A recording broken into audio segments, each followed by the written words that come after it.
Hello, Internet. I'm Insane Lane, and welcome to Erotica Book Club. We are back here again. Hello, Night Wolf. Arr! I gotta get a better wolf howl. I'm not good at it. I'm good at kitty meows. Not so much with the wolfy stuff.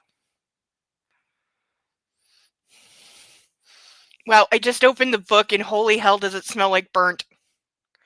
Hi, Sarah Bellum. Great to see you. But yeah, holy hell does book smell like burnt. My bathroom no longer does, though. I do need to Google how do you get smoke stains out of enamel, because oops, the fire got a little big.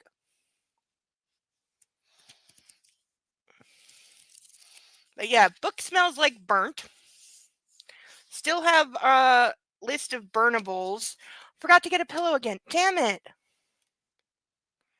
And I just said, a friend of mine just reminded me, we're just on the phone because I was so far behind. And he knows like my list of things I have to do. And he even reminded me to get a pillow and something to vomit into in case of needed. I doubled up on the Tums though. I have eaten 4 very large Tums. My throat still tastes like mint.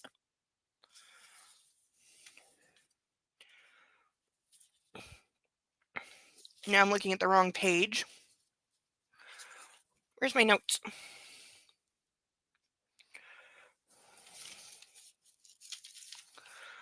Aha! Got them. There is a pile of notes under my keyboard for various things. Burnable words. Darling girl, sweetheart, mine, girlin, baby girl, and snatch. I've also started keeping tallies of a few things. The number of times she faints, so far it's at 4. Unexplained time jumps, 2. Times it copies 50 Shades, I'm up to 14. And the spelling C-O-M-E versus C-U-M. So far we're on 4 for wrong, 1 for right. Though why it is using both spellings to refer to the same thing, I don't know, but it is. And definitely, editor didn't see this sentence. So far we're at 2.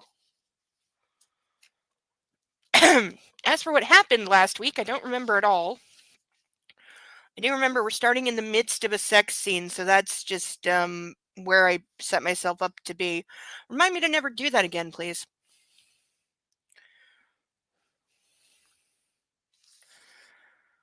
Cream of tartar works for what?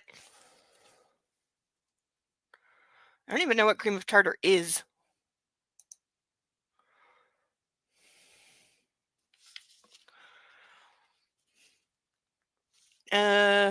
Wasn't shopping last week. Oh yeah, they were on a plane and she's like apparently afraid of flying. So this made him get violent. And despite him repeatedly saying that he's not going to have sex with her, all he did was sex with her. While still saying he's not going to. So we have that contradiction going on. She has yet to be afraid, I think, at any point, which is the most unbelievable thing.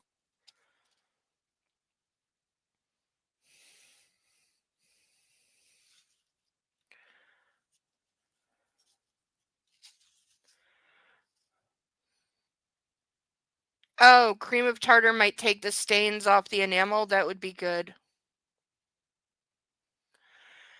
Yeah, because I really don't want my building knowing that I do that.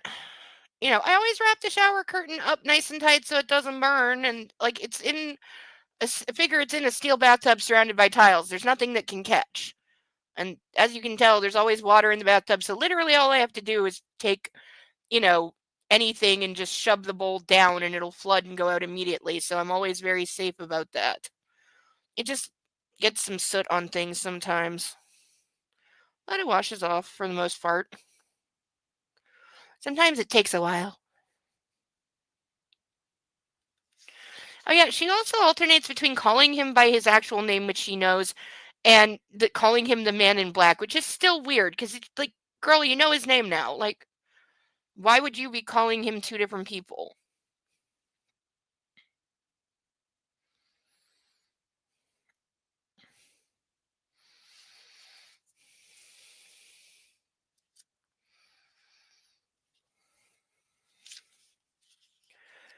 So yeah, I think that is where we find ourselves. We'll probably get somewhere through from, we're still mid chapter 6, so we'll get We'll get probably through chapter 7, a little bit into chapter 8 if I remember the page count that we're currently on. Not that we have gotten through page count once since starting this. Yeah, pay big attention to this one. Because book is all about the sexual violence, which again, if that is your kink, you do you. Please. Enjoy. Always. Anything's consensual. Enjoy. Hello, Setdale and your dragons. Alright. All rise for our national anthem, and then we shall return to whence we left. And see if we get any ducks. We still have 6 ducks remaining. Then I have to order more ducks. I have already sourced the new ducks. I just haven't ordered them yet because I kind of have a bit of a superstitious rule that I cannot order new ducks until all of the previous ducks are gone, or else it feels like I'm cursing the previous ducks, you know? But here goes nothing. If you're still struggling with consent, just imagine instead of initiating sex, you're making them a cup of tea. You say, "Hey, would you like a cup of tea?" And they go, "Oh my God, I would love a cup of tea, thank you." Then you know they want a cup of tea.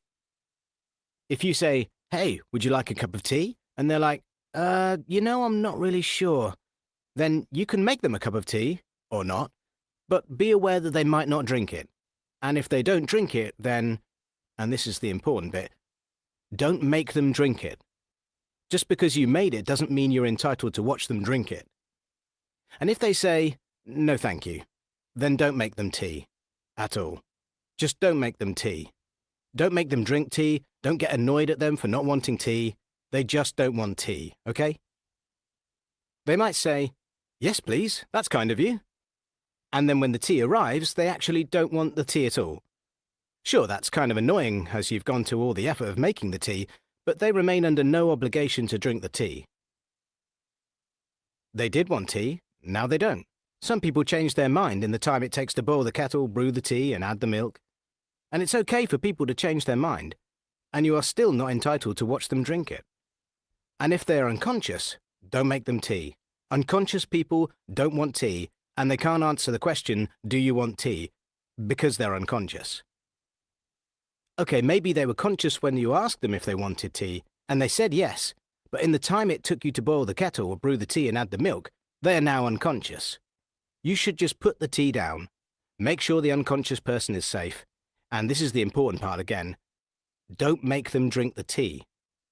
They said yes then, sure, but unconscious people don't want tea. If someone said yes to tea, started drinking it, and then passed out before they'd finished it, don't keep on pouring it down their throat. Take the tea away. Make sure they are safe, because unconscious people don't want tea. Trust me on this. If someone said yes to tea around your house last Saturday, that doesn't mean they want you to make them tea all the time. They don't want you to come around to their place unexpectedly and make them tea and force them to drink it, going, "But you wanted tea last week," or to wake up to find you pouring tea down their throat going, "But you wanted tea last night." If you can understand how completely ludicrous it is to force people to have tea when they don't want tea, and you are able to understand when people don't want tea, then how hard is it to understand when it comes to sex? Whether it's tea or sex, consent is everything. And on that note, I'm going to make myself a cup of tea.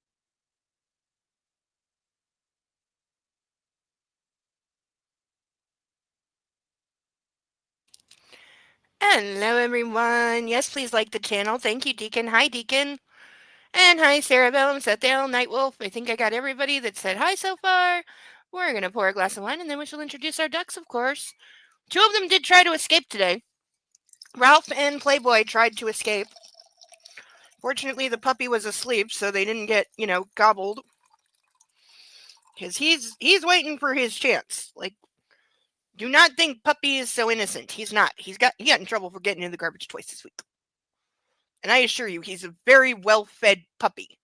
He's always got food in his dish, and he knows it.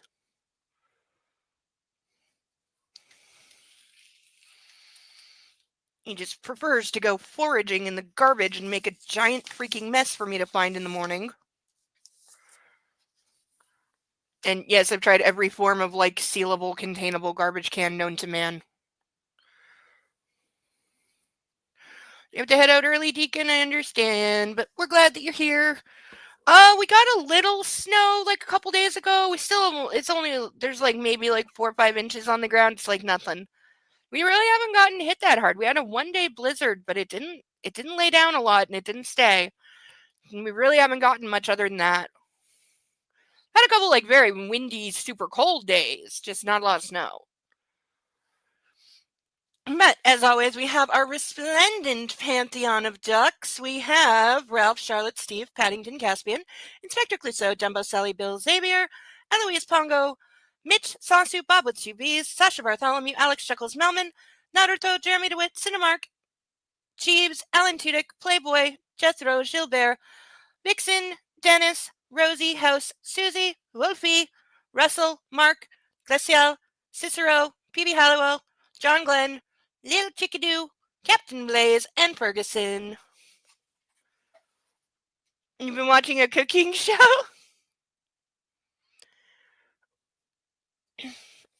There's like 1.5 billion cooking shows. And these are our ducks that are still available to sponsor. They are all $10 each. Link should be at the top of the chat. Please let me know if it's not. And we have Scuba Diving Duck, Flounder Duck, Mr. Spock Duck, Chicken Jockey Duck, Orion Slave Girl Duck, and Cupid Duck, waiting to fill out our pantheon. And once they are gone, new ducks will be ordered, a lot of which will be painted. So I plan to get my creativity on because I like the painting of the ducks. So that is our low tier sponsorship at $10 for 25. I will put on these very real police issue handcuffs. These are my personal favorite. 420 pages. There's a key in here. There's also a key on a string around my desk because we always practice safety here, and these are not safety cuffs. So always make sure you have a key within reach that cannot be taken away. Hence the string around the monitor. So personal fave, $25. That is my go-to. Or once we pass the drinking hour, which is in about 45 minutes, for $50, I will chug this glass of wine in one go, usually successfully. That can be repeated up to 3 times an evening with an interval of at least half an hour in between. Half an hour and some water. And if anyone is truly out of their mind, or maybe they just had a really good week at the casino, you never know, for $100, I will put on this spiked bra off camera. Because, YouTube don't allow nudity. But you will definitely be able to tell that I am wearing it. And I really will. I've had like, I don't know why, but I've had 3 people this week from other channels think that I am lying about this somehow or that it's not real or something. And it's like, I wish I could remember what episodes I'd worn it on before. So I could be like, go to this video, go to this time code. You will see. I'm not a liar and it's real. Okay. Like, look, see, real. Okay. Real. All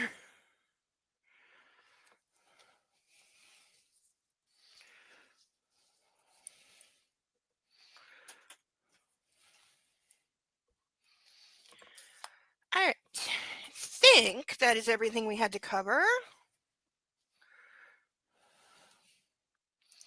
It's pretty good. The judges aren't playing around. Is it like Chopped or Master Chef or Top Chef or something chef? Because some of them, the judges are kind of wishy-washy. Like you can tell on some of them, like the judges have been told, like hint, hint, nudge, nudge by the production, like who to try and keep because they are like good for ratings because they're the loudest or most dramatic or the person that everybody hates, so they'll try to keep them a few extra weeks just for the ratings, you know what I mean? And there are other shows that don't care. There are other shows where you can tell they don't care about any of that. They're just like, no, either your food is good enough to stay or there's the door. And those are the better ones.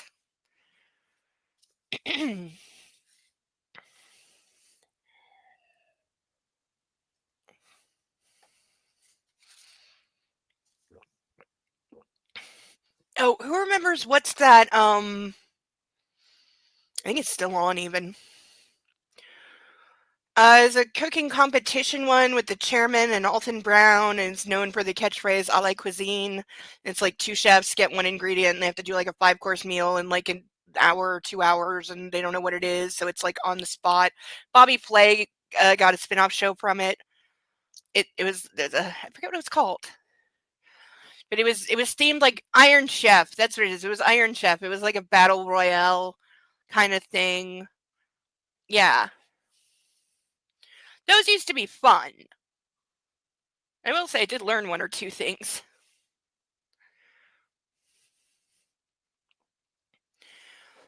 All right. Here we are. This is the author. Everything in this is her fault.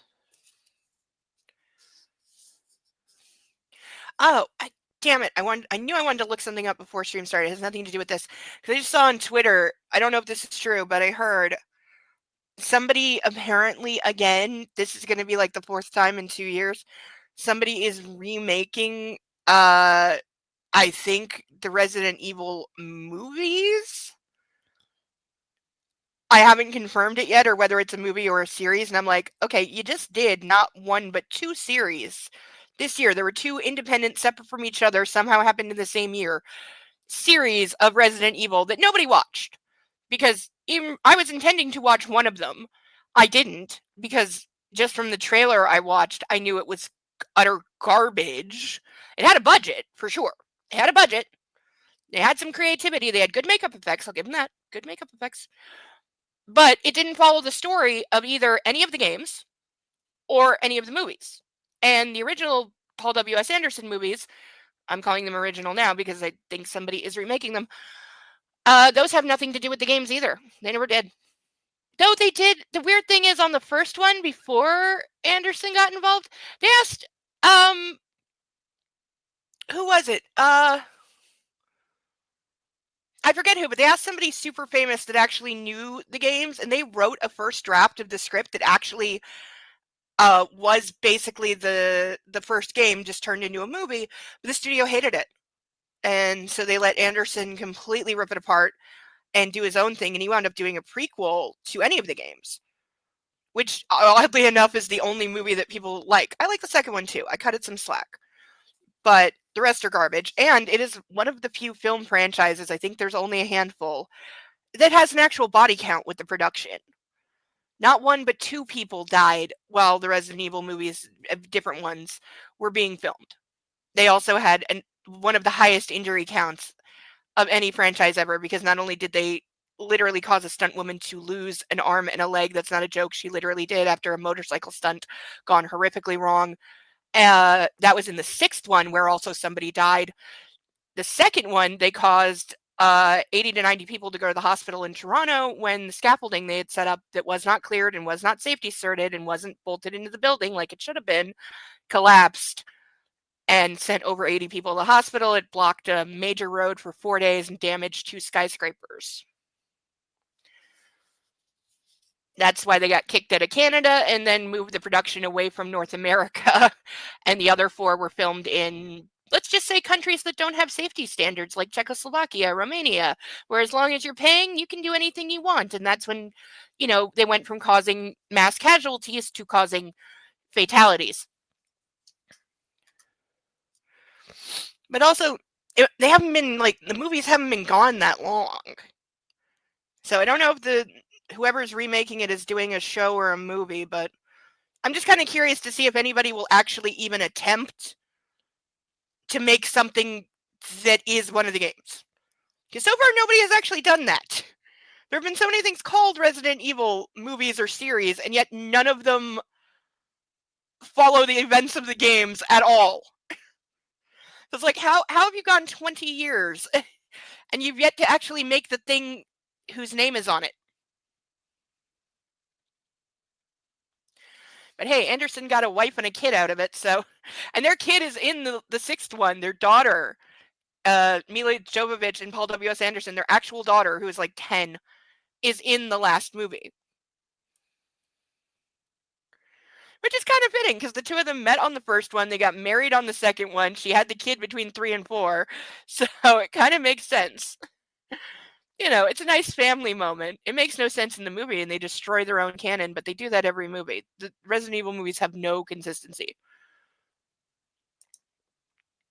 Yeah, that is poo. Yeah, no, there's a reason that Anderson's production company, Screen Gems, got kicked out of Canada. And he wound up paying, at the time, the largest fine that had ever been issued to a movie production company. And it wasn't to his production company. It was issued to him personally, because he was in charge. and he was the one who failed to get the permits and failed to have safety.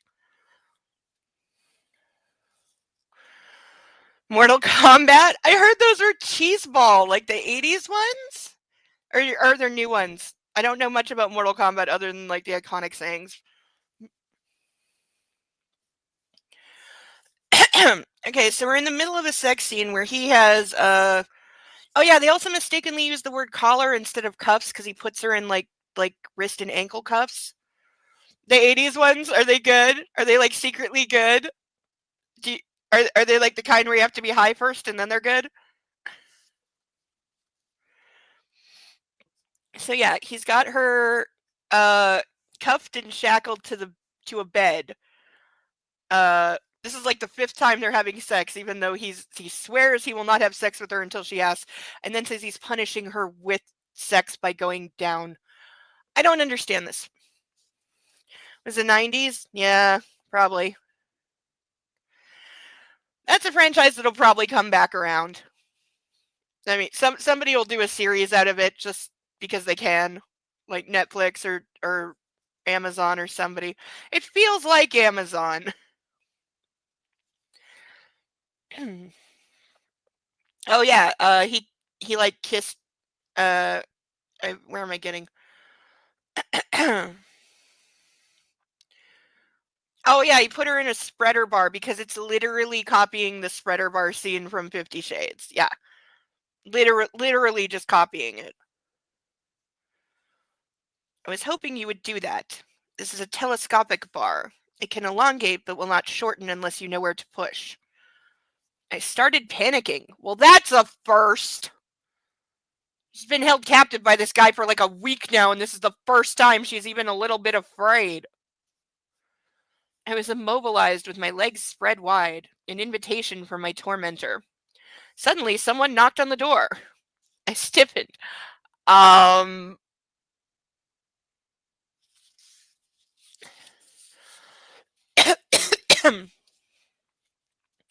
The man in black moved closer, pulled the sheets from under me, and covered me with them. Don't be afraid, he said with the same smirk on his face as he walked to the door.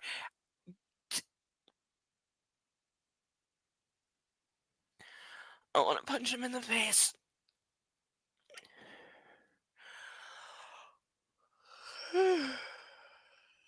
Hey. He opened it and led a young woman inside.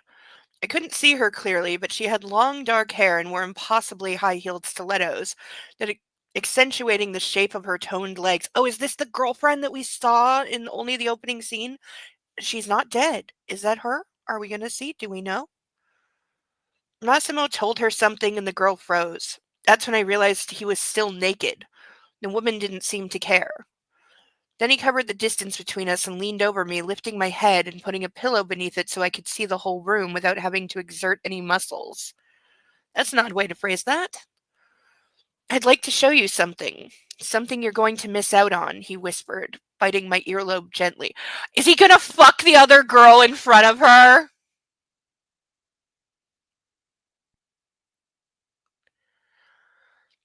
Is he really gonna like fuck her and make her scream and be like, you could have this if you just give in to me? I don't think that's as tempting as you think it is, dude. But it would fit right in with the level of porn that this is. He returned to the other side of the room, sat back on the sofa chair opposite the bed I was strapped to. Keeping his eyes on me, he called out to the woman in Italian.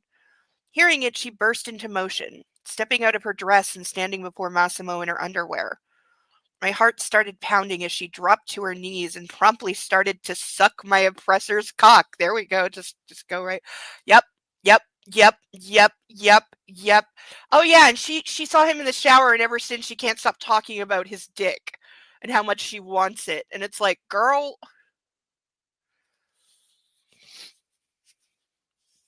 yeah, she's incredibly, incredibly, incredibly horny.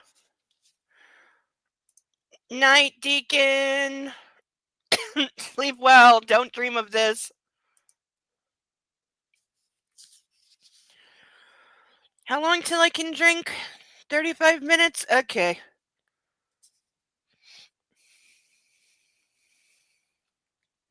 His hands landed on her head, his fingers entwining her hair. I should have eaten more Tums.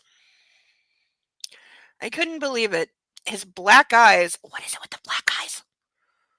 Were fixing me with a steady gaze. He was breathing heavily, greedily gulping the air. The girl knew what she was doing. She was a pro. I don't mind her being called a whore at all, because that's literally all we know about her. So at least now we know she is still there and either has no idea what's going on, doesn't care what's going on, or is in collusion with what's going on. Like, how is this going to work? Like, he's got to get rid of her at some point.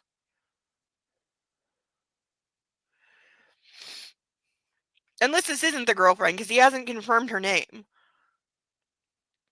Once in a while, Massimo would say something in Italian as if instructing her. In response, she moaned lusciously.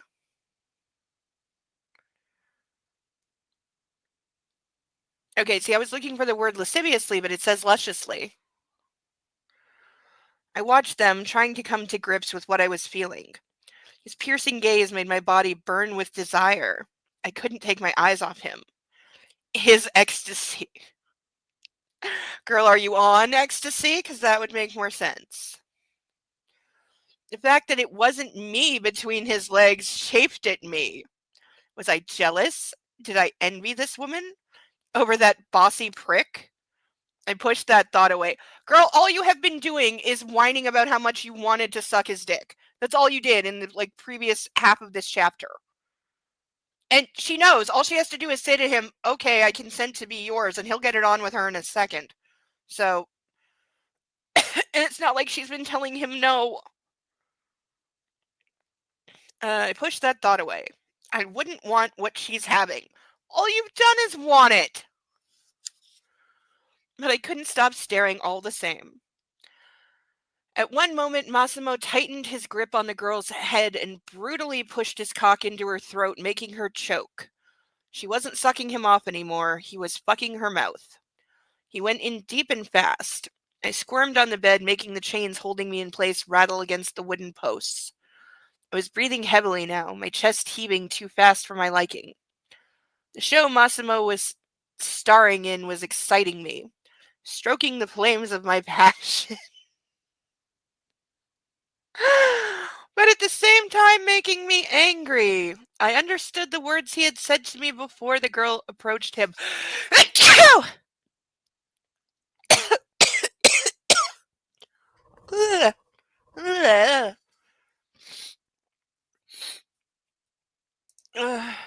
It would infuriate me to no end. Also, it would make me want to prove him wrong, and I'd be incredibly stubborn and deny what he wanted. Yeah. Yeah, totally. Should have got Kleenex. Ugh.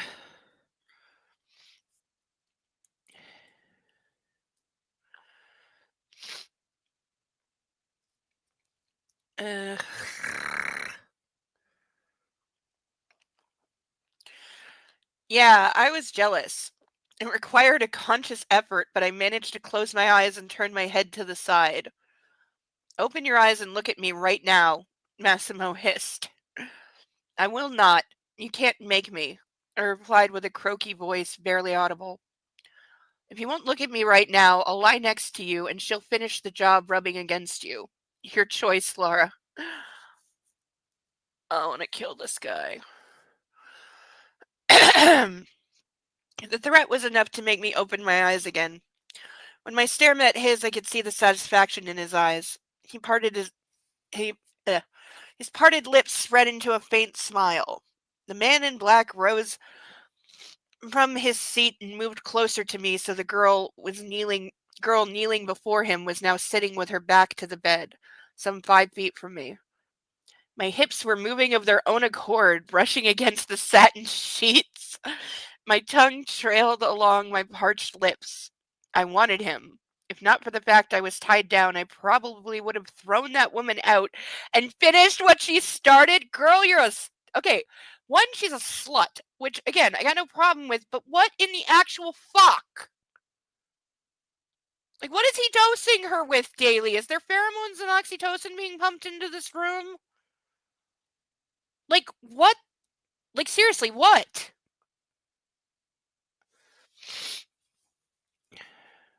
And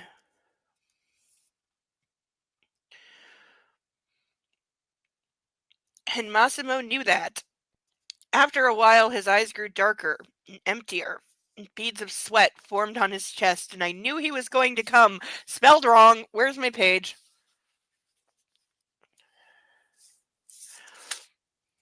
Magical pen. That makes 5.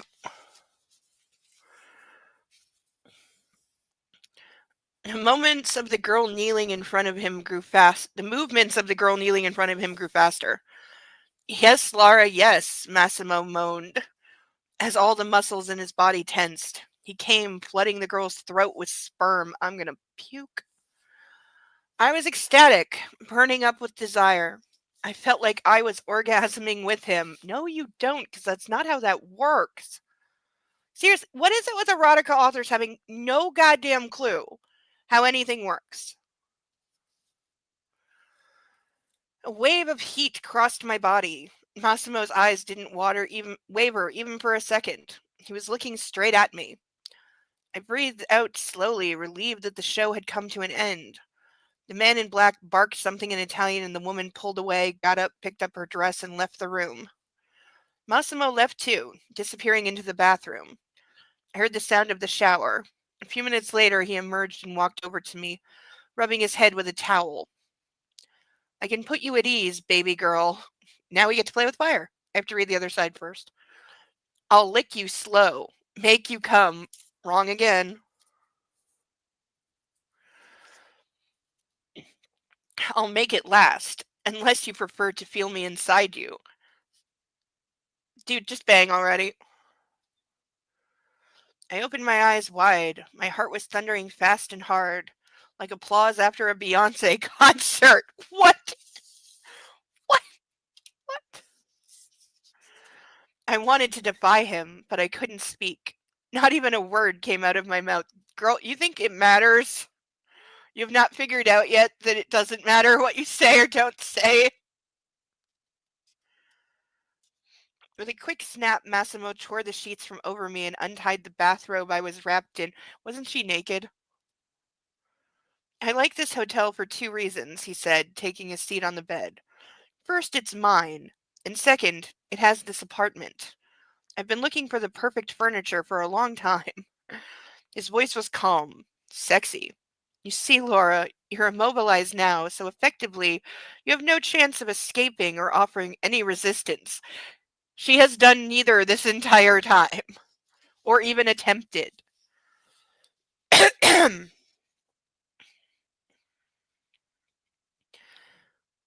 uh,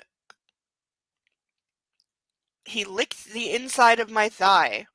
At the same time, I can enjoy each and every part of your gorgeous body. He grabbed my ankles, spreading my legs wider, the telescopic rod snapping a couple of times and locked in place, holding my legs in the shape of a very wide V. Alright, I gotta highlight.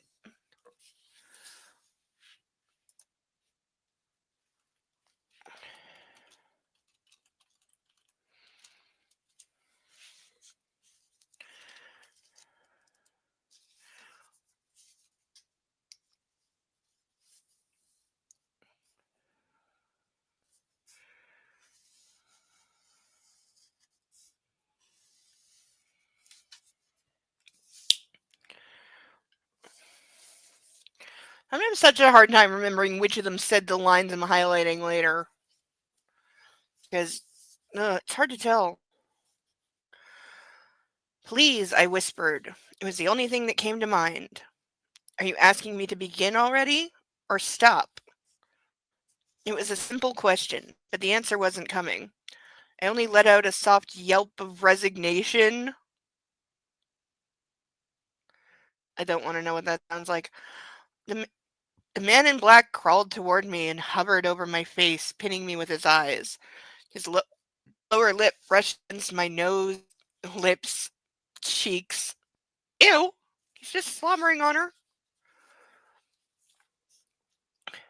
I'll fuck you so hard all of Sicily will hear you scream. Didn't they fly to Rome or something? Please, no. I croaked with the last of my strength and squeezed my eyes shut. They were watering. Complete silence fell then.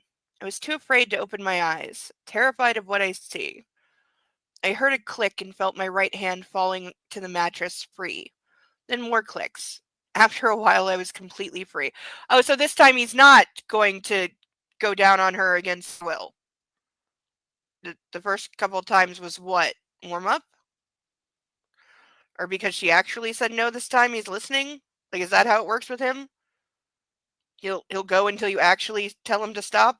Like, dude, that's not how consent works. Put some clothes on. We need to be in one of my clubs in an hour, Massimo said, leaving the bedroom, still naked.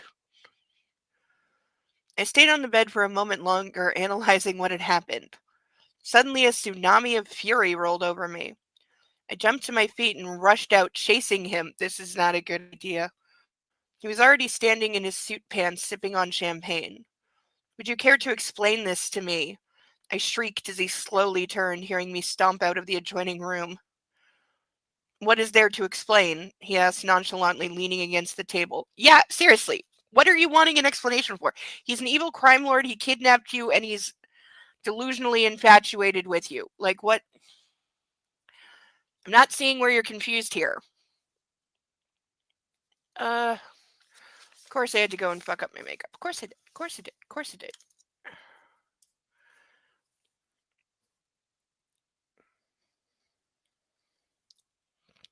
I cannot do anything right. Alright, it'll do. It'll do. I'm trying to tone down.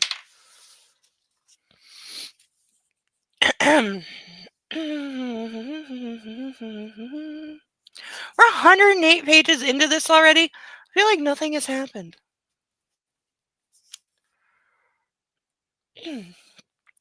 That girl took your interest? She's nothing but a whore.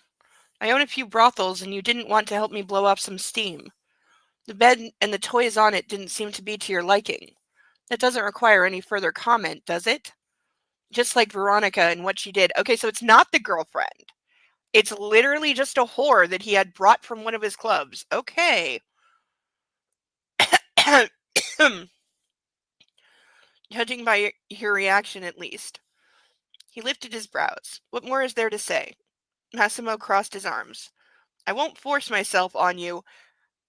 You already have! You already have more than once! Not before you give me your consent. Seriously, author thinks that penis in vagina is the only thing that actually counts as sex. That everything else that he's done, which is definitely sex, definitely against her will a couple of times, not recently, but a couple times, that counts as sex, you stupid bitch. Like, it just, it makes my brain hurt when people think that, like, missionary style intercourse is the only thing that counts as sex. There's so much more than that. You know, and there's not a free pass of as long as you didn't put your dick in it, then it's not rape. That's not how that works. That's not how that works at all. Way too many people think it does. But that's not how that works.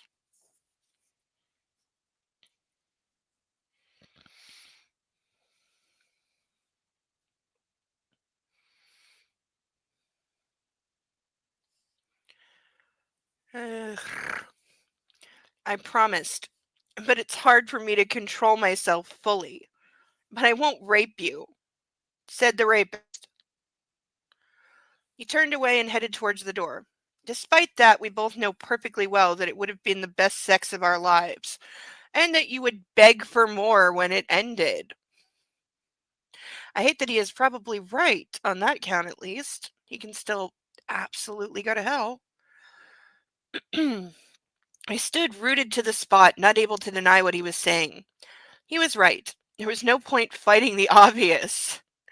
Back in the bedroom, he he had been just a couple of minutes from finally making me cave in. What finally? It's been like a week. Again, if this is after 6, 8 months and he's been like teasing and tormenting her but not touching her the entire time, then I understand where she is. This has been in 7 days.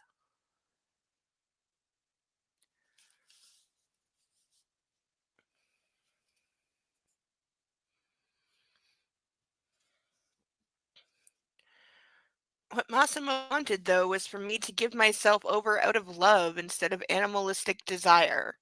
He wanted to possess me whole. Sticking his cock inside me wasn't enough. I swear I wrote better than this when I was 12. One day soon, I gotta dig out. There's a story, like a novella that I wrote. I don't remember if I ever finished it, but it was pretty long. I wrote it in the summer, when you're bored as a kid. Um, I was like 12, 13. I still have it. I've said a few times I should type it up and just see what's there. I'm sure it'll be completely cringe and awful and full of horrible misspellings and cliches and very like naive and again 12-year-old. But I'm willing to bet it's on par with this at least. There's no explicit sex in it because I wasn't that brave yet, and so I didn't write that. But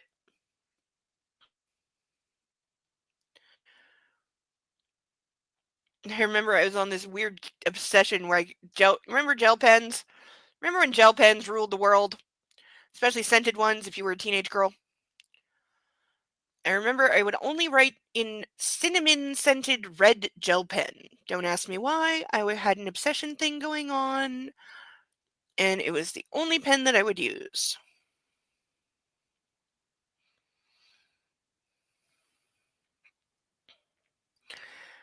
God, he was devious and manipulative. No, actually, he's not.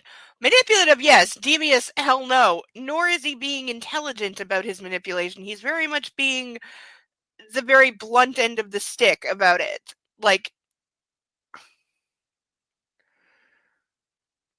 and I'm not even sure half of what he does qualifies as manipulation. After what he had said as he was leaving, I wanted him even more. Of course. There's nothing that he can do to make her not want him. Like, she's on drugs. Now it was I who needed to keep it together, just to stop myself from throwing myself on him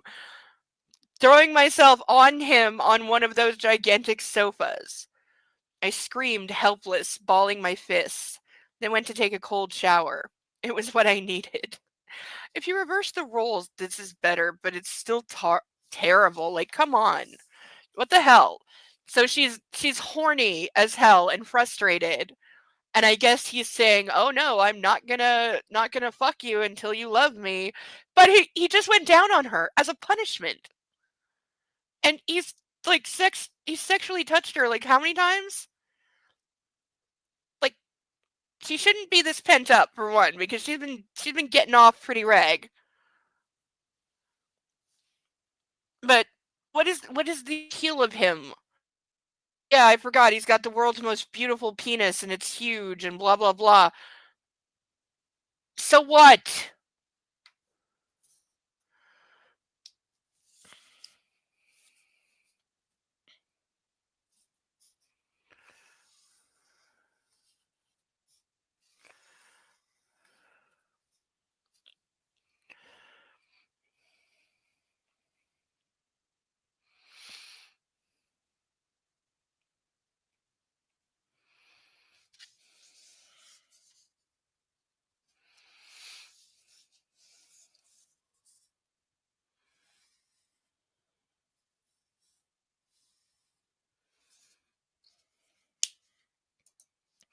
Kelly roll gel pens?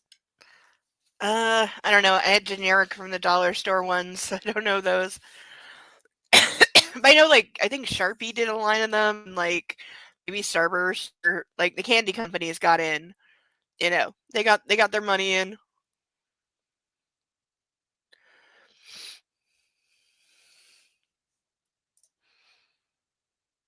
That'll be 250 points, Alex. unconfusing shows. Who hosts Wheel of Fortune? Pat Sajak. I was thinking of Alex Trebek. I still miss him. Although I was really hoping Maya Bialik would be the permanent host of Jeopardy.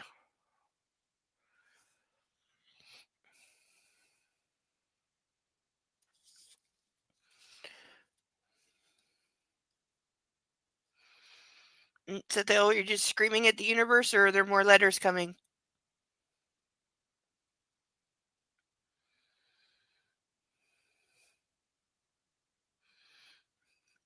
Maybe one of the dragons is trying to send a coded message.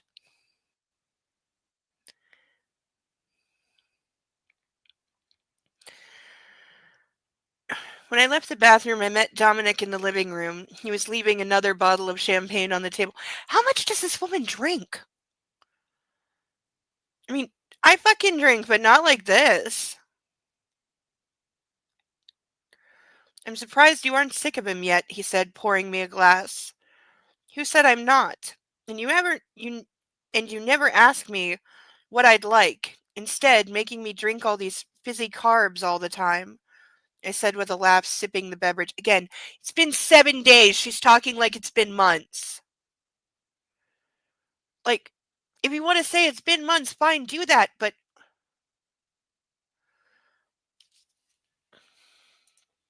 strawberry glitter gel pen. Girl, you ruled. Throw my teacher nuts. Yeah, we weren't allowed to use them at school.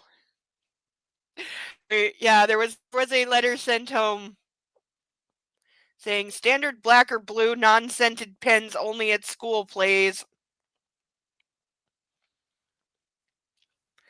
I mean, of course, we just still all brought them to school because some people could only get certain ones, so there was a lot of trading going on. Plus, it became like a status show-off thing. And just because you couldn't use it for schoolwork didn't mean you couldn't use them for all the notes you pass in class.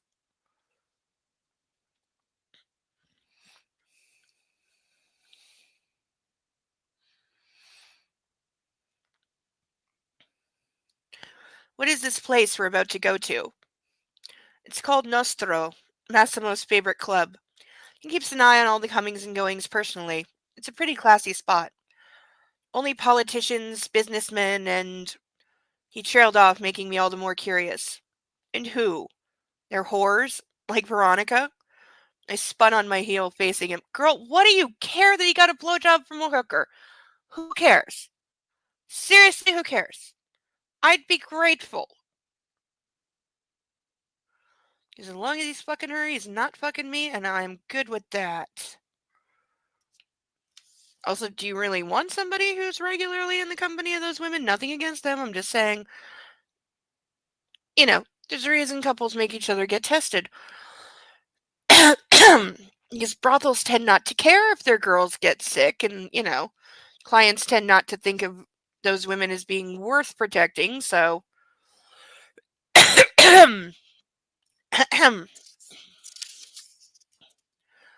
Dominic sent me a probing look as if checking my bluff. I didn't allow my face to show any emotion, instead focusing on rummaging through my clothes, pretending to look for something appropriate to wear for the evening.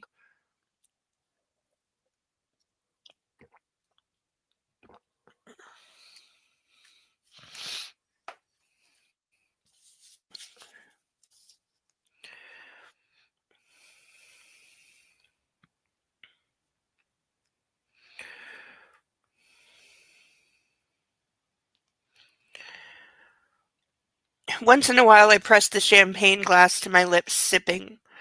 Maybe not exactly like Veronica, but yes, it's a place for people who cannot act as freely anywhere else, so it's a sex club. After she sucked Massimo off in front of me, I had the impression she knew him well. They probably spent some quality time together in that club of his, eh? Why do you care? I said it. I had meant to think it only, but it came out loud.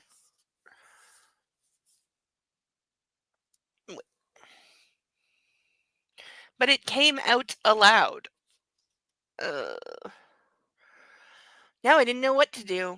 I shrugged and went to the bathroom. Why would you care? This is the guy who is your personal servant. Why would you care what Silently scolding myself. I didn't close the door, and after a while, as I was doing my makeup, Dominic appeared at the door and leaned against the wall. He couldn't hide his amusement at my sincerity. Dude, he didn't know if she would be naked, and I'm pretty sure the man in black would be pretty pissed if he saw her naked.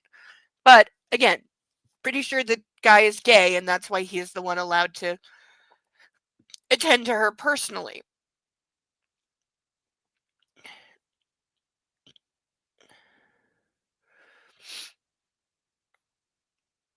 You know, it's not really my business who blows whom or employs for that matter. So you're telling me you're not even interested in how you get your recruitment done? Dominic raised a brow and burst out laughing.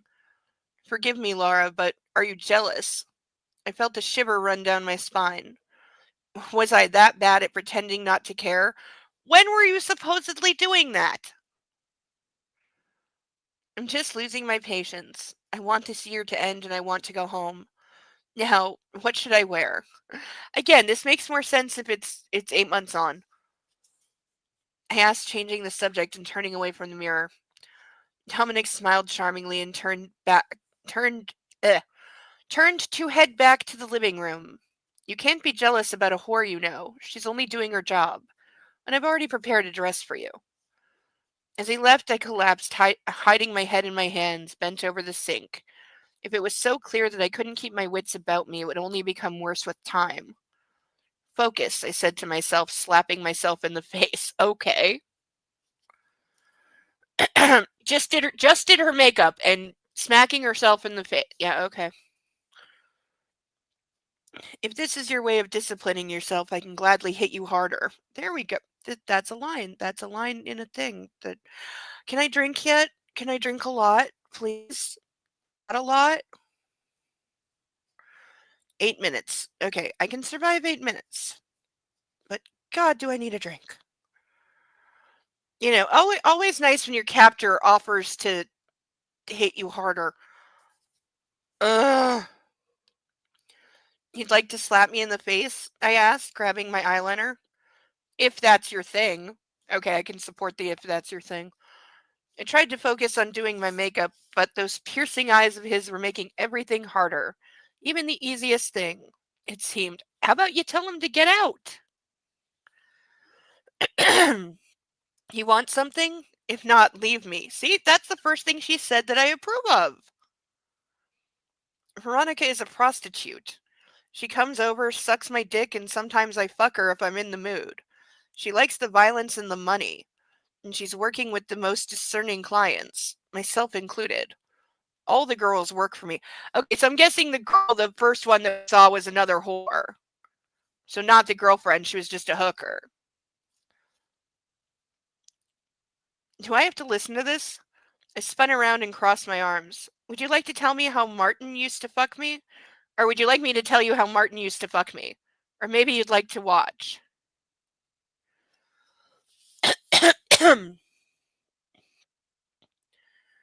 His eyes darkened and his sly smirk vanished, leaving a face that could have been made of stone.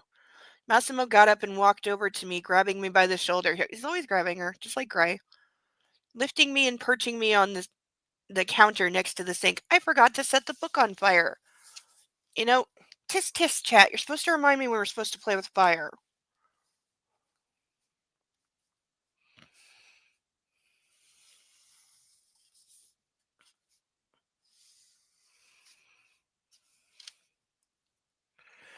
Hello, Ryan.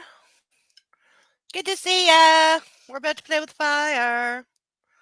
It's only been a couple pages. No, why was I going to say days? Because this book feels like it takes days to read. You missed a really bad sex scene.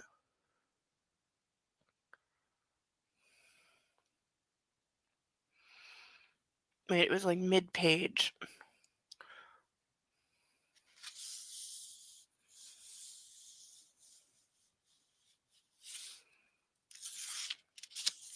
And it was on this side. There it is. I got it. I got it. All right. Time to play with fire. I'm going to keep it further back this time so there's less chance I set the whole book on fire accidentally. I learn.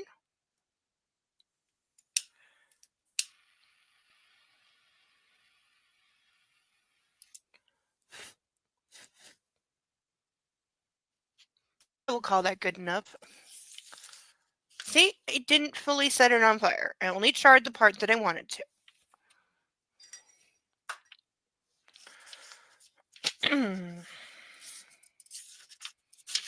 Where were we?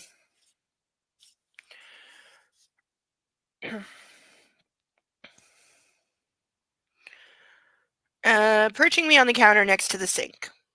Everything you see here is mine. He seized me by the head and turned my face to the mirror. Everything you see, he hissed furiously. Why is he mad? And I'll kill anyone who takes what's mine. He turned his back on me and left without another word. See, again, he makes no sense because why? Why? He's just intermittently like possessive, jealous, and raging at the same time, but it comes from nothing.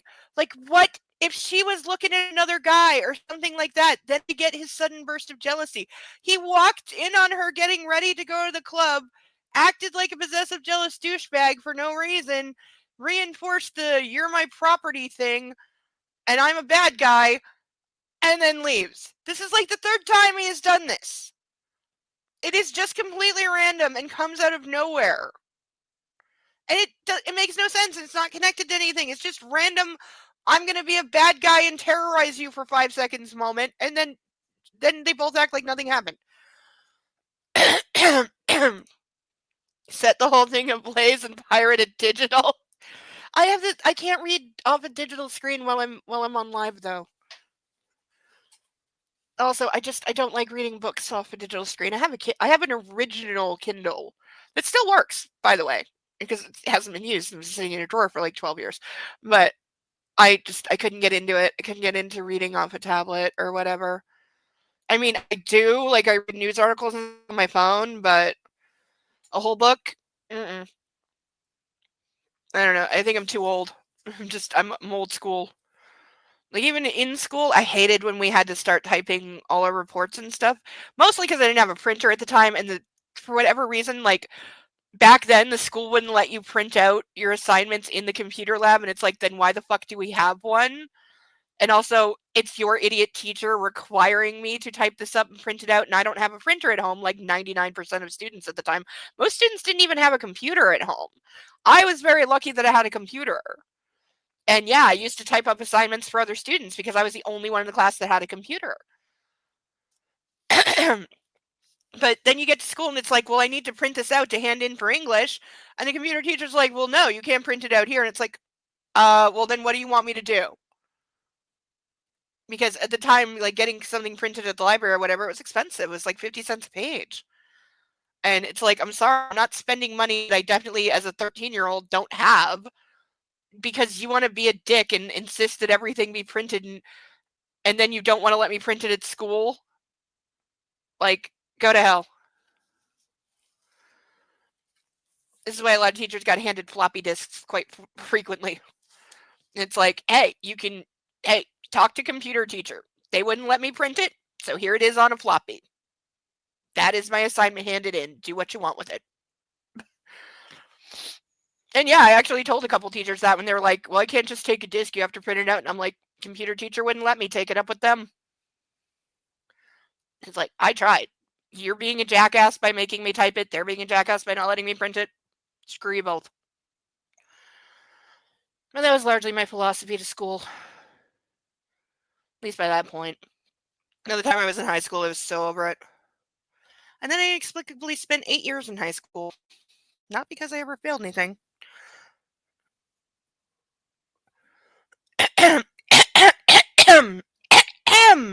Oy. Ditsy. Alright, since it is the appointed drinking hour, we shall have our inaugural sip. What shall we toast to today?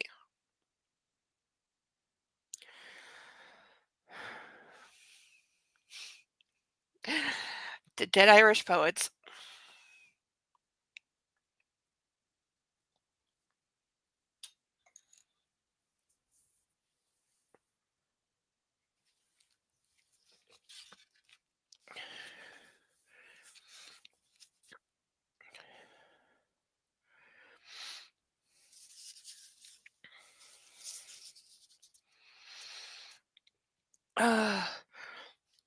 the amount of which I want to stick a straw in that glass.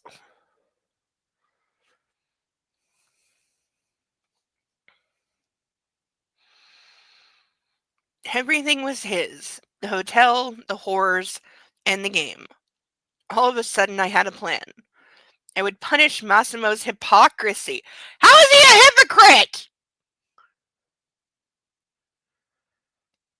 Seriously, what was in the champagne? How is he a hypocrite? Because he won't have sex with her? What?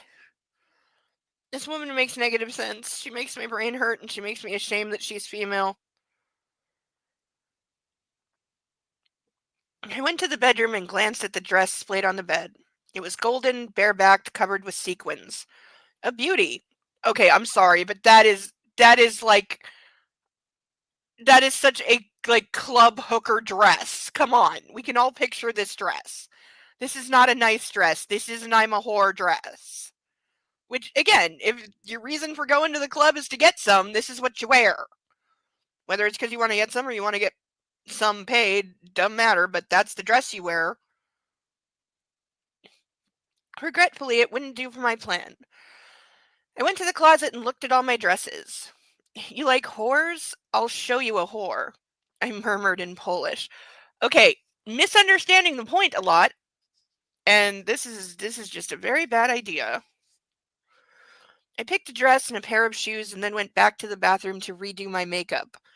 30 minutes later, as Dominic knocked on my door, I was fastening my boots. Oh yeah, gotta go with the boots if you're making a point. Fuck me, Dominic breathed, nervously closing the door behind him. He'll kill you, and then he'll kill me.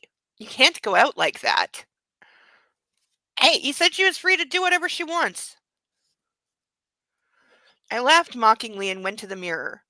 The flesh-colored dress and with thin shoulder straps looked more like a slip than a full outfit.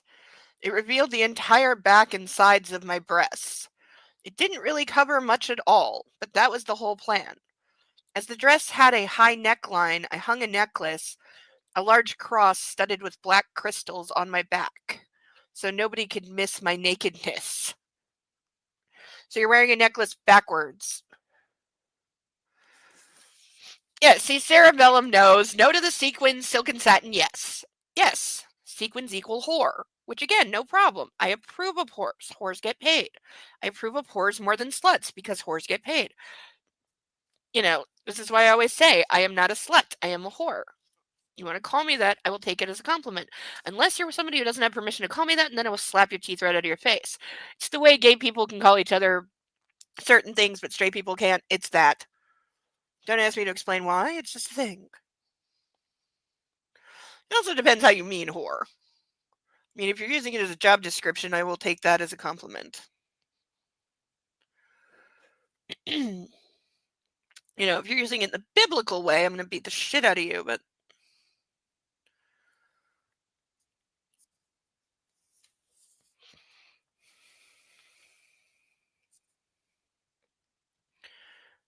I also picked thigh-high boots.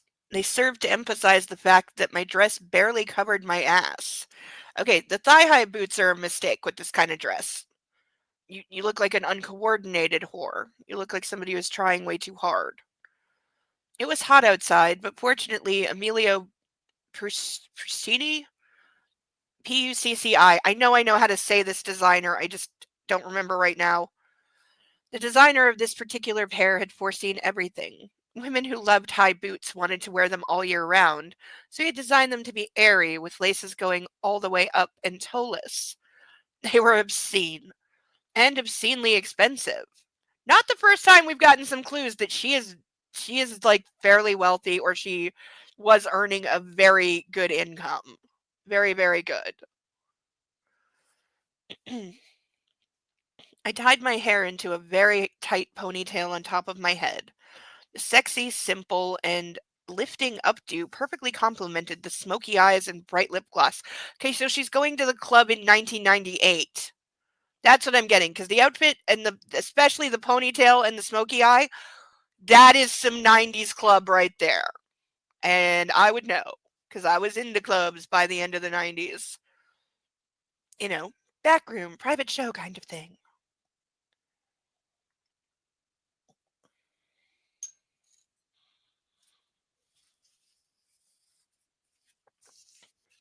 And yeah, that's what all the wannabe hookers wore.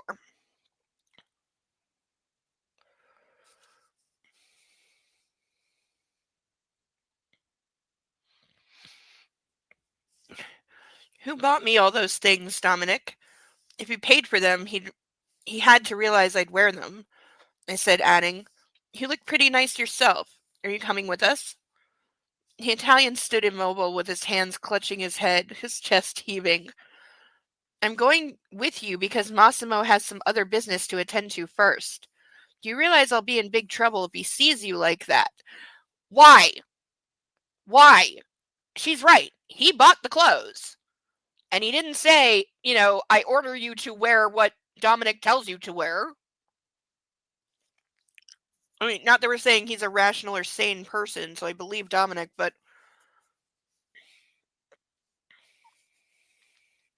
"So you'll tell him you tried to stop me, but I overpowered you. Come on." Yeah, seriously, I would be like, Master or whatever he's called, what did you want me to do? Did you want me to barricade the door until she changed her clothes? Did you want me to rip the dress off her? What? I mean, I'd say it nicer than that, but. I grabbed a black clutch bag and a tiny white fox bolero. You just said it's hot out. Why are you taking a fox bolero?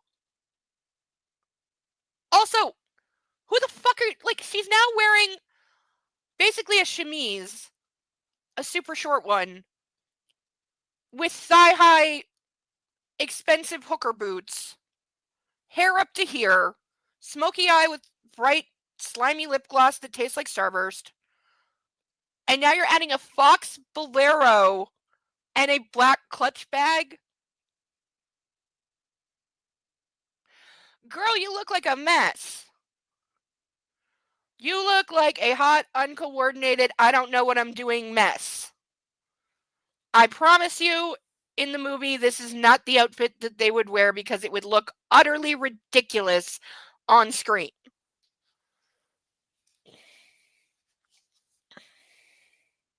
Yes, exactly. High boots go with the tight miniskirt, not the slip dress. Yes. The high boots go with, the postage stamp size miniskirt, the top that is just a band with no straps. That's what you wear the thigh-high boots with. And why are you taking a bag at all? We know you're not going to have to pay for anything, so why are you taking a bag? Put a lipstick between the titties and you're good. Or hell, with your hair up like that, put the lipstick in the hair. I've done it. Because that's literally all you need. She doesn't need keys. She doesn't need money.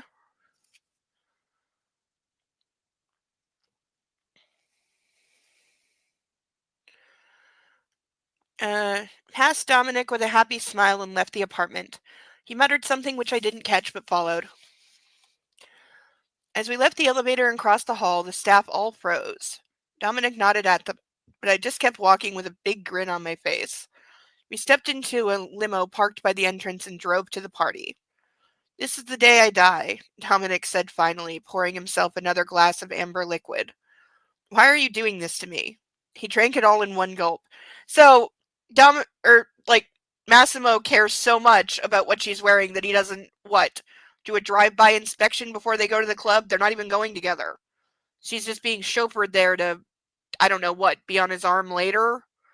To show her all his power and influence and how many whores he controls? This is not how you impress a woman. "Oh, Dominic, don't be such a crybaby. I'm not doing this to you. I'm doing this to him. Besides, I think I look very stylish and sexy." "You are very wrong." The young Italian helped himself to another drink and poured the third. Okay, so dude's getting drunk, because he's been described as being on the young, smaller side, so dude's getting wasted in short order. He looked especially dapper in that evening in a light gray pants and similar colored shoes and a white shirt with the sleeves rolled up. There was a beautiful golden Rolex shining from his wrist paired with a set of bracelets, some wooden, some gold, and the other made of platinum. Again, was this secretly written in 1995? Because it feels like it. Sexy, that's for sure. But stylish? I sincerely doubt that Massimo will appreciate this particular brand of elegance. End of chapter.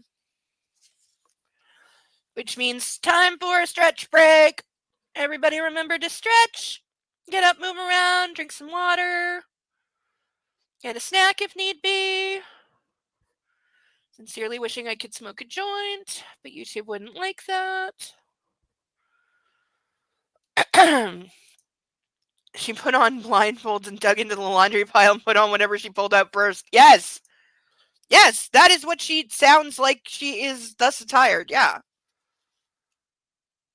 Because, yeah, like, girl, you look bad. You look like you tried to do the 90s hooker look for the club and you missed it because you have no friends to rein you in or run an outfit by.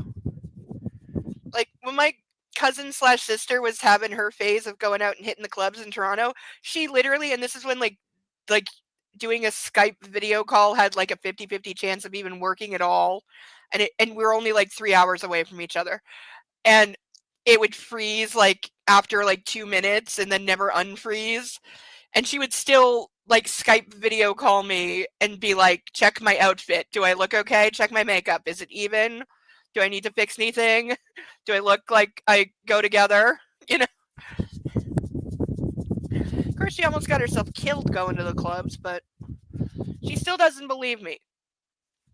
She had a gun put to her head, and her friends had to drag her away so she didn't get shot, her and another friend.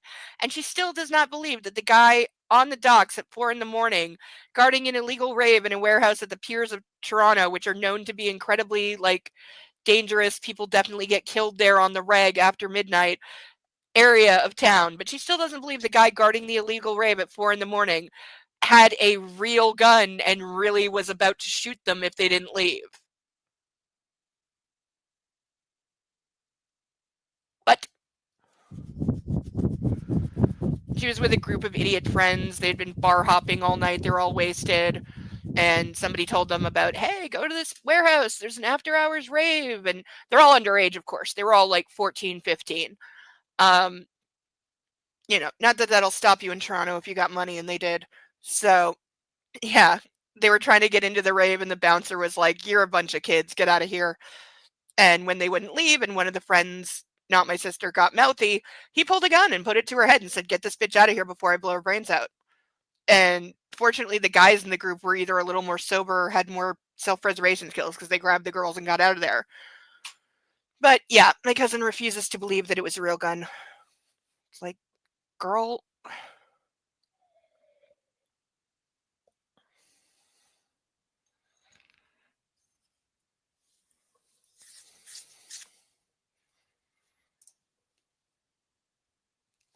Possibility. Because, yeah, it definitely has some translation issues. Like, I don't think anyone who speaks English as a first language gave this a once-over at any point, or they would have corrected some things that we've already seen.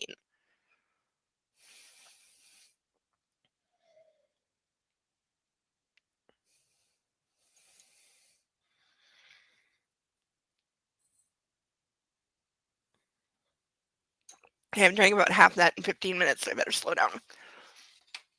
Now, if anyone would like to make me chug, that would be very kind of you.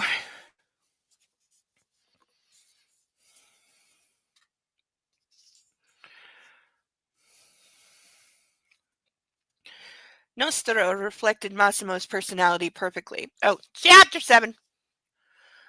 Two tall bouncers stood guard at the red carpeted entrance. I'm amazed the puppy is still asleep, but like I said, he didn't nap all day.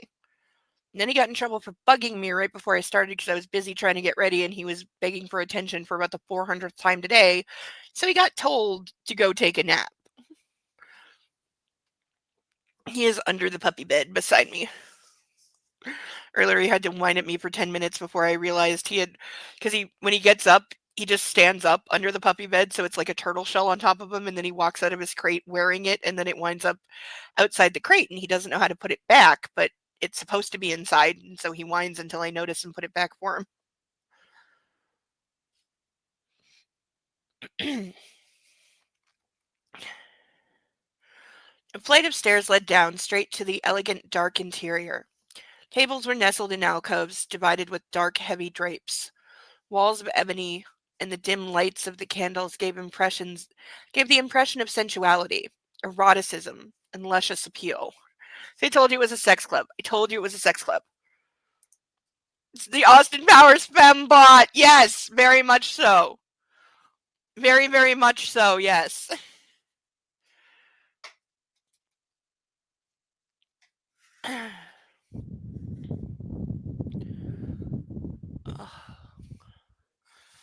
Okay, would anyone mind if I just went on the balcony and space in the snow for a minute?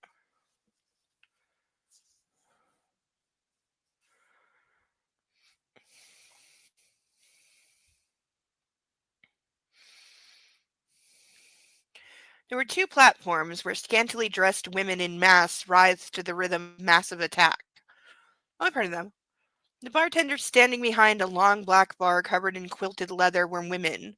They were all dressed in fitting bodysuits and wore high heels, their wrists adorned with leather straps imitating manacles. Yes, everything was unmistakably Massimo's idea. We passed the bar and a crowd of bodies lazily moving to the rhythm of the music. A massive bouncer who was making way for us drew another drape open, revealing another room. A cavernous hall. Massive dark wood sculptures shaped in the form of conjoined bodies dominated the space. So he has sex sculptures too. I was awed by their sheer size rather than what they depicted. In the corner, on a pedestal, obscured by semi-transparent curtains, was an alcove where we were led. It was decidedly larger than the other ones. I could only speculate as to what normally happened here. There was a dancing pole in the middle. Dominic sat down, and before he touched the satin lining of the sofa, alcohol, appetizers, and a tray covered with a silver dome were brought into the alcove. On instinct, I reached for the tray, but Dominic caught my hand before it touched the metal surface, shaking his head. He passed me a glass of champagne. "We won't be alone today," he said cautiously, as if afraid of what he had to say. "We'll be joined by several people with whom we have to tend some business." This is a terrible idea. Like, again, why wouldn't she just say to the business people? Now, granted, they're probably mafioso as well. But again, she's in the middle of a club. She could easily just tell somebody, call the police, like a random person on the dance floor is probably not, mobbed up. Like, "I'm being held against my will. Call this number. Like, here's my mother's number. Call her and tell her what's going on." You know, anything. But again, she's made absolutely no attempt to escape. She hasn't even thought about it.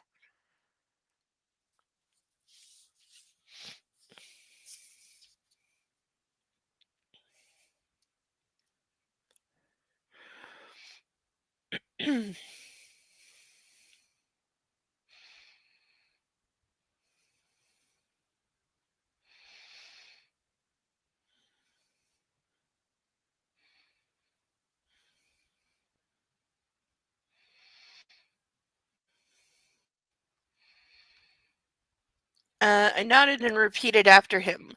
"Some people, some business. Right. You boys will play gangsters." Play? Supposedly she saw him blow someone's brains out. Why are you doubting that he is what he says he is? See, this is why I have my theory.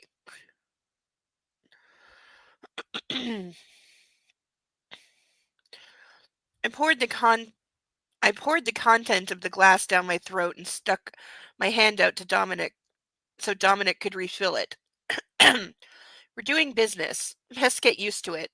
Suddenly his eyes bulged. He was staring into the distance at something behind me. "Shit is gonna hit the fan now," he breathed, running his hand through his hair. I turned around and noticed several men entering our alcove. Massimo was among them. Seeing me, he stopped and froze in perfect silence. He stared at me coldly. I swallowed hard. Suddenly my plan to dress like a hooker didn't seem such a good idea. I'm sure his business associates are quite used to hookers and him being around them, so not thinking anyone's going to turn hair here. Massimo's companions passed me on their way to greet Dominic while the head of the family kept his distance. His fury was clear and apparent. What the fuck are you wearing? He growled, grabbing me by the elbow. Only what you picked for me, I replied, freeing my arm. My retort wasn't to his liking. I could see the red-hot rage boiling over in him, wondering why he hadn't started spewing steam from his ears yet. That's when one of the men shouted something to Massimo, who replied, keeping his eyes aimed at me. I sat at the table and reached for another glass of champagne. If I was to play a piece of decor, I might as well be a very drunk piece of decor. I can go with that. It was a good day to drink. Bored witless observed the room, listening in on the conversation. When Massimo spoke in Italian, he was really sexy. Suddenly, Dominic broke my reverie by lifting the dome from the silver platter. I shot a glance at what was on it and nearly choked. It was cocaine. Girl, you're in this kind of club and you're surprised that there is literally just a platter of cocaine. Probably with the lines already like prearranged. Like, how much drugs you think are in this club, dumbass? Like,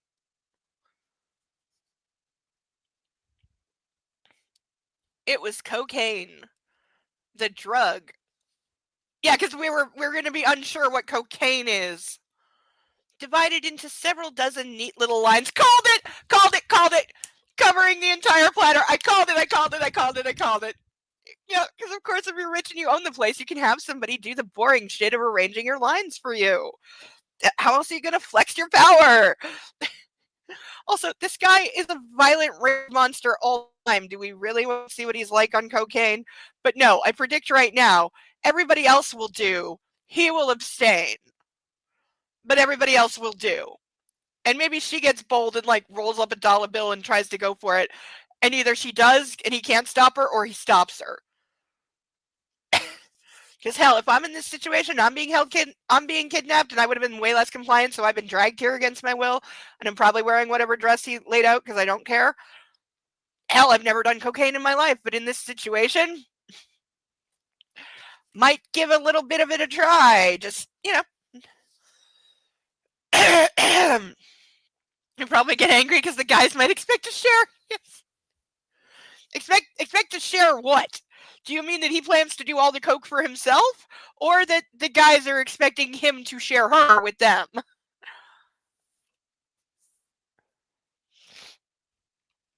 And you know what my favorite scene with the fembots is when number 2 is trying to leave, and he's got a briefcase, and there's the boots and the hair sticking out of it, and you know he's got a fembot in a briefcase, and for some reason that just made me laugh so hard because they don't even draw attention to it. He's just carrying it as he's leaving, and I'm like, okay, that's funny. That's funny.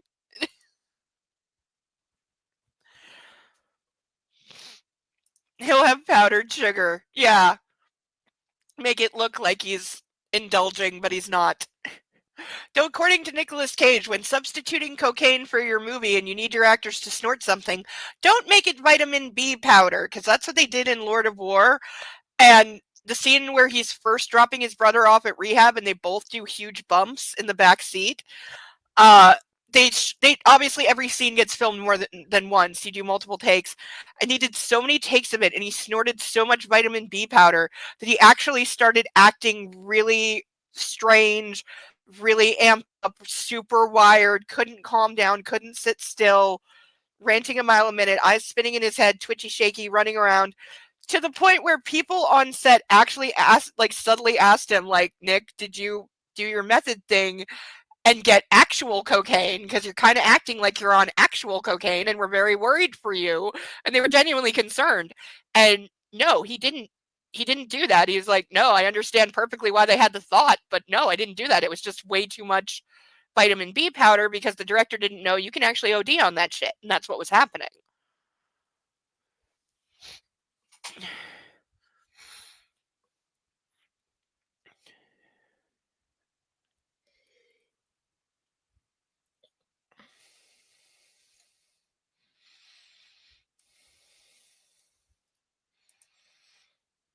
Hmm.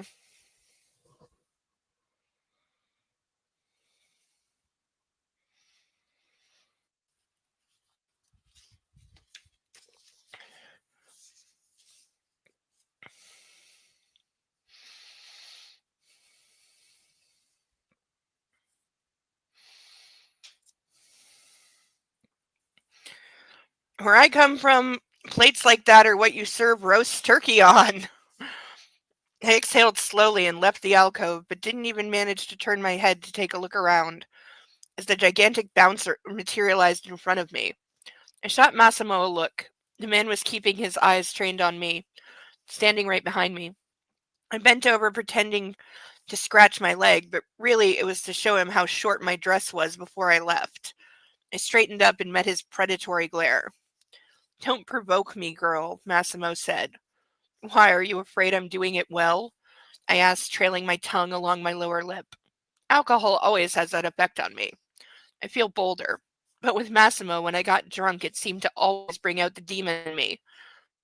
She's not acting any differently. Alberto will keep you company.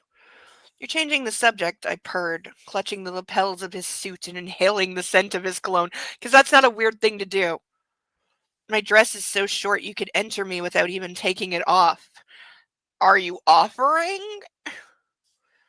I grabbed his hand and let it down to the waist and then under the fabric of my dress. There's like 3 other people watching this happen. White lace, just the way you like it, I breathed.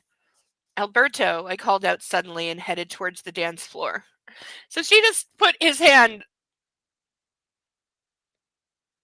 Why? What is the point of. She makes no sense to me whatsoever. There is nothing that explains the way that she's acting unless my theory is in some way correct. I took a look back, shooting a glance at Mass, who was standing propped against one of the pillars with his hands in his pockets and a wide smile on his face. He was into that stuff. I crossed the hall and found a place where the rumbling music was the loudest. People were dancing, drinking, and fucking in the private alcoves. I paid them no mind. I needed to switch off. I nodded at the bartender, and before I could count to 3, there was a glass of rosé champagne in front of me. I needed another drink, so I downed it and grabbed another glass, which had magically appeared on the counter. That's how I spent another hour, or maybe more. As soon as I decided it was enough and that I was suitably drunk, I headed back to those junkies in the alcove. Okay, girl, like, you just downed like probably 8 glasses of champagne, so be careful about who you're calling what. I'm surprised to see that the gentlemen were not alone anymore. There were women all around them, purring and brushing their legs and arms and crotches like horny cats. They were all beautiful and all hookers. Massimo was sitting in the middle, but alone. Was that coincidence or something he had planned? I didn't care. I was happy with what I saw because otherwise I might have reacted violently. I swear to God, the 4 days that were missing when she arrived were spent reprogramming her. and that wouldn't even hold and I wouldn't even hold that against myself. Before I could continue this train of thought, my eyes focused on the dancing pole. It was free. This is going to go badly. When I had moved to Warsaw, I had started taking pole dancing lessons. At first, I thought it was all about sexy squirming, but my instructor quickly taught me better. No, no, no. You don't squirm on the pole and you never slide your back down it ever. It's a lot of hooking your leg. It's a lot of most 90% of working a pole is with your legs. Because as a girl, that's where your strength is. You can even doing the 2 hands on the top spin, you usually do hooking a leg around to hold yourself up. And anything done upside down is entirely your legs. But always make sure the top is off before you go upside down or else you just look sloppy.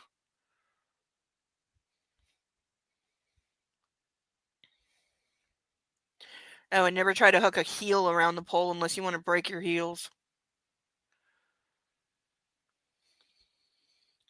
Pole dancing was the perfect way to keep your body in shape. It was a bit like gymnastics, only on a pole. So without thinking, I went to the table, aimed my eyes at Massimo, and slowly took off the cross hanging from my back. I kissed it and placed it gently on the table in front of the man in black. Running Up That Hill by Placebo. I know Running Up That Hill by, is it Kerli? Kerli? Yeah, I think it's one of hers.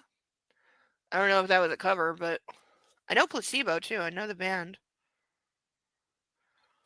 It's blasting from the speakers. Also, why is all the music in this place 90s as well?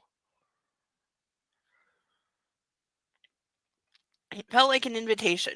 I knew I couldn't do everything I had in mind. My dress was too short and there were all these guests around. One thing I knew was that the moment I touched that pole, Massimo would blow a gasket anyway. When I grabbed the metal pillar and turned in a fluid pirouette trying to gauge his reaction, he kept still. All the men suddenly lost interest in the women around them and instead looked at me. I got you now, I thought, and started the show. A few seconds later, I already knew that the few years I hadn't practiced had done nothing to blunt my talent. Because that's how that works when you're drunk.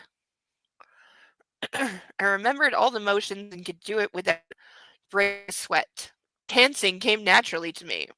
I had danced since I could remember. Whether it was pole dancing, ballroom dancing, or Latino, it always soothed me. I allowed myself to sink into it. The alcohol, the music, the atmosphere of the place, all that had changed me. Again, she's acting exactly the same as she always has. After a long while, I shot a glance at the place where Massimo had been standing a while ago. The space was empty now, but all eyes were on me, including Dominic's. The young Italian was sitting wide-legged on the couch. I pirouetted once more and froze. That wild, icy stare was drilling holes in me. Massimo was standing right next to me. I wrapped one leg around him and ran my fingers through his hair, leaning him back against the pole. Very interesting choice of music for a nightclub, I said. Yeah, also, yeah, she's right. That song doesn't make any sense. As you've noticed, this is a club, not a disco. Still a weird choice for any kind of like nighttime establishment, because it's not that kind of song. It's very like low key. I turned around and pressed my buttocks against his crotch, swaying gently. Massimo grabbed me by the throat and pushed my head into his shoulder. He'll be mine. I promised you that. And I'll take you when and where I want.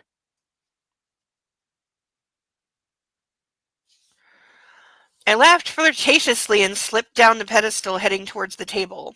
One of the men pushed himself to his feet and grabbed me by the wrist, pulling me to himself. Now there's going to be a fight. I lost my balance and fell face first into the sofa. The man pulled up my dress and clasped his hand on my buttocks, slapping it and shouting something in Italian. Uh, there's about to be a murder in the club. I wanted to get up, hit him on the head with a bottle, but I couldn't move. At some point, I felt someone dragging me by the arms along the soft fabric of the sofa. I raised my eyes and saw it was Dominic. I turned my head, noticing Massimo, who was holding the man who had been groping me just a moment ago by the throat. He held a gun in his other hand, pointing it at the unfortunate admirer. Yeah, I saw that coming. I wrestled out of Dominic's grasp and rushed towards the man in black. He didn't know who I am, I said quickly, stroking Massimo's hair placatingly. See, it's like Anastasia every time she placated Gray, except with a gun.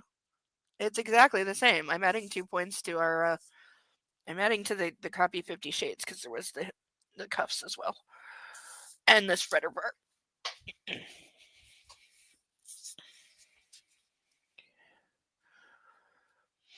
And it, like, girl, this is so your fault. You did this on purpose. You know exactly how he's going to react, and you provoked it. And now you want to be all, oh, he didn't know? Well,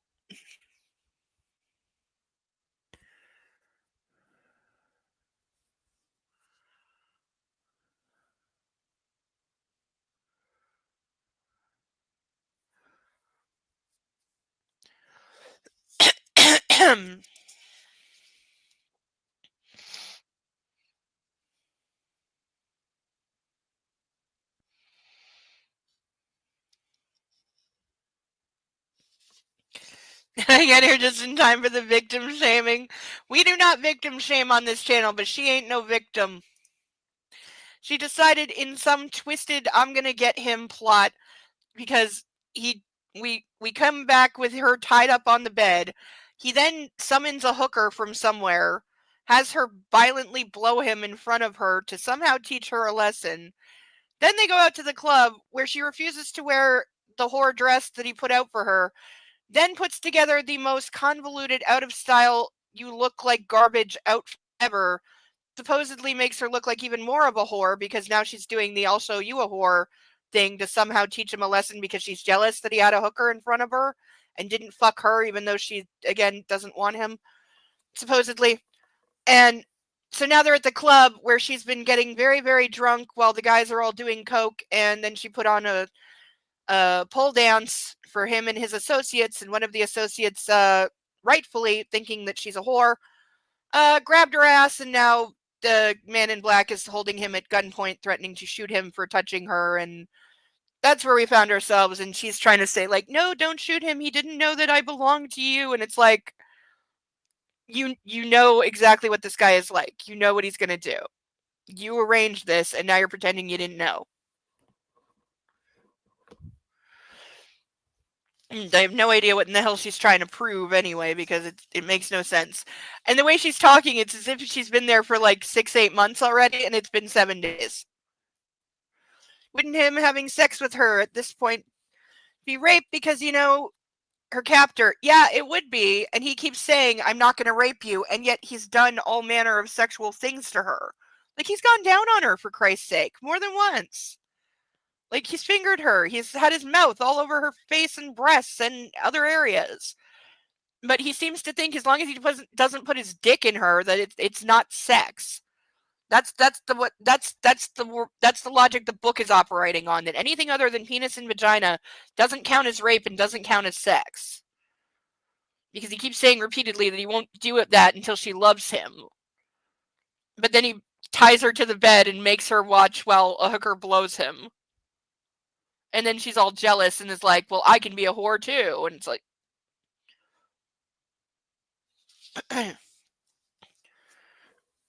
yeah, she's still not making any sense at all.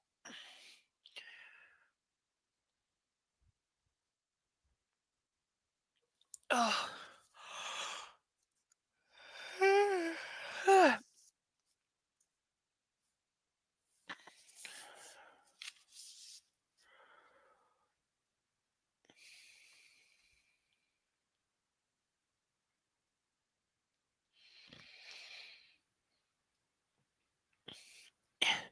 He roared something in response, and Dominic jumped towards us, grabbing me again, but this time tightening his grip so I couldn't escape.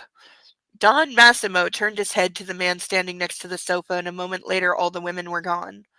As we were left alone, he pushed the man he had been holding by the throat down to his knees and aimed the gun at his head. The sight made my heart start thumping wildly. She's going to be so turned on by this.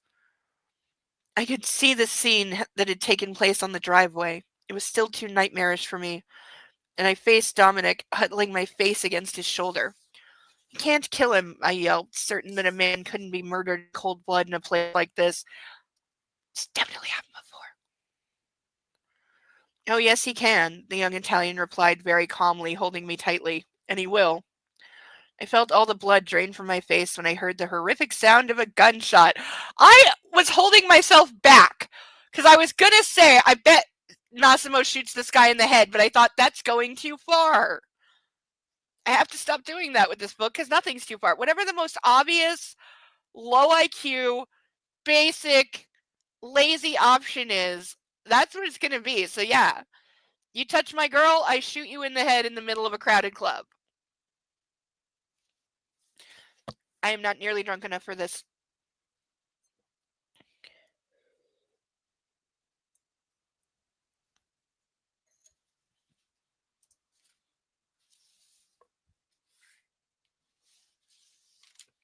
Yes. Yeah. Yeah, I can see that, man. True. Even though the author's not American.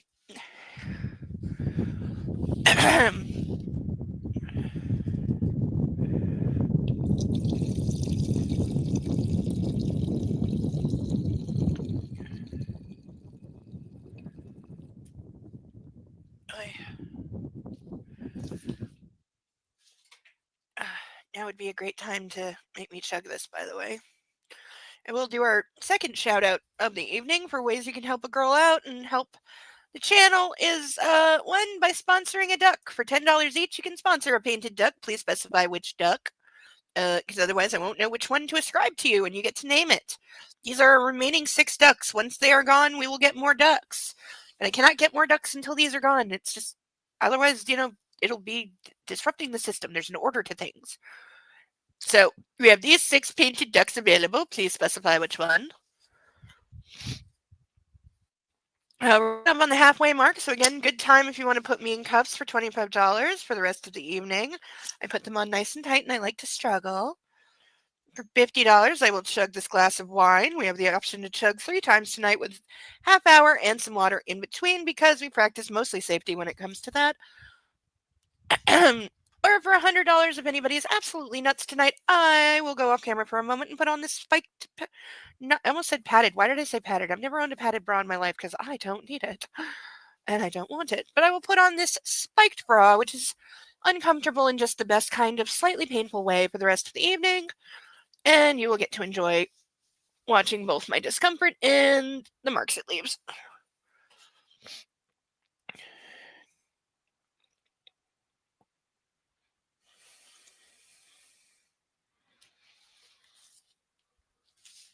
So that is how you can help a girl out. PayPal link top of the chat.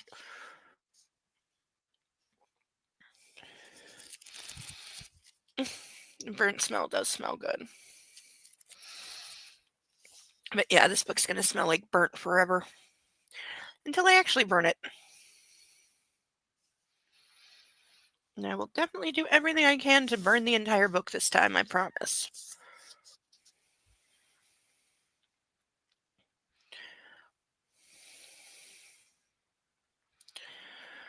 My legs buckled and I started to slide down Dominic's chest. He held me tighter and called something out. I felt myself being lifted and carried somewhere. The music died and my body hit soft pillows. Oh, gotta add 1 to the faint counter because that makes 5. And again, that was entirely her fault. You like to leave with a bang, don't you? I heard Dominic saying and pushing a pill under my tongue.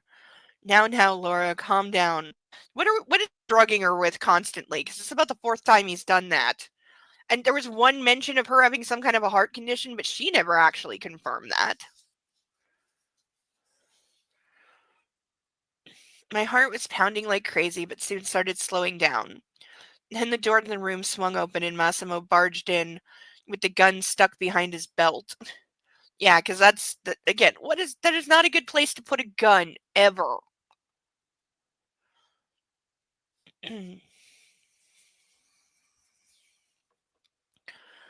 He knelt by my side and stared at me, his face a mask of fear. Did you kill him? I asked in a whisper, praying that he didn't. No. I breathed out and turned my back. I only shot off his hands. He won't be touching you again. Okay, so he didn't murder a guy. He replied, getting up and passing the gun to his assistant.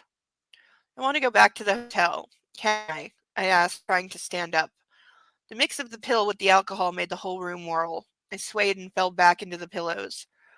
The man in black held me in his arms and hugged me. Dominic opened the door, which went to the back office, then to the kitchen, and finally to the back exit. There was a limo there waiting for us. Massimo stepped in, still holding me in his arms. That's a hell of a magic trick.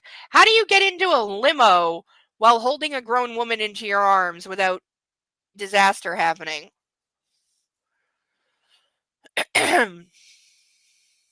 He placed me in the seat and covered me with his jacket. I fell asleep huddled against him.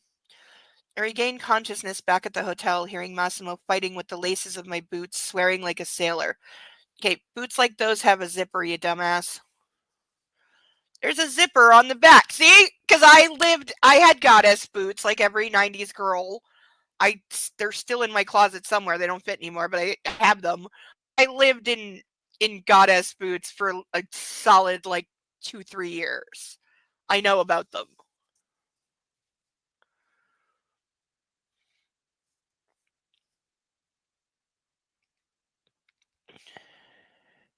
I whispered, my eyes half closed. He didn't actually think anyone would be able to tie those shoelaces each time. Yeah. Phase shift technology. Oh, yeah, that's the only way that's happening. Escalade limo? I don't know what that means.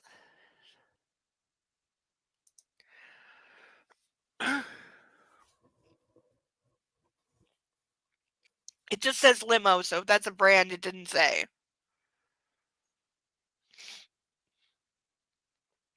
I'm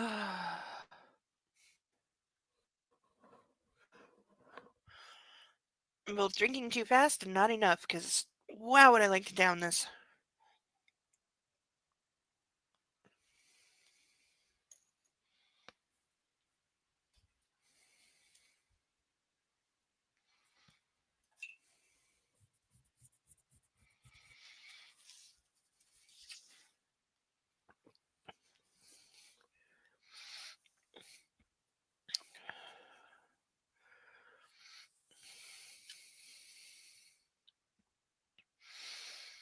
Massimo raised his eyes and sent me an angry look, pulling the boots from my feet. What did you think, coming dressed like a... He trailed off. Finish the sentence, I growled, irritated and instantly awake. Like a whore, you mean? Isn't that what you were going to say? Uh, for anyone who missed it, the dress that he laid out for her was also a hooker dress, and it was a better one than the one she wore. The man in black balled his fists. His teeth were clenched, and the muscles of his jaw worked. It just says worked, and then it stops. You like whores, don't you? Isn't Veronica proof of that? She's jealous of a hooker. She's jealous of a literal hooker. Like, what the... Girl, you stupid. His eyes grew empty, devoid of emotion. I stopped talking, pursing my lips and waiting for a reply. Massimo didn't speak, but I could see his knuckles whitening, his fists squeezing tightly. Finally, he shot up and sat astride me, his legs around my hips. He grasped my wrists and lifted my arms above my head, pinning them to the mattress. My chest started heaving frantically as he brought his face close to mine, then thrust his tongue inside my mouth. Yeah, that's what he means by I'm not going to touch you until you give me consent and you're in love with me, is doing shit like this.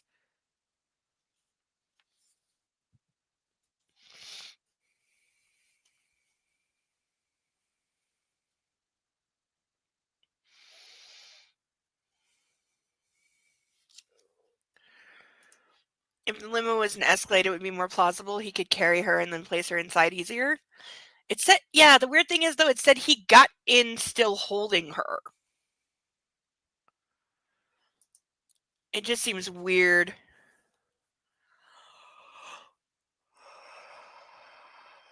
Ugh.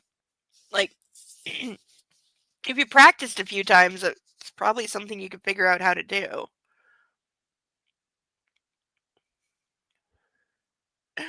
But how much experience do we think he has taking unconscious women into the back of limos? I'm going to go with a lot.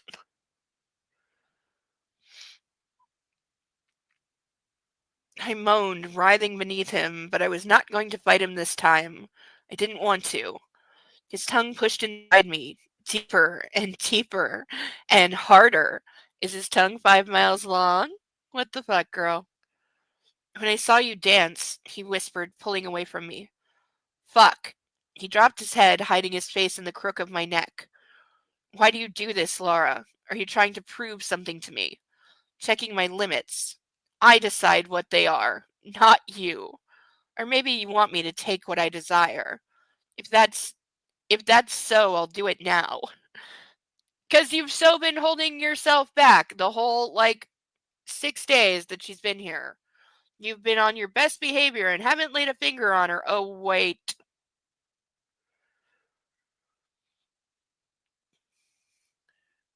I was having a good time. Wasn't I supposed to have a good time? I asked.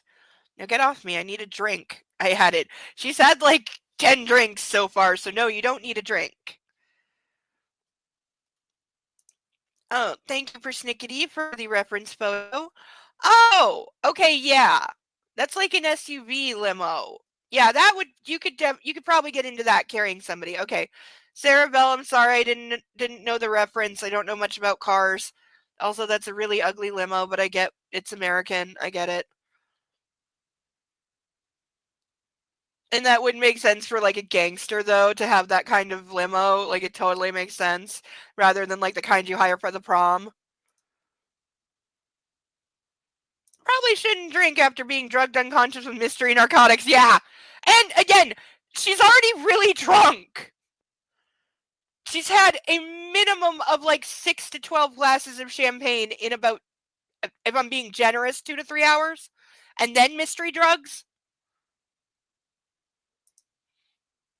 Her dress could be okay if it was accessorized properly, not the hot mix and match. Oh no. Girl, she looked like a hot ass mess. She looked like she fell through her closet and just, yeah, no. She looked like an absolute hot fucking mess.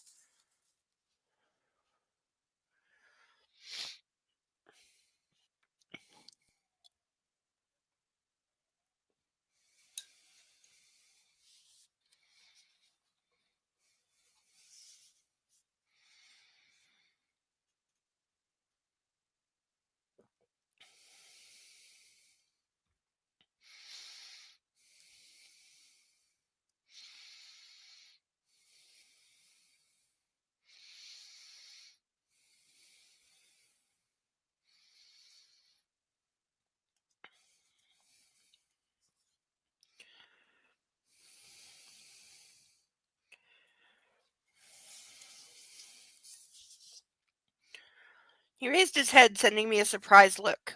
You need what? A drink, I repeated, crawling from under him as he loosened his grip and fell to his side over the mattress.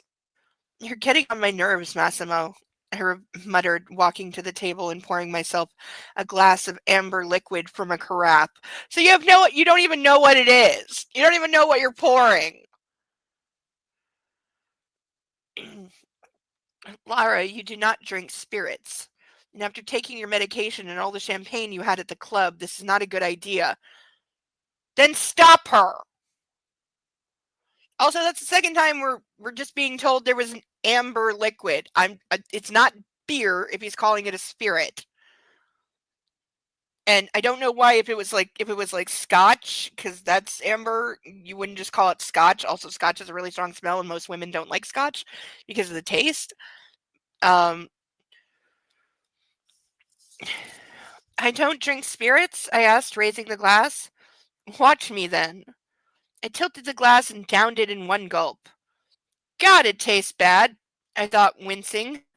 My dick of spirits didn't stop me from pouring myself another glass. Okay, stop her or Girlie's gonna give herself alcohol poisoning. Maybe she just wants water. She definitely needs to be drinking a lot of water. Try to give her the benefit of the doubt. Never mind. Yeah, you learn not to do that, Sarah Bellum. You learn. You know what? Let's take a sip of our own amber liquid. God, that's. I'm halfway through a second glass and I've only been drinking for an hour. Oh.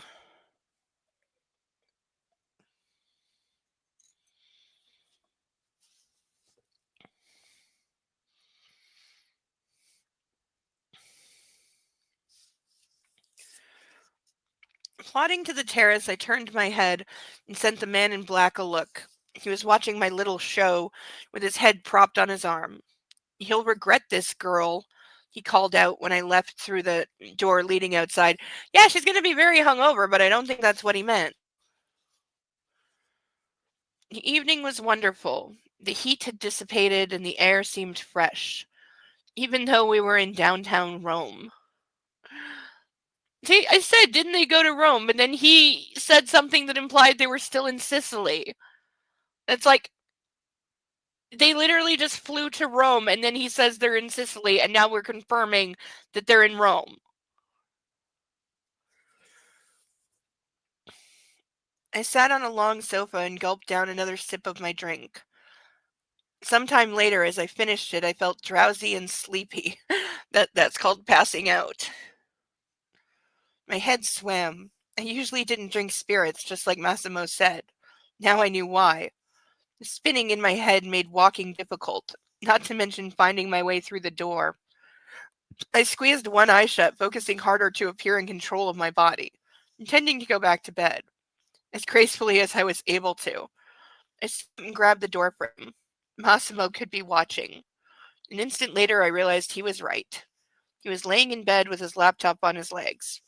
He was naked, not counting the tight-fitting CK boxers. God almighty, he's too beautiful. These are not natural thoughts. I thought as he raised his eyes and looked at me. My drunken brain was suggesting that I slowly drop my clothes and leave him to himself. I took a step forward, fiddling with the shoulder strap of my dress, letting it slip off. The dress slid down my body and landed on the floor. I wanted to smoothly raise my knee and disappear into the bathroom, but at this point my legs had other ideas. My right ankle got tangled in the dress while my left foot stepped on the fabric. I fell to the carpet with a yelp and burst out in nervous laughter. In other words, I fell on my ass because I am ridiculously drunk. Massimo materialized above me, like that first night when I had bumped him at the club. This time he didn't lift me by the elbows, instead taking me tenderly in his arms and laying me on the bed, checking if I had hurt myself in the fall. Okay, dude, if you're so concerned for her well-being, you wouldn't have let her keep drinking and wander off on her own. When my hysterical giggling had finally died down, he sent me a worried look. Are you all right? Take me, I whispered, pulling off the last elements of my attire. As the white lace thong slid down my ankles, I lifted a leg and snatched the piece of underwear between two fingers. Take me now, Massimo. I crossed my arms behind my head and spread my legs wide. So just in 7 days, she's all like, dude, just fuck me, please. Please fuck me. Guy who earlier tonight I thought I saw murder somebody, but it turns out he only shot him in both hands. So he's not as bad as murdering for a second time in front of me. I told you it would get her horny. This girl, she is like the female Grey, except she's just horny, and he's just angry and horny. But they're both like useless, shallow imitations. Like they're not even. No, that they could hear her scream from Rome to Sicily. Okay. Yes, because he said he could fuck her so good that all of Sicily would hear her scream. Yeah. Uh-huh. It's like a guy saying it's 6 inches, right?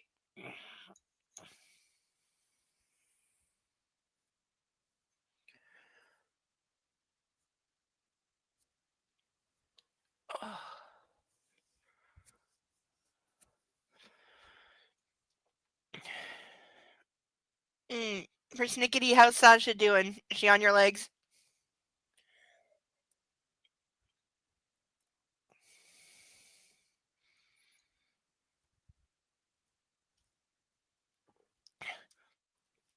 I've asked before, but I don't remember. Are there still bunnies in the winter? Or do they, like, you know, disappear for the winter and come back out in the spring? Do bunnies hibernate? I don't think so. But are there snow bunnies? Or do you not live in a place that gets snow?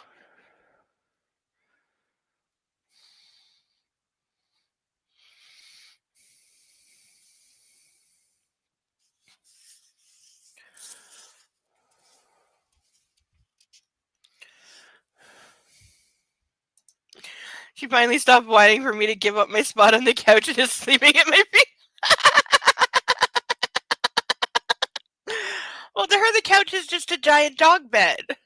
She wonders why you spend so much time on it when it's clearly designed for her. Bunnies are year-round. Do they still have babies in the winter, or are they like I think they're like a spring-summer mating season. That would make sense. It's warm and it's when there would be the most food for them. So winter would not be a good time to make more bunnies.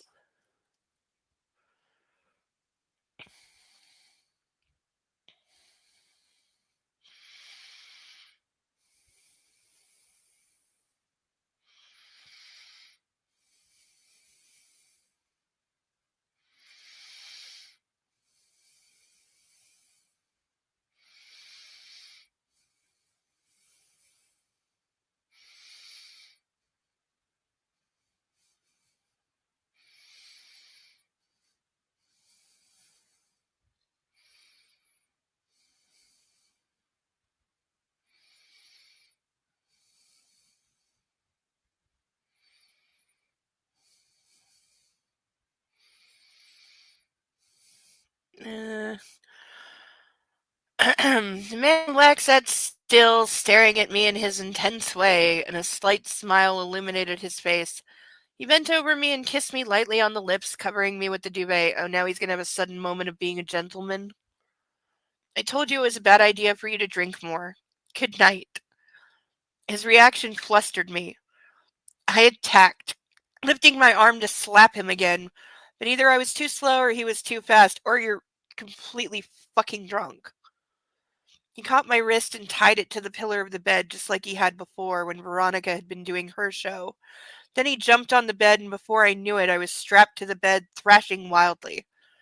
Let me go, I yelled. Well, there's something you should have said a week ago. Good night, Massimo repeated, leaving the room and turning off the light. So he left her strapped to the bed. She's gonna like soil this bed by morning, because like girlie gonna have to pee really soon. I was woken by the summer. I was woken by the summer sun shining through the window. My head was heavy and throbbing with pain, but it wasn't my biggest problem. I couldn't feel my hands. Yeah, there's the other issue with that. What in the hell is happening? I thought, my eyes shooting sideways, taking in the straps tying me down. I jerked my hands, but the sounds of metal scraping against wood nearly made my brain burst. I wailed silently and took a look around. There was nobody there. I tried remembering what had happened the night before, but the only thing I could recall was my pole dance. I groaned, thinking about all the things that must have happened when we got back. Massimo must have gotten what he wanted. How else could I have ended up like this? What he wanted or what you were brazenly offering? How the only thing I could do was die of shame and hangover. A few more minutes of self-pity and I started to think more logically. I fiddled with the locks at the tips of my fingers, but whoever had designed my trap made sure for myself on my own was practically impossible. Fuck, shit, fuck, I swore helplessly. That's when I heard a quiet knock on the door. Come in, I said haltingly, fearing who I would see at the door. It was Dominic. I can't remember being this happy in my life. The young man froze and watched me for a while, clearly amused. I dropped my eyes to see if my breasts were visible, but I had been covered with the sheet very meticulously. Don't just stand there, help me out, I growled, irritated. The young Italian walked over and freed my hands. The evening was a success, I gather, he said, lifting his eyebrows. Give me a break. I covered my head with the duvet. I wanted to die. Since when do you have these kind of feelings? Like, I swear, Author was like just flipping a coin or rolling a dice and just being like, okay, now she feels like this. When I took a peek under the sheets, I realized I was naked. Oh no, I yelped. Massimo left. He has a lot of work, so you'll have to bear with me. I'll be waiting in the living room with breakfast. After 30 minutes, a shower, and a bunch of Tylenol, I sat at the table sipping tea with milk. Have fun yesterday? Dominic asked, putting his newspaper down. As far as I know, not really. But judging by the state you found me in, I did have some fun after we returned. Thank God I don't remember any of it. Dominic burst out in a booming laugh, nearly choking on his croissant. How much do you remember? My pole dance, nothing more. He nodded understandingly. I have to say, that dance of yours is hard to forget. You're very flexible, he grinned. They come out in the winter, bury the babies in the ground so they probably don't reproduce as much. Yes, I remember the magic hole. Yes. I'm sure Sasha does too, and I'm sure every now and then when you're not looking, she, does a little drive-by sniff just to make sure no babies in the winter. Too busy trying to, stay alive and find some food. I don't know. They have to make bunny food, right? Like you must be able to buy bunny food at like a pet store. Or just shred some carrots and like cabbage and stuff that they like. So, you could put out a food bowl for the bunnies. Just for the winter while it's, hard for them to, forage for what they would usually eat.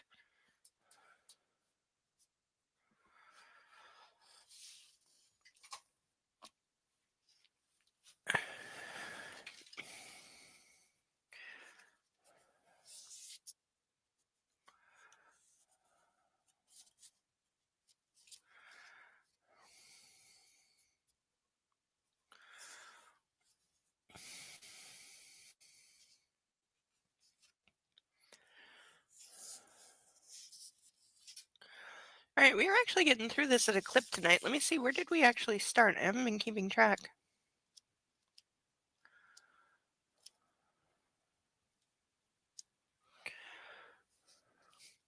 Hey, we're on time page count wise. That's the first. I still need a lot more to drink to put up with this.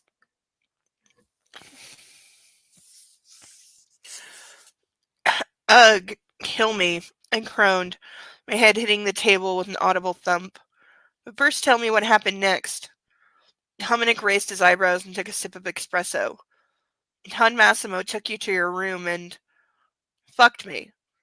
I doubt that. No, I wasn't there. I met him a minute after we returned, and I saw him leaving your room and going to sleep on the second bedroom. You know, we're family, me and Massimo. And he didn't look. Dominic searched for the right word. Satisfied. And after a night spent with you, I believe that's how he would have looked.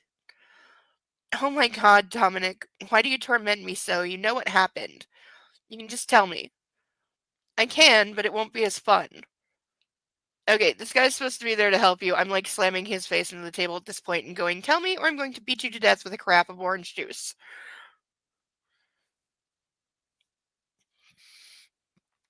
The expression on my face must have told him I was in no mood for jokes right now. All right. You got drunk and you got naughty, so he tied you to the bed and went to sleep. I sighed with relief. I couldn't stop thinking about what had really happened, though. Oh, stop it, you. Eat something. We have a lot to do today. Okay, just him saying, oh, stop it, you, is pretty much confirmation that he's gay, okay? We only spent 3 days in Rome, but I didn't see Massimo even once the whole time. After our night in the club, he had disappeared without a trace, and Dominic wouldn't talk about it. So we spent the whole time together, with Dominic showing me the Eternal City. We ate together, shopped together, and went to the spa together. Was this how all our trips would be? Hey, if I got 3 days in Rome and I'm getting to like go see the sights, eat at cafes, go shopping, no doubt spending tens of thousands of dollars, and go to, again, probably very expensive spa, and I don't have to put up with violent rapist guy, violent rapist murderer guy, I'm calling that win.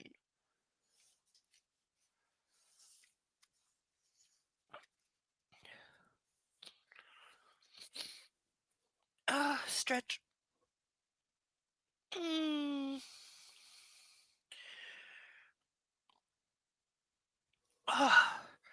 One thing I've always appreciated about dogs and cats is that they appreciate a good stretch. You ever see them stretch after a nap and look at the expression on their face? They are creatures who appreciate a good stretch.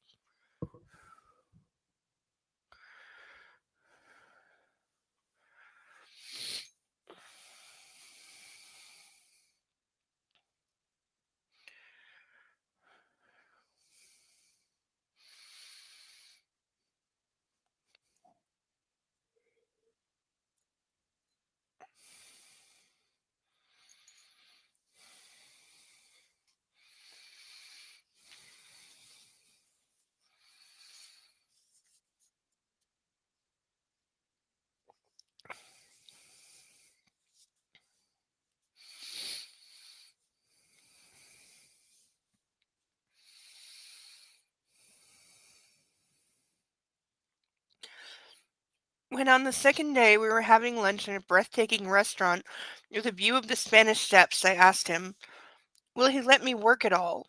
I can't just sit around waiting for him time. Dominic kept quiet a long while before replying. I can't speak for Massimo. I don't know what's in his head. So please, Laura, don't ask me about these things. You have to remember who he is. The less questions, the better. And no, I don't think he's going to let you like go to a job and be out of his sight and that control that much.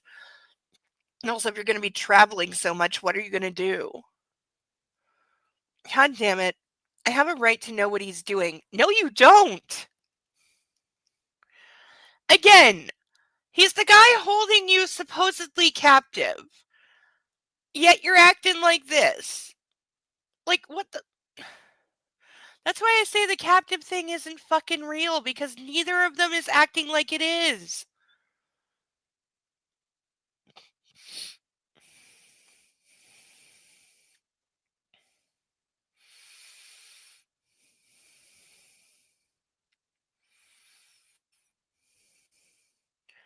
Why isn't he calling? And if he's even alive?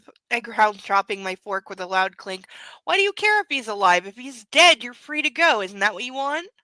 This is the guy supposedly threatening to kill her family if she tries to escape, and yet...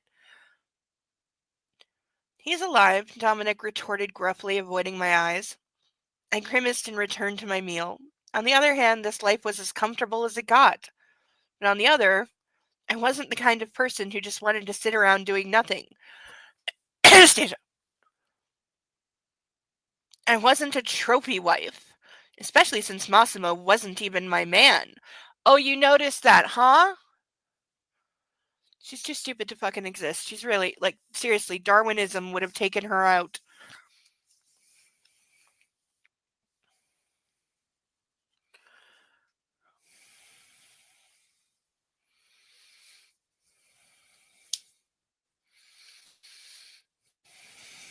She's a very controlling kidnappee, yes. Oh, God, you're making me think about a weekend I spent in a hotel in Rochester. Yes, it was with a guy. Guy who turned out to be a complete fucking loser, and I did not have the, wild, sexy weekend that I was planning on. Because, again, guy turned out to be a complete fucking loser who couldn't actually deliver on any of the stuff we had talked about for the 4 months we had spent talking online and planning this and arranging this trip to have a 3-day sex session. I was not best pleased. Not to mention the fact that I had to lie to everybody that I knew about where I was going over the Thanksgiving weekend. Told family I was staying in town with friends, told friends I was going out of town with family. It works. Nobody knew I actually left the country. Well, actually, I did have 2 of my online friends who I trusted and were not family or friends, IRL friends, that I did tell where I was going and who I would be with and, like, my hotel details and all that just in case, because you should always make sure somebody knows where you are. But I told people I trusted.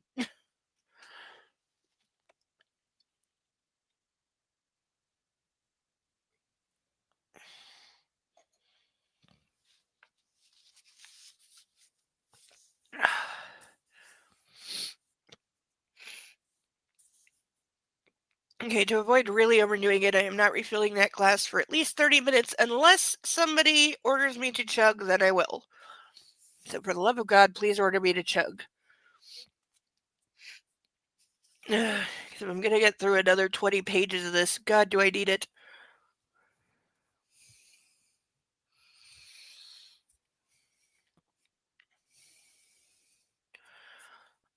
On the morning of the 3rd day, Dominic and I had breakfast as normal. His cell phone rang and the man excused himself and left the table. He talked for a couple of minutes before returning to me. He will leave Rome today, Laura. I sent him a surprised look. He's only just arrived. The young Italian smiled at me apologetically and headed towards my closet. I downed my tea and followed him.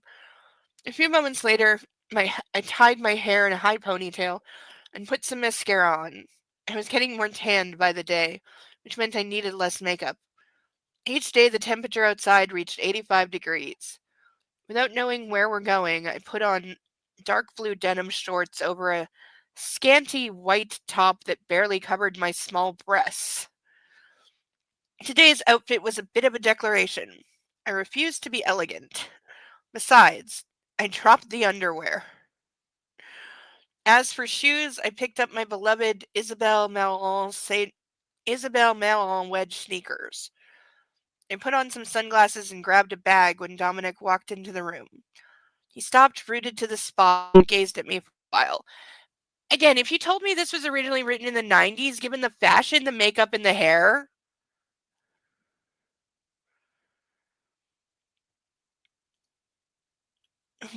Are you sure you want to go out like this? He asked awkwardly. Don Massimo won't be happy. I spun on my heel nonchalantly, slid my glasses halfway down my nose, and shot him a disdainful look. What makes you think I care? After he left me for 3 days? I mean, she's got a point. Why in the fuck should I care what my alleged kidnapper thinks of my wardrobe? Also, he bought all of these clothes, so there's that. I turned my back on him and went to the elevator.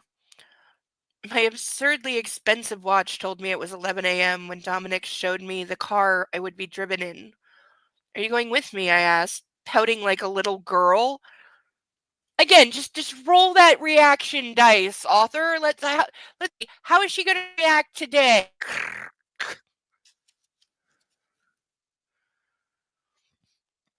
I can't, but Claudio will tend to you during your trip. Oh, now we have another person. Okay. He shut the door and the car drove off. I felt alone and sad all of a sudden. Can I also point out we're almost halfway through this book. And it's only covered at best like 10 days. What's the title of this thing? Huh? Huh? Huh? Just saying. I mean, maybe all three of them take place over 1 year, but not judging by the titles.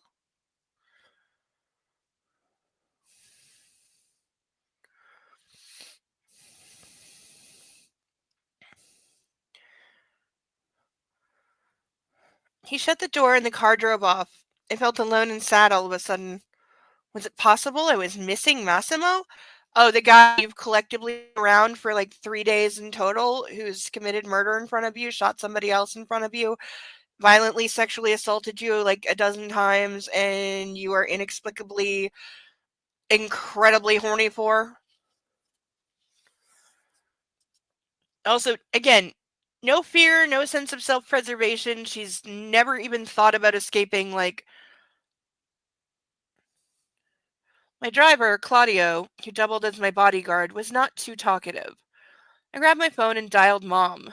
Also, what kind of kidnapper lets you regularly keep in touch with your family and have access to a cell phone and a laptop?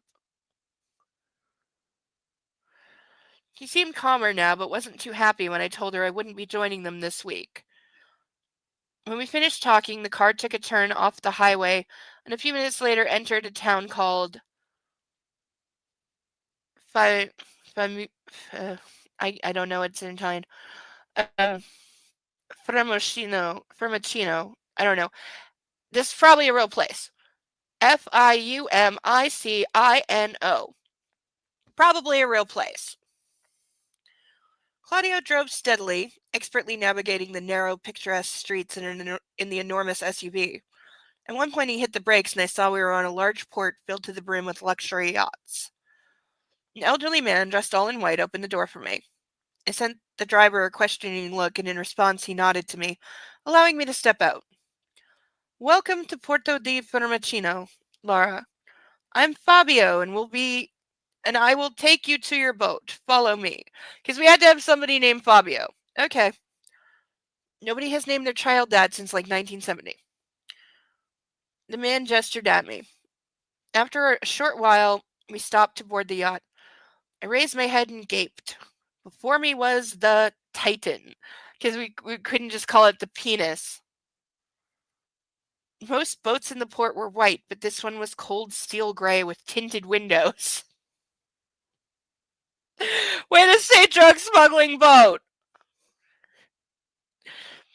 Is it one of those cigarette racer types too? No, because she said it's a yacht.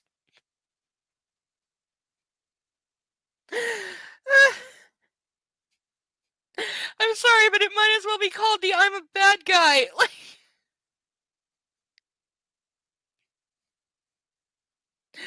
how long did I say I would go without drinking anymore? Anyone want to rescue me? I can't see.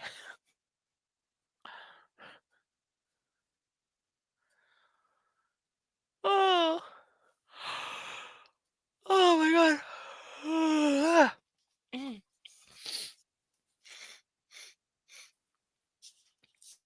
Mm. Okay, something's. Come on.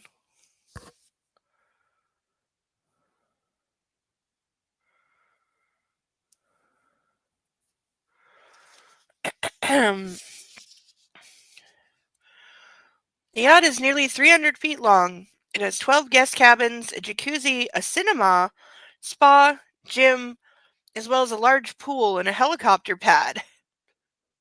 Is 300 feet long enough to have all that? Because I'm not sure it is.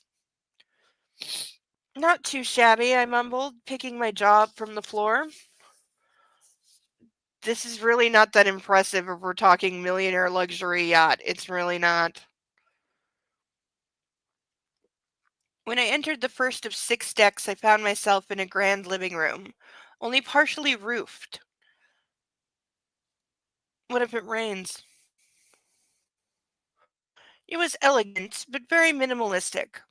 Most of the furniture was white with steel gray details. The floor was made of glass. And there was the dining room and the stairs to the bow and the jacuzzi. Most of the tables were laden with vases filled with white roses. I focused on the one without any flowers. Instead, there was a gigantic ice bucket filled with bottles of Moet Rosé. Before I finished the tour of the deck, Fabio showed up next to me with a glass filled with champagne.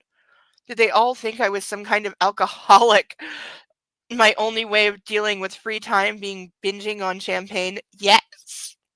Yes, that's obviously what they think, and that's what you've been doing. So, not exactly dissuading the notion. Excuse me. Why do I have hiccups? Excuse me. Ugh. Okay, maybe we need to increase the tums. I've gone from 1 to 2. Maybe I need to make it 4.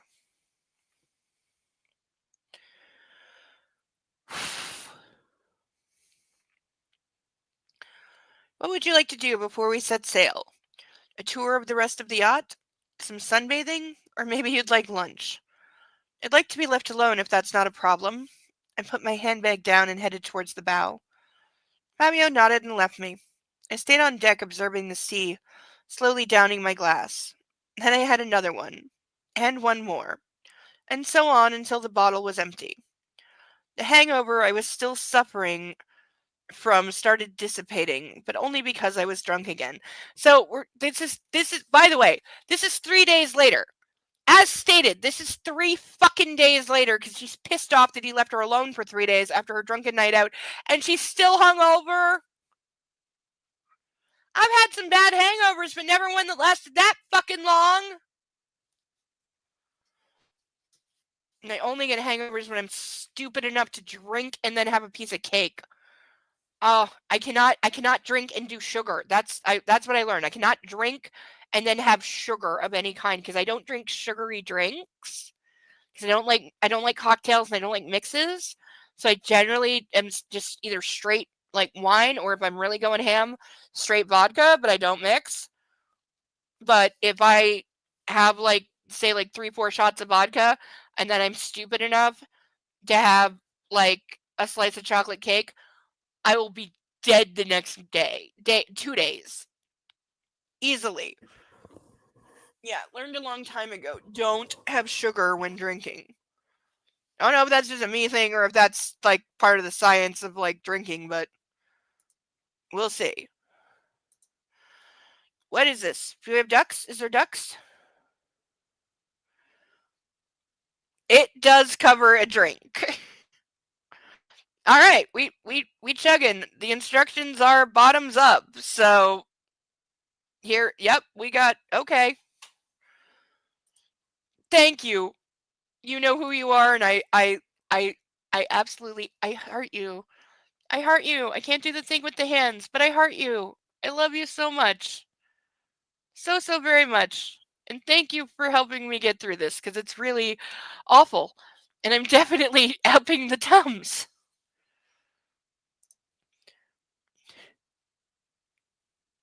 Feeling naughty, seduction, ship-faced, fantasy, peer pressure, c'est la vie. So many options, but Titan.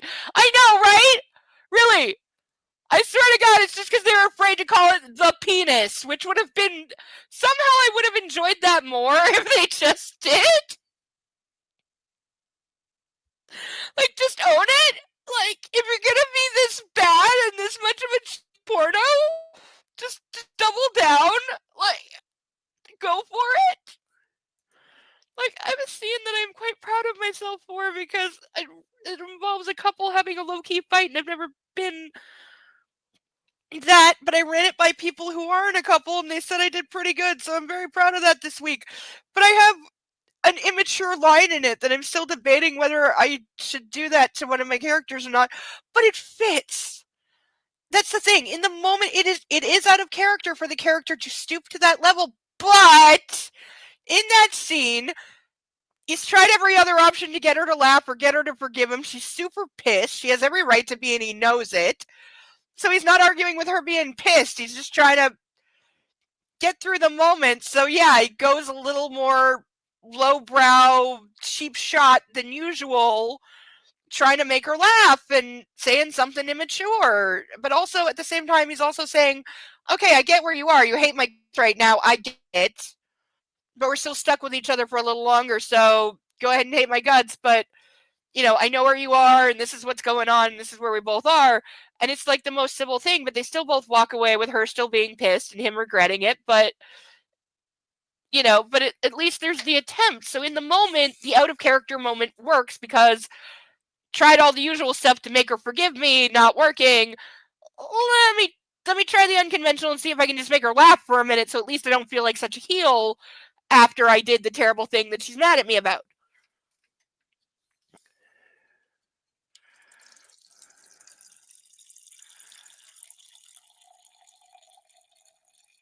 So I was very pleased with myself that people who are an actual couple or in an actual couple long term said, yeah, that's how people who've known each other for a really long time fight.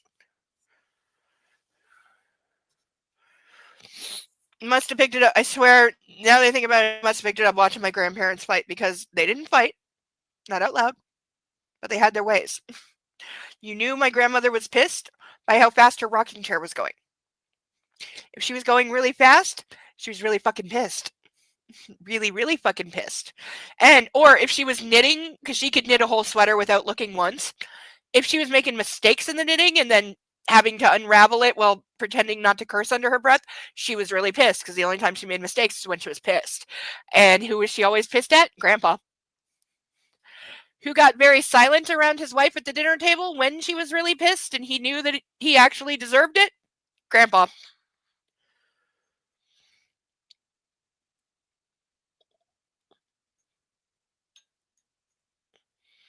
Mm. Sorry. I forgot I was supposed to chug that. Where's my brain? All right.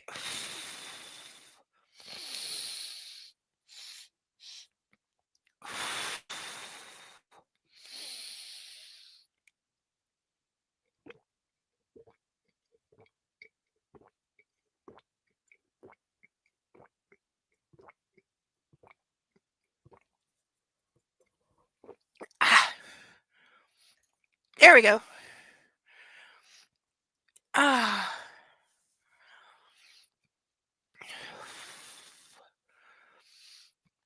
All right, we're going to let that settle for a second. Unless it's drug induced, not alcohol, depends on the half life and all the chemicals and the body's ability to process. It's true. We don't know what he's giving her. Like he's putting some kind of drugs under her tongue with some regularity, and we don't know what it is. And it's mixing with alcohol frequently. Which there's very few drugs that. Well, I'm not sure there's any drugs where it's actually okay to mix it with alcohol. I mean, there's some that it probably just doesn't have any effect. But that's got to be a shorter list than the ones where it's like, don't do this. Because I've picked up prescriptions and it's got the giant ass warning label of saying don't mix this with alcohol. A lot of antibiotics are like that.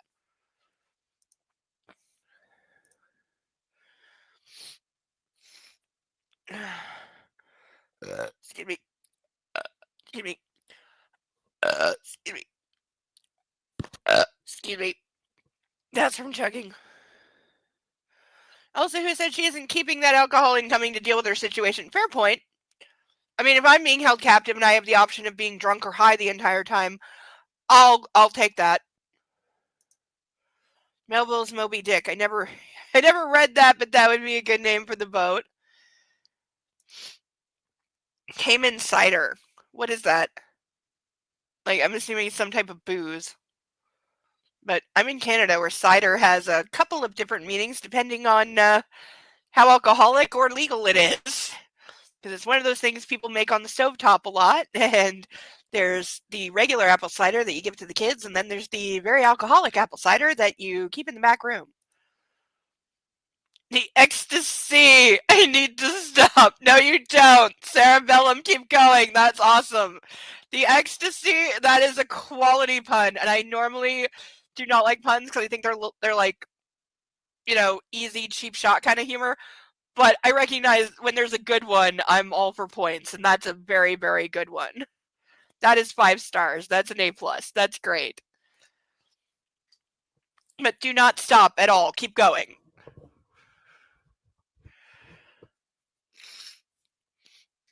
Oh, I think I'm getting your previous one is also a pun, and now it's making sense. I should remind everyone I'm dyslexic and I can't hear the words of, or I can't hear the sounds of letters and words, so I tend to not, yeah. No, I get it now. It just takes a minute because my brain doesn't hear it. Like, believe me, my UK friend, who is a cunning linguist, will often try to do like word puns like that, and I have to remind him that I have no idea what he's saying. I'm like, dude, you've known me for 21 years. You're still, yes, the came inside her. I get it. That is a good one. You're good at this. But also, you have teenagers, and teenagers would probably think that's hilarious. While at least one of them would probably look at you like, ew, mom made a sex joke. But then they would also use it to their friends and laugh about it privately. You know how kids are.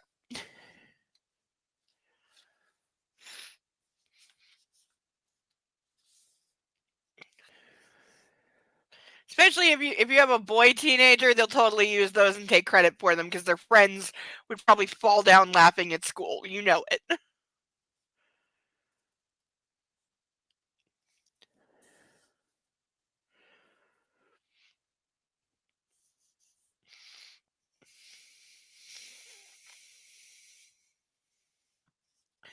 The Titan left port. Also, every time if I hope we don't hear this name of this ship like very often because every time they do, you know what I'm going to think of?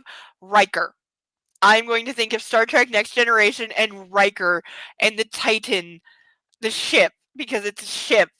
And that's what it is. And that's where my brain is going to go every single freaking time that they say the Titan. I'm going to picture a starship.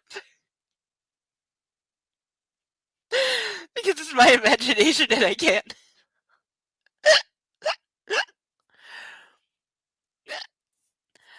As the land disappeared over the horizon, I could only think about how I regretted ever visiting Sicily. Oh, where is this coming from? This is coming from nowhere! I dreamt of not meeting Massimo and not becoming his savior. And it can't even spell it right. Okay, I'm sorry. This is a European book, and it's not even spelling savior correctly because there's a U in there. If you know how to fucking spell, which most European countries do because they use British spelling. I say that because I am in a Commonwealth country where we use British spelling. And wow, I have a lot of freckles because the camera's blocking all the light right now and making it look like I have a ton of freckles, but I actually don't. I do have like freckles for real because I'm like this much Irish and I'm just enough Irish that my hair gets a little red in the summer. If I'm out in the sun too much, I get that sun bleach red. And I get like when I get a tan, oh my god, do I get freaking freckles. Oh my freaking god. Like I look so freaking Irish when I get out in some sun. And I used to have people ask me all the time if I put red highlights in my hair in the summer, and I'm like, no, it's just sun bleached.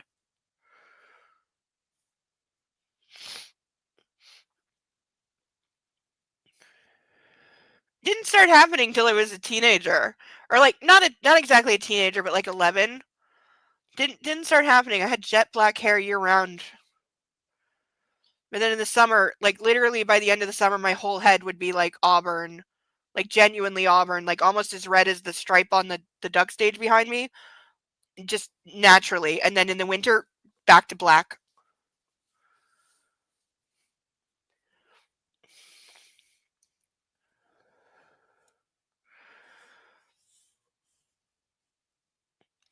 I could have lived my normal life in my normal world instead of sitting here caged like a bird. You're not in a fucking cage, you dumbass slut!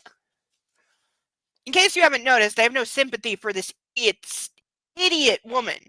She's too stupid to exist.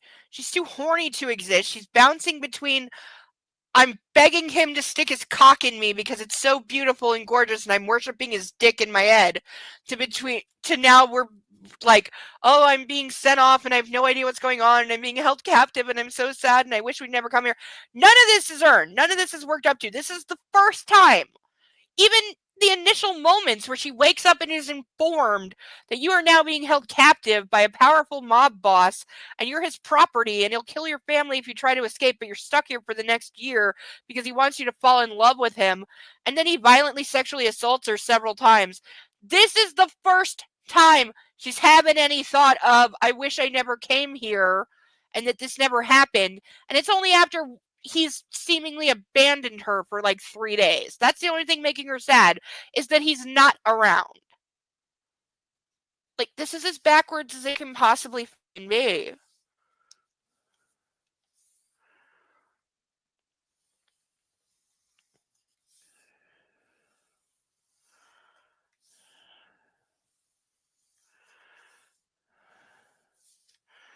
And like, how caged are you when she's been allowed to roam around Rome? She's been allowed to roam around Rome, free as a bird, going anywhere she wants, doing anything she wants, spending somebody else's money in the tens of thousands with the shopping sprees and the spa and everything else, being treated like an absolute princess, bodyguard, chauffeurs, the nines, and now, Deacon, I thought you were going to bed.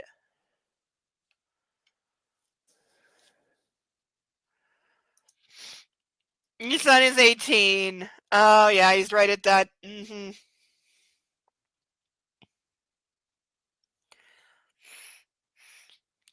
I bet. Because I bet he's still pretending to mom that, he's absolutely never done anything with a girl. Ever. Anything. Ever. Anything. Even a little bit. Ever. I do not like that extra you in words. Hey! It's appropriate. Color. COLOUR. Color. Welcome back. Can't sleep. I did try, though. Okay, you get credit for trying.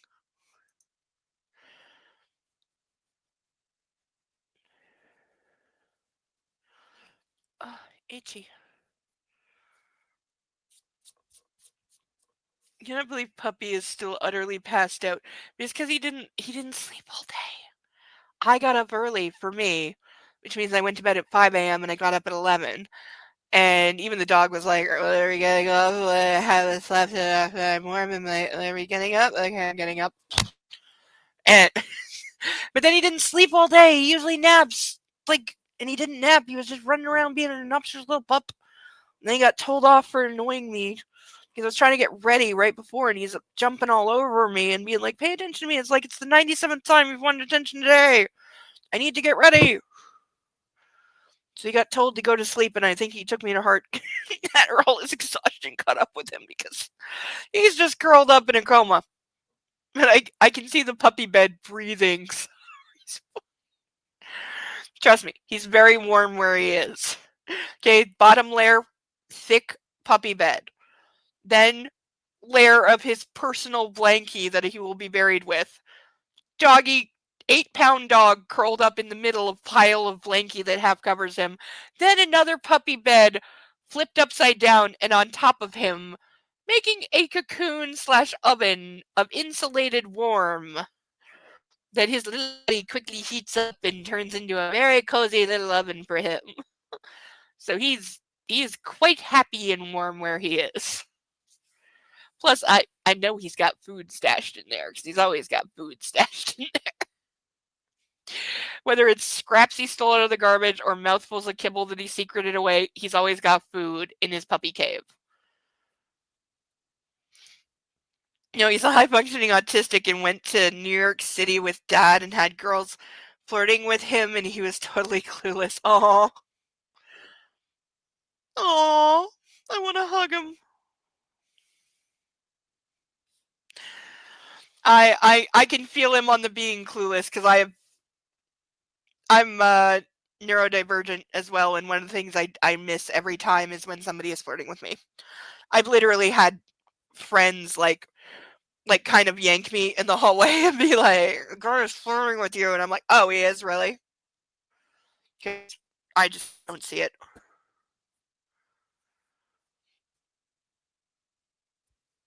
And that was in high school, and it was the captain of the basketball team. His name is Vaughn, I think.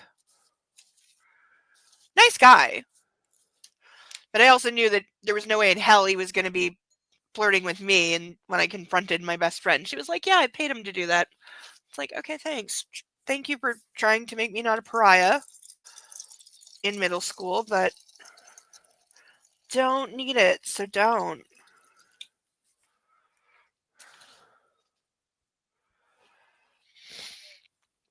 I also was still in the closet at the time, so she was really just trying to be nice. It was Valentine's Day. She was trying to do something nice for me and like raise my rep. So yeah, she literally paid the captain of the basketball team, who was the hottest guy in school and unattached at the time, to like make a pass at me in the hall where everyone would see.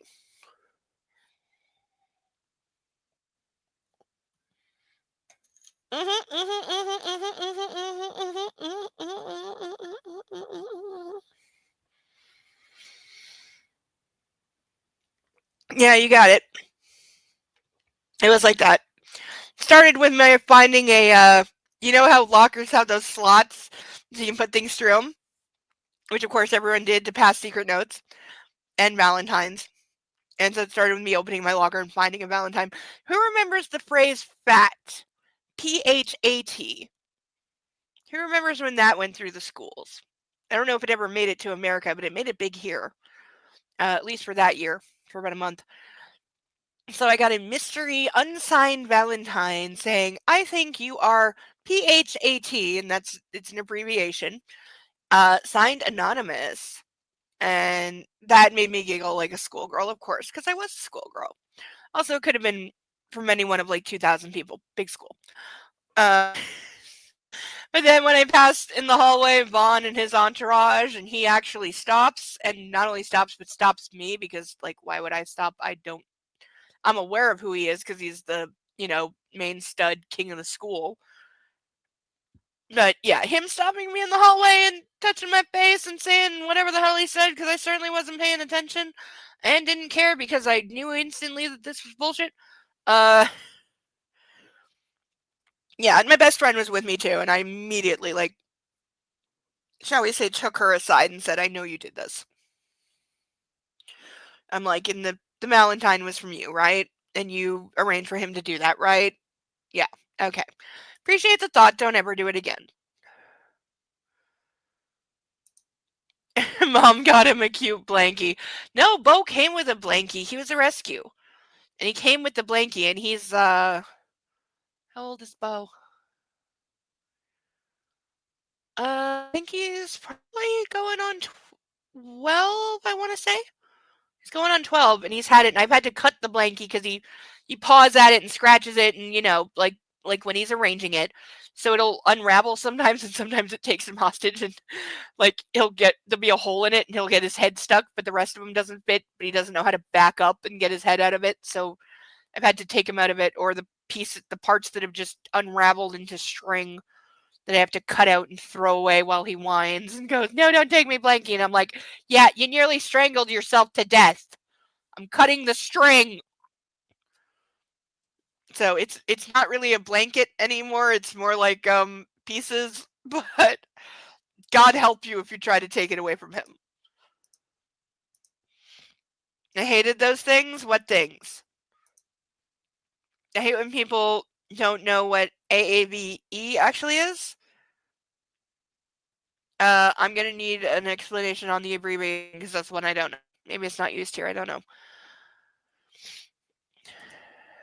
Yes, it did.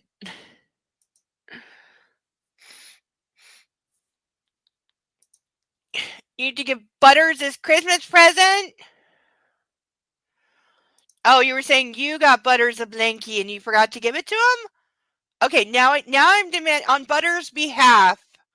I am demanding a picture of Butters with his new blanket so that I know that he properly received it and was loved and cuddled and snuggled. Also, I don't think I've ever seen a picture of Butters, and I would really like to see a picture of Butters.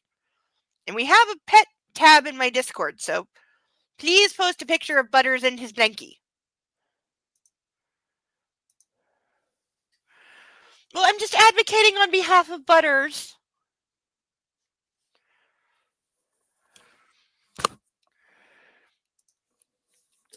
Thick means fine. Oh, yeah.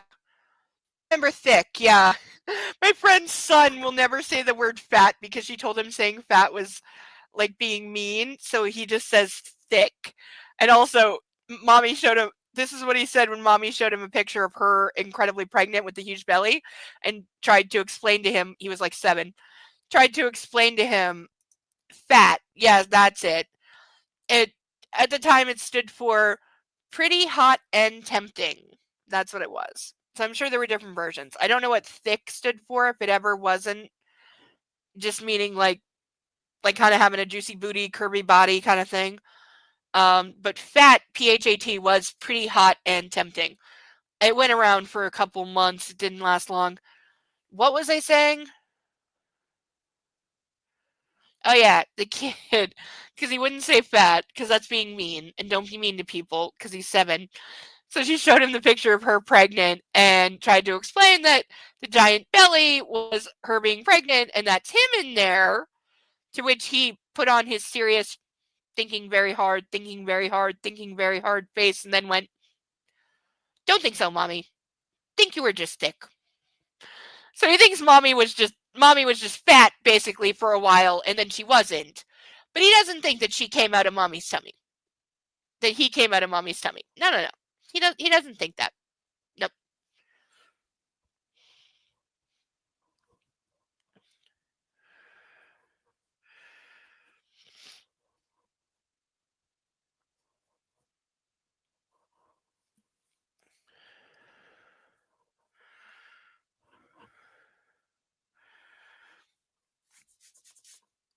But he also says when seeing because one bathroom, so when he sees like uh bloody tampons in the garbage can or something or whatever, because little kids will barge in on you in the bathroom, he goes, "Oh, mom, you're bleeding from your butt again," because everything below the waist is just the butt.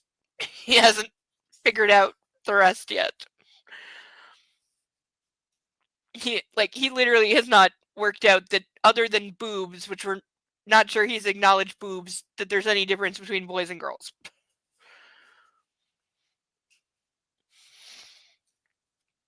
But I'm sure in a couple of years he'll figure it out.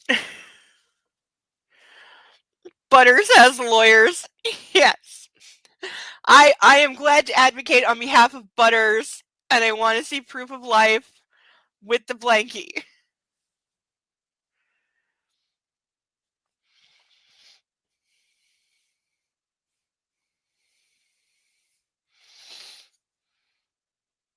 What the hell are you wearing this time? I heard the familiar voice behind me. You look like... I spun and nearly bumped into Massimo, who was standing right behind me. Just like when we had our first meet. I was pretty tipsy already, and I stumbled, falling onto the sofa. How much of this book has she spent, seriously drunk or drugged? I look how I want, and it's none of your business, I muttered. You've left me without a word, and you're treating me like some doll you play with whenever you feel like it. Didn't Anastasia pretty much say that to Gray for the same reason?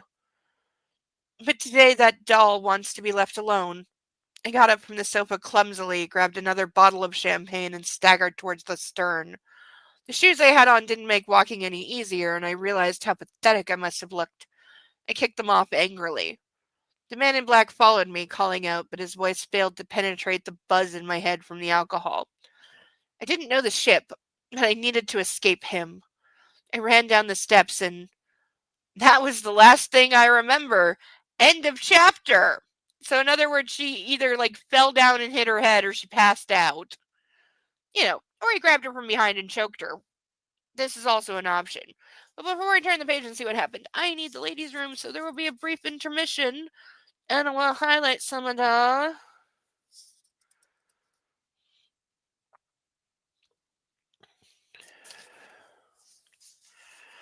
First time the word escape has come up in a context of other than don't.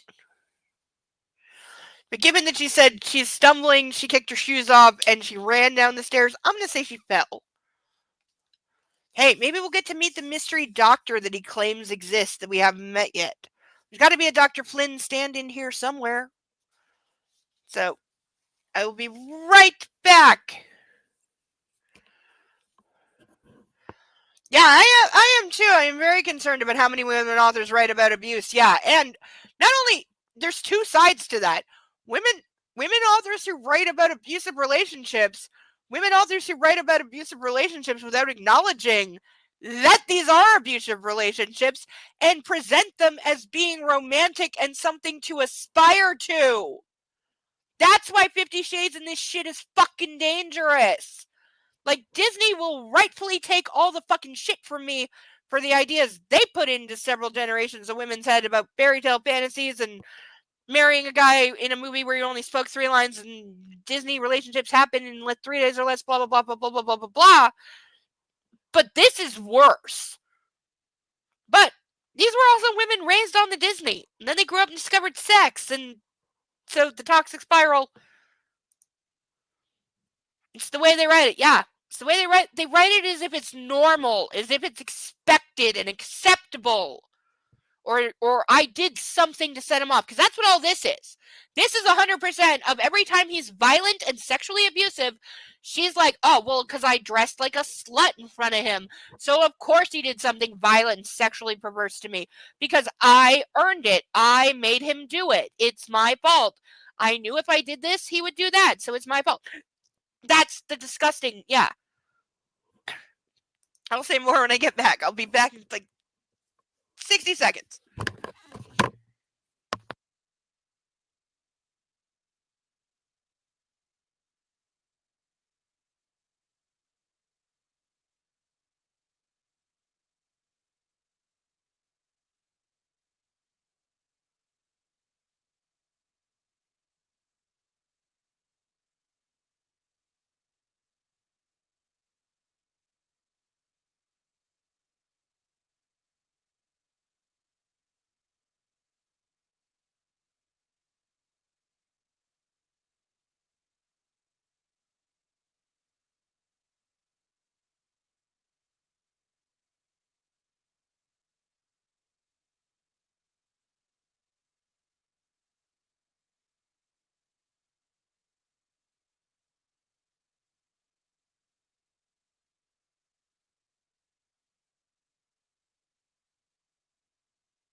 Chapter 8.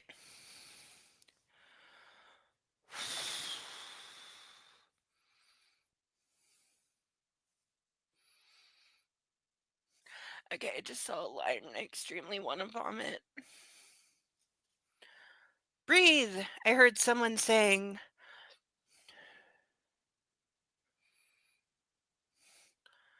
As if through a wall, I hear a puppy stirring.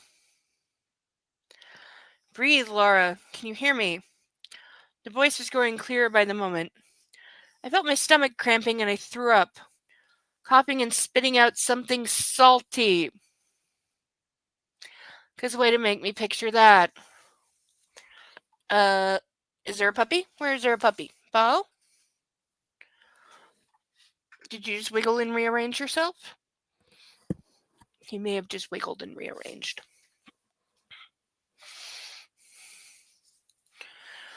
He may not have actually risen from his cave of warm and soft.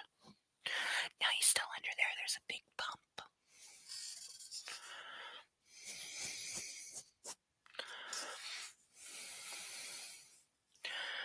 Thank God. Can you hear me, baby girl? We get to play with fire again. Massimo asked, stroking my hair. I managed to open my eyes and saw the man in black hovering above me, soaking wet. Did she fall overboard? She was running downstairs, meaning below deck. Did she fucking... If you fall overboard off a goddamn fucking yacht, like, depending how high it is, there's such a thing as terminal velocity, or at least you're gonna have broken bones from hitting the surface that hard. So apparently, I'm going from what they said about the salty, that yeah, she fell overboard and nearly fucking drowned. Or, hell, for all she knows, he came down behind her, grabbed her by her hair, slammed her face into the wall, and then threw her overboard so he could play hero.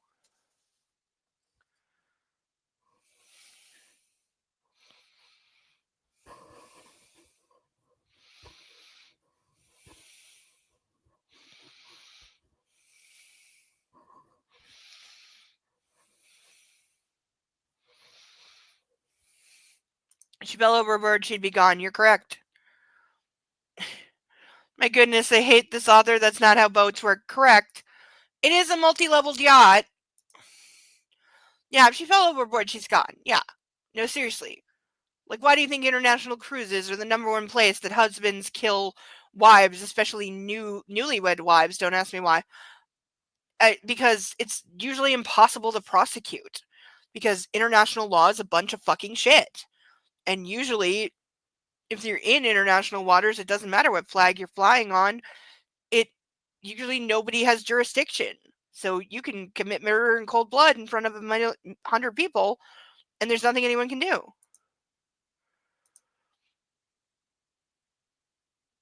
I believe, I want to say yes, that they said yes, because she said the horizon disappearing. So I think they have left dock and they are on the open ocean.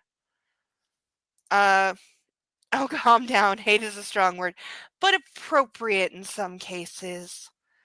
I'm frustrated with her writing skills. Yeah. It's bad.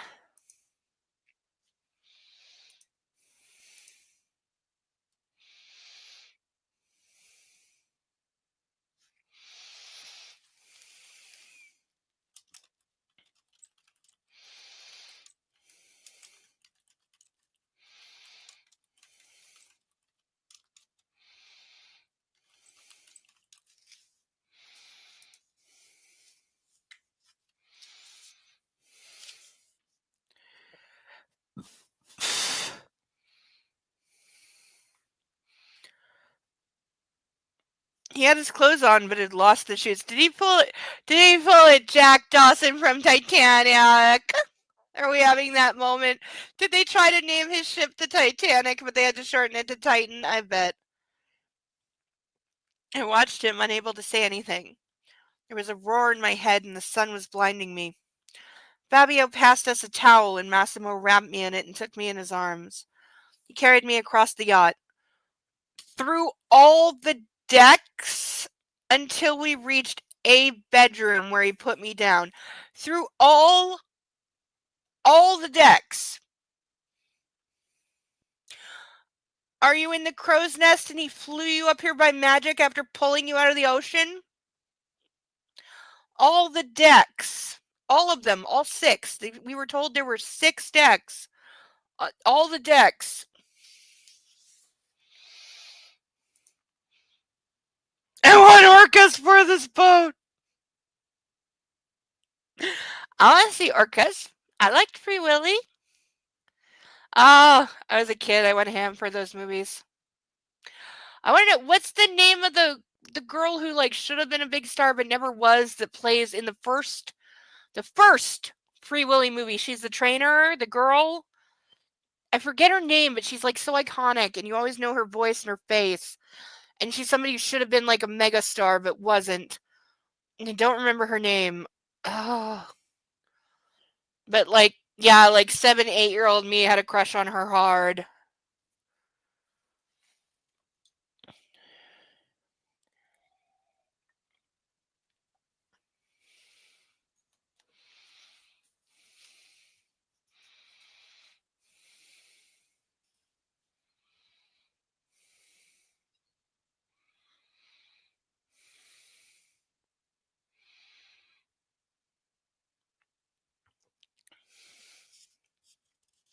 It's gonna bug me now that I can't remember what her name is. Also, my brain is showing me images of her in something else, and I can't remember. She's not in Girl Interrupted.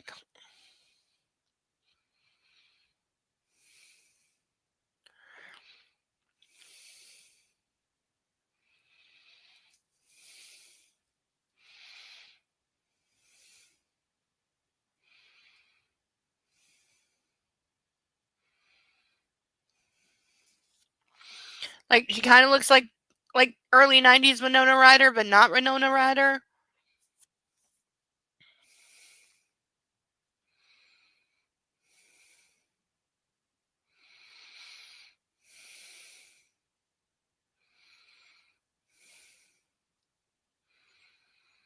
Where he put me down, I was still in shock, utterly clueless about what had happened. Massimo was drying my hair, looking at me with eyes filled with worry and anger in equal measure. So I'm going with, yeah, she went overboard. What happened? I croaked. You fell from the deck. Thank God we weren't going faster and that you fell to the side of the boat. Still, you nearly drowned. Again, without seeing the layout of this boat, that sounds fucking impossible for several reasons. One, that going down stairs, which are usually contained within a boat for this exact fucking reason, they usually have walls around them, moron, so that you can't fall off them, because people on these yachts are generally drunk off their ass and high as fucking shit. So, generally, you can't fall down the stairs, moron. And also, the stairs are going to be in the central part of the boat, so falling over the side, that's a hell of a magic trick. Then you didn't break any bones crashing down from the 300-foot, 6-deck high, at least, yacht. How high are 6 decks on a yacht? Because I'm willing to bet terminal velocity ain't that far below it. You didn't break anything, you didn't fucking drown, and somehow what? He did a flying leap off the top deck and dove into the ocean and rescued you, and then you both got pulled up by what? Fairy fucking dust? Like, has she been unconscious for 2 hours? Because that's about how long a real rescue would take.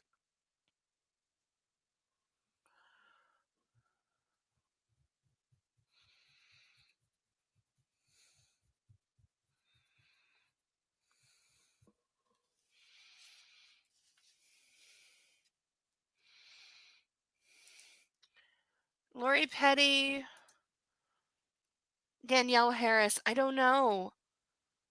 The first Free Willy movie, she is the orca trainer for Willy. She's an extremely skinny white female, taller than average. She had short dark hair in the movie. Yeah, she is the official orca trainer of Willy in the first movie. Not that high because it's not a cruise ship. Okay, fair point. But still, a deck has to be like pretty much standard one story, so it's got to be at least 10 feet. Right? And I didn't say she was on the top deck, true. But on a ship like that, pretty much the top deck and maybe like a partial deck above are the only ones that are going to be above board. So everything else is going to be below. So she had to be pretty much on the top of the ship, meaning she must have fell a minimum of 50 to 60 feet. Like, I've been on these kind of boats. If you're in a place where you can fall off the side, then you're on the top deck. So it had to be a considerable fall. Not terminal velocity, because that's higher, but enough to cause serious injury. And she's had 2 bottles of champagne. How did she not drown? Where did he jump from to go in and get her? Also, why? And, like, I want pizza. No, strike that. I want Chinese food rice. Just rice, nothing else. Just Chinese food rice from this place that I like. This definitely, well, actually, they're not closed now because they stay open late now. They stay open until 2 or 3, but it's just this, there's this one place in the city. My mom took me there when we first got here because we both love Chinese and a good buffet, and it was near where we lived. So I've been loyal to this Chinese place. Even though the mall they were in got tore down, they still exist. And they're still the best Chinese food in the city. So yeah, like a fucking a square cube of their Chinese, like, chicken fried rice right now. Ugh, could live off it for a month. I would need a lot more info about the boat. Yeah, that's Setdale. I'm with you. I'm with you. That's what I'm lacking too. I need more information on this boat. I need, like, the make and model and year of manufacture of this boat. That's what I need to figure out what is going on here, because this makes no sense. This feels like I wanted a dramatic moment, so I decided that she fell downstairs. And, like, girl, you want to have her fall downstairs? Have her hit her head. Get a concussion. Have like a bruise or something. Why are we going with fell completely over the side of the boat and nearly drowned? Why? That's just, it's too much. That's later. Don't give it to the orcas. Yeah, I don't know. I don't know which actress I mean, whoever was the official orca trainer and looked like, who is around for the 90s and knows what the words heroin chic mean. Cuz she had that look going on.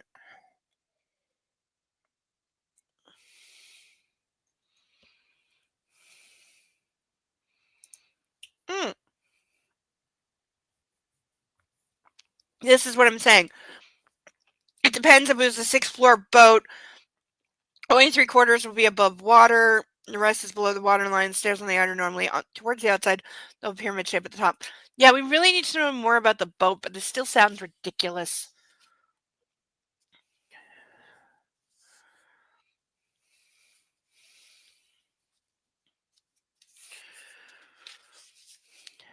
Massimo knelt by the bed. God damn it, Lara. I feel like killing myself now. At the same time, I'm so happy you're alive. I'd hand him a gun and say, please blow your brains out over there so you don't get any on me. I touched his cheek. You saved me? Oh, so now we're doing, what do you bet he threw her overboard so that they could have this, who knows? And in the chat, I've explained this before, and also Cerebellum, you should so fucking know from a professional point of view. Who knows what Nightingale syndrome is? Because if I wanted to manufacture it, this is a really good way to do that.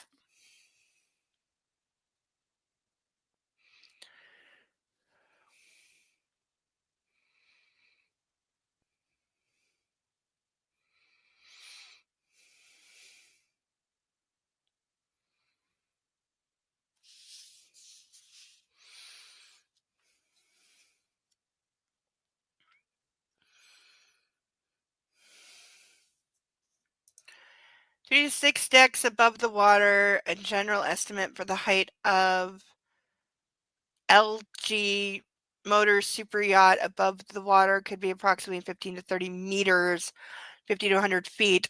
Those can be higher for the largest vessels. So I was in range. I said 50 to 60 feet. I was on the low side, actually. But yeah. No, seriously, if she fell, like, let's go with the low end. Let's say she fell off the side and fell 50 feet into the water. I went to a summer camp more than once. Joy Camp up north, where Christie Conservation Area. Well, no, not Christie. It's north of Christie, but you go through there to get there. And there's these cliffs that we would take the pontoon boat out to in the afternoon. Very shallow inlet, calm lake, perfectly safe. No, not even like fish. Nothing that's going to hurt you. But there were these shale cliffs because everything here is shale. And over the years, there had been kind of a rough stairway formed to climb up them, and they were marked at different points. And it was kind of a rite of passage to jump up different points. And there was the 5 foot, the 11 foot, because again, these are natural cliffs. 5 foot, the 11 foot, there was a 20, there was a 30, 35, a 40, there was a 50 foot, which most of the adults didn't like the younger ones going off of because you got to know how to hit the water. Anything above the 30, you better know how to hit the water or you're going to break some bones. And there was indeed a 60, but you had to take the branch off the 50, go around and come up through the woods. It was like a 10-minute hike. You had to go around to come out on the 60 at the point of the cliff and then dive it. And they really would stop you if you were under a certain age. Like if a 12-year-old tried to do it, they'd be like, no, you're not jumping off the 50. Nope, sorry. Nope, you don't know what you're doing and you're way too breakable. Not happening. I only ever went off the 20 because I'm not an idiot, and that was terrifying. I'm fine with heights, genuinely. But I'm not fine with jumping off of heights. Also, I don't do unknown or risky things, but I was at camp and I was secretly drunk because somebody had a bottle of vodka and we'd been passing it around on the boat behind the counselor's back. So we were all a little tipsy because we were young and didn't drink and were stupid. So I went off the 20, even though I really hated it and I will never ever do it again. And I still regret it because I was terrified and it was stupid. But I remember hitting the water. There was a girl about my age, my size, who jumped off the 30. She tried to do a flip, didn't make it, landed flat on her back, slammed, wham into the water, then sunk under the water. She's wearing a life jacket. And she sunk under the water, didn't come back up. We seriously were like freaking out that she drowned. Then she came back up, but she wasn't moving or speaking.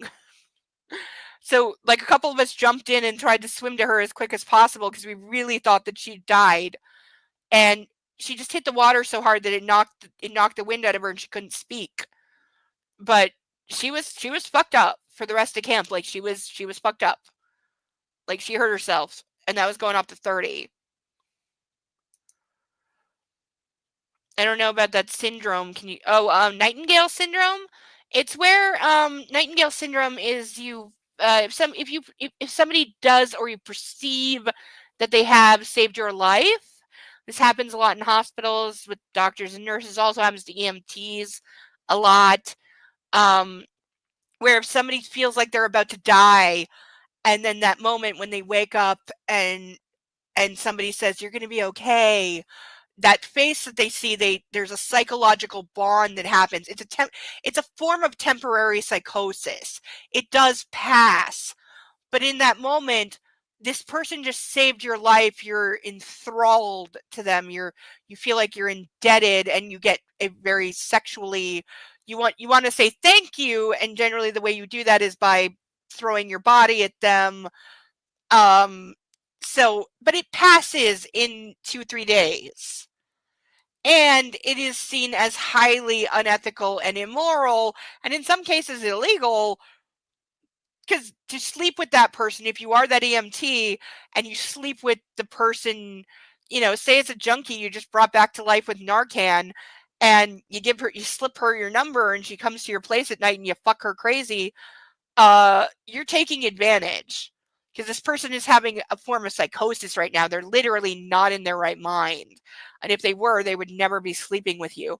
So it's seen as very much taking advantage, though there's not always laws against it, because some people don't recognize that it's real, but it's very real. And it is named after Florence Nightingale. That's where it comes from.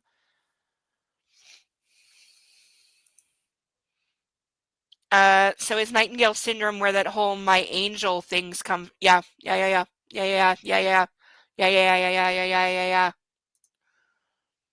Those measurements were top, possibly less than that even. When you fall in love with your caretaker, nurse you back to health, a bit like falling in love with the right. Yep. Cerebellum knows. But it can happen in a kind of microcosm as well. And it's very, yeah. Hitting water like that is hitting concrete. That's exactly what I was saying. That's exactly what happened to the girl at camp. Yeah. Her back hit the water. We heard it. Like, there was almost no splash. It was just wham! And then she sank, and we were like, oh my God, she's dead.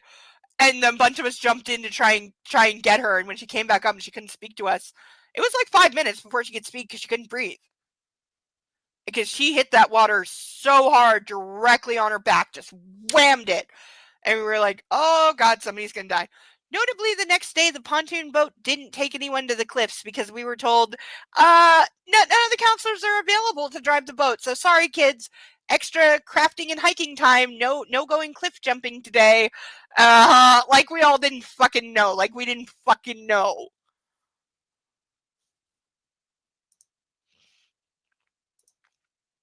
Not to mention the morphine. Yeah, that too. Yeah, morphine will fuck you up. That's true. I actually can't take morphine. I can take 1 dose of morphine. I can't take 3. So I can take 1. I can take 2 much later if it's necessary. But if I'm given 3 or more doses of morphine, I will spend the next 2 weeks having how do I put this? Allow me to explain before judging me on my following words.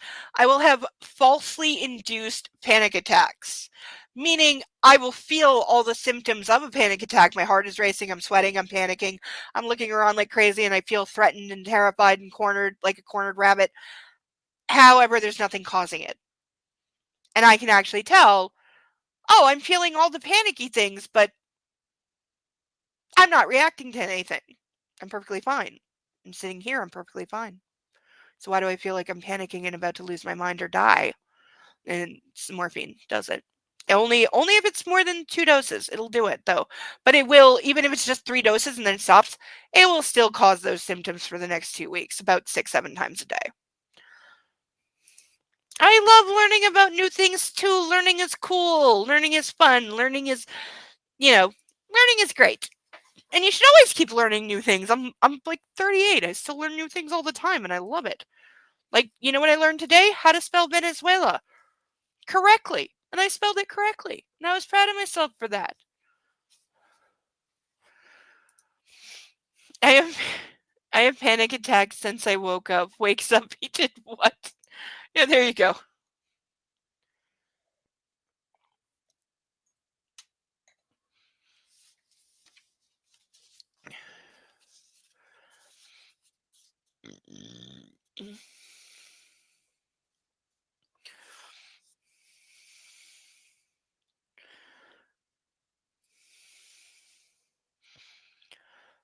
Excuse me. I touched his cheek. You saved me?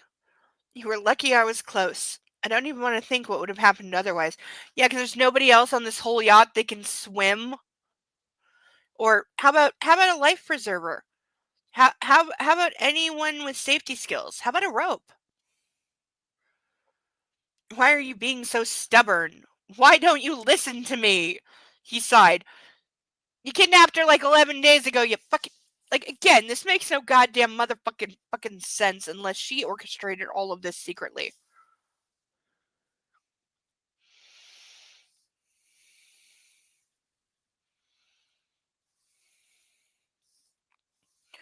You know what else he reminds me of? And I'm going back to TNG here, early days TNG, because it's in season 1.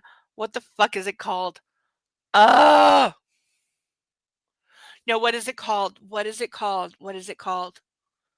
TNG episode season 1 was nominated for an Oscar for outstanding hairstyling. I'm not making that up.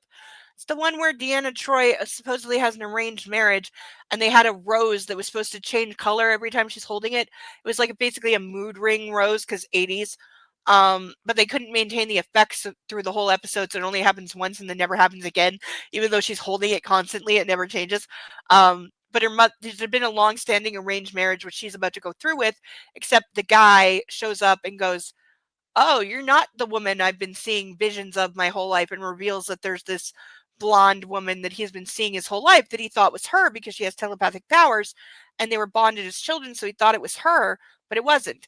And then, of course, Mystery Ship shows up and the blonde woman is on it, and of course he leaves and goes to be with her. That's what this is as well. What is it? Yeah, it's in season 1. Riker is at his most bitch boy. I'm sorry, but Riker's a pathetic character. I do not like the character of Riker. He's useless and stupid. Especially the more the series got on. Like, he should have left, honestly. After Best of Both Worlds, if you want to keep Picard, fine. Otherwise, kill Picard, have him killed by the Borg or taken by them, whatever, and either make Riker the captain of the Enterprise, or once Picard returns, have Riker take was it the Melbourne he was being offered? Have him take it and go off the show. That's what they should have fucking done. Instead, he turned into a useless idiot who couldn't. Speaking of the Oscars, did they happen yet? No. No, because it missed. Oscars are in October, and Sinners, I think, missed the cutoff, so I think they're in next year's. I'm not sure. I heard they were nominated. I heard that. Start seeing patterns in the wallpaper become a friend of mine that happened to. She was on morphine after having minor surgery, and her walls in her bedroom were painted blue, and they started like moving, and then she started seeing fish in the wallpaper. There were no fish in the wallpaper, but she saw them.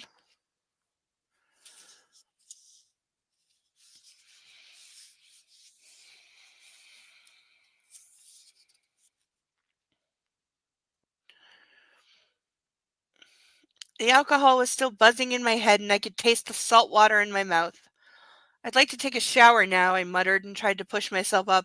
Yeah, that's the reaction to I nearly drowned. Notice how there's no EMTs or medical personnel because secondary drowning is a thing. People who often recover spit up the salt water and think they're okay, and they're not okay. The man in black didn't let me. He grabbed me by the shoulders delicately. I can't allow you to do it by yourself. Just 5 minutes ago, you weren't even breathing. If you need it so badly, I'll wash you. Okay, so she got to the point of stopped breathing. So she was dead for a couple minutes. Fuck, you ruined everything. I'm taking you to Oscars. That better be a quote from the movie.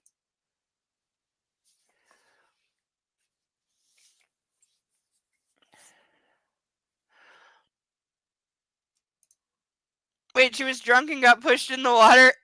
Deacon, are you drunk?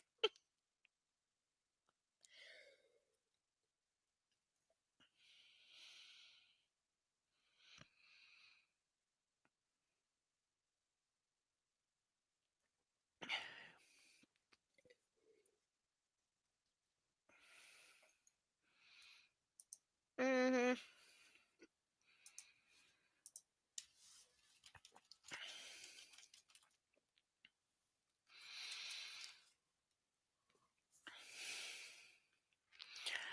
Whoa!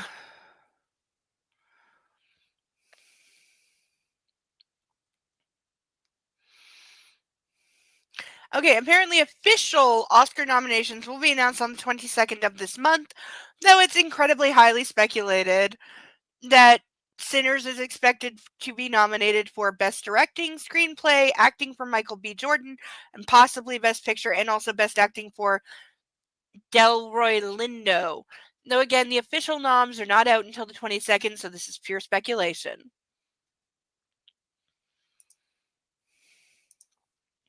The actual Oscar cards usually occur around mid-February. Really? Was I that far off? What happens in October? Is it the Emmys? But yeah, so you can wait 19 days and you'll know for sure, but it sounds like they're going to be a top contender.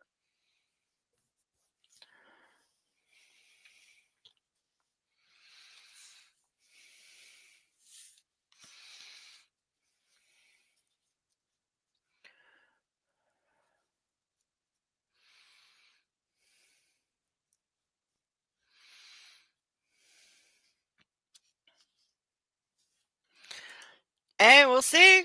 We'll see. Maybe they will. I know it's been in a movie of very slim pickings. I don't mean any offense, but slim pickings. So, and I heard it's one of the few movies I've pretty much consistently heard good things about it. I haven't seen it yet, but I heard a lot of good things, so it really could sweep the categories.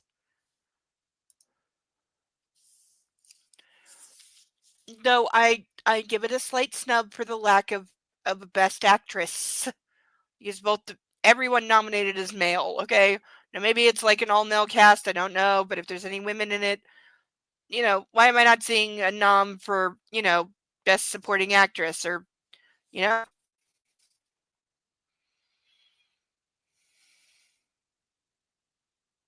Don't spoil me. I don't like spoilers. I'll watch it eventually.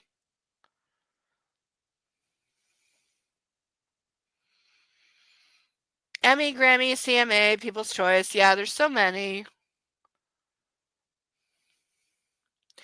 Thank you, Deacon. That's very kind of you.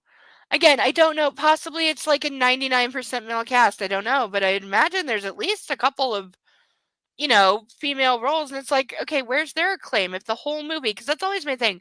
If the overall movie is getting like best directing, best picture, which it is, I'm like, okay, then why are we only nominating the male actors? Didn't the women, like, because there's usually leading male and then leading woman in most movies. So why are we not having equal noms? Okay, they both contributed to making it an outstanding film. Women carried it, yeah. It seems like they may be getting snubbed, but we'll see. Again, everything is speculation right now. Everything is speculation about who is getting what noms. So on the 22nd of this month, that's when the official noms come out, and we'll see. So maybe they will be fair.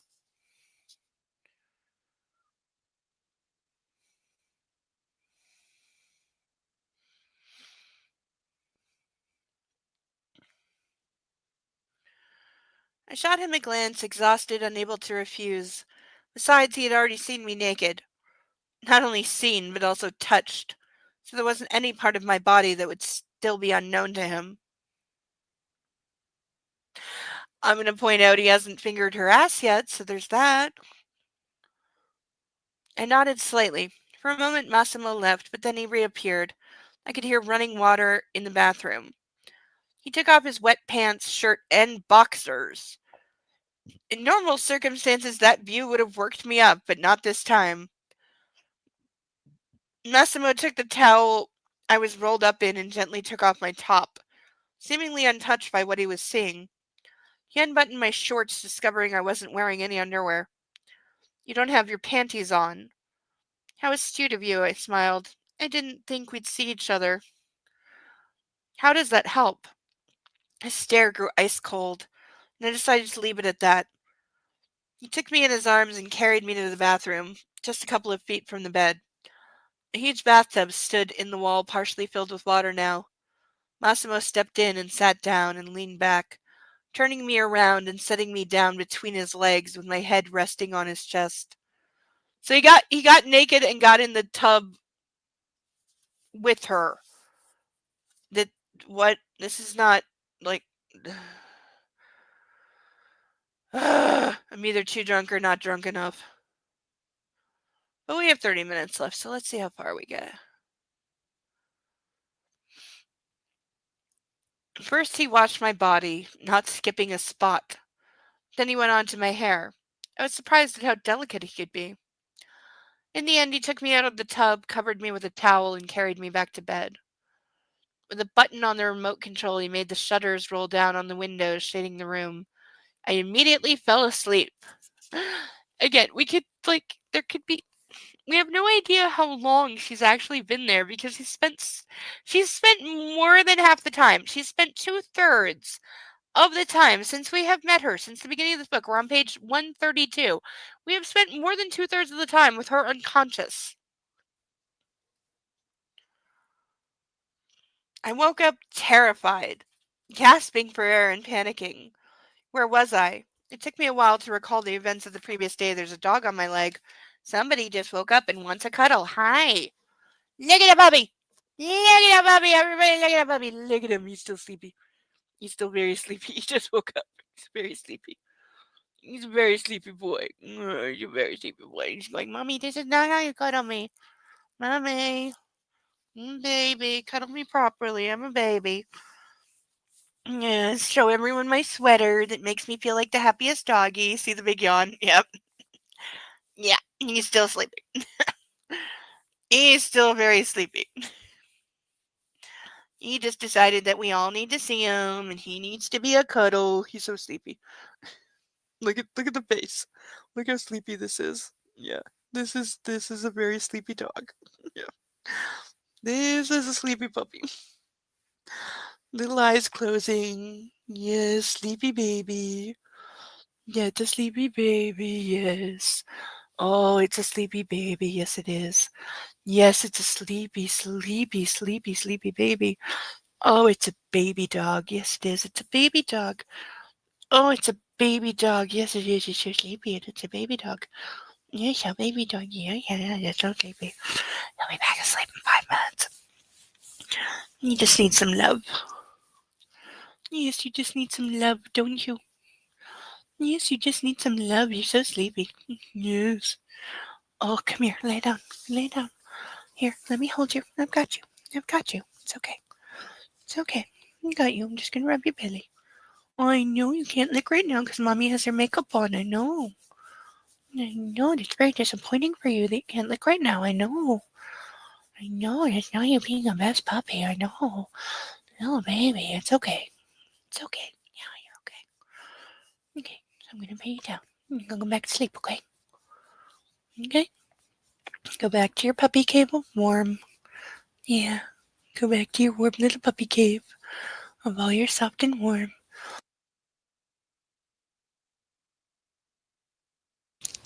And of course he hit the mute, because of course he did. And I'm just telling him to go back to his nice soft puppy cave of warm and soft. Yeah. Go back to your puppy cave of warm and soft. He's so sleepy. He's so sleepy. Oh, yeah. Sleepy little man.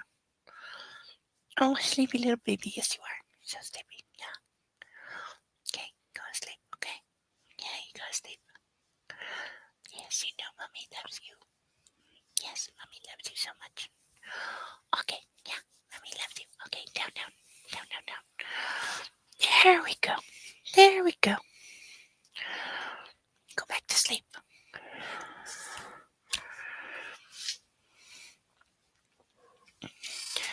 Hopefully he'll be back under his puppy bed in a minute. Like I said, he hasn't slept today, so he's gotta be exhausted.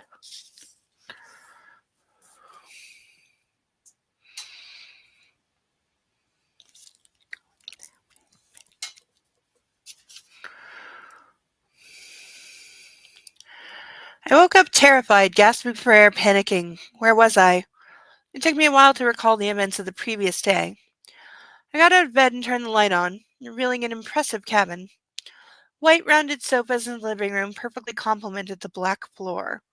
The interior was minimalistic and very masculine. Even the flowers in their vases perched on top of bright columns seemed somehow masculine. Okay, who the fuck has all these obviously breakable vases on a goddamn yacht? There's a reason you don't do this. Yeah, Puppy's rearranging the contents of his crate to pile form again. He's going back to sleep. Where was Massimo? Had he left me again? I put on a bathrobe over my naked skin and went to the door. Okay, I really just need to get a white fluffy bathrobe to wear during this because that's the most common thing in these fucking books. That's what you get when you choose champagne over a tour of the yacht.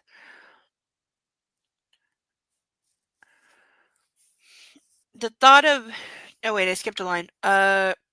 Over my naked skin and went to the door. The corridors were wide and well lit. I had no idea where I was going. That's what you get when you choose champagne over a tour of the yacht. Suck my dick. The thought of alcohol made me wince. Finally taking the steps up, I reached the deck and I remembered. Despite only learning about what happened from Massimo's story, I felt afraid. The deck was empty and dark. What are the odds that he shoved her overboard? Because I still say he did.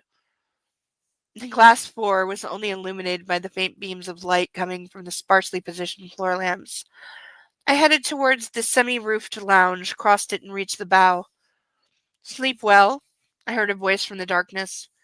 I scanned my surroundings, and there he was, the man in black, sitting in the jacuzzi with both hands resting on the edge of the tub. I can see you're feeling better. Care to join me? Yeah, because the hot tub's what she needs right now.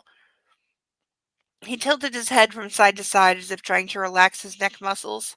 Keeping his eyes on me, he took a sip of amber liquid from his glass, amber liqueur from his glass. Why are we saying amber liqueur? Like, I want to know. What the fuck is this mystery drink? Like, just fucking say scotch or bourbon or whatever the fuck you actually fucking mean. Like, this amber liqueur shit just makes you sound like a dumbass who doesn't know what you're talking about.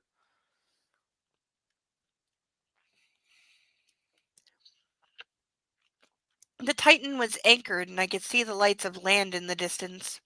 The calm waves were gently sloshing against the side of the yacht. Where is everybody? I asked. Where they're supposed to be, which is somewhere else, Massimo said and put the glass down. Are you waiting for another invitation, Laura? His voice was serious, and his eyes reflected the light of the lamps illuminating the deck. Looking at him, I realized I'd been missing him for the past few days. You just woke up from nearly drowning, you stupid slut.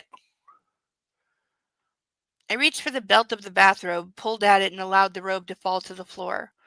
Massimo watched in rapt attention, his jaw working rhythmically.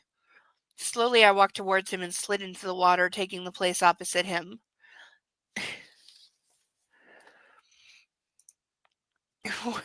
Wait, she fell over, blacked out, and he dunked her into the saltwater jacuzzi. Now he's enticing her into the jacuzzi, yeah. But yeah, she fell overboard, blacked out, apparently is waking up what she thinks is the next day. We don't know that that's true. And now she's found him in a jacuzzi where she's just gotten into it naked.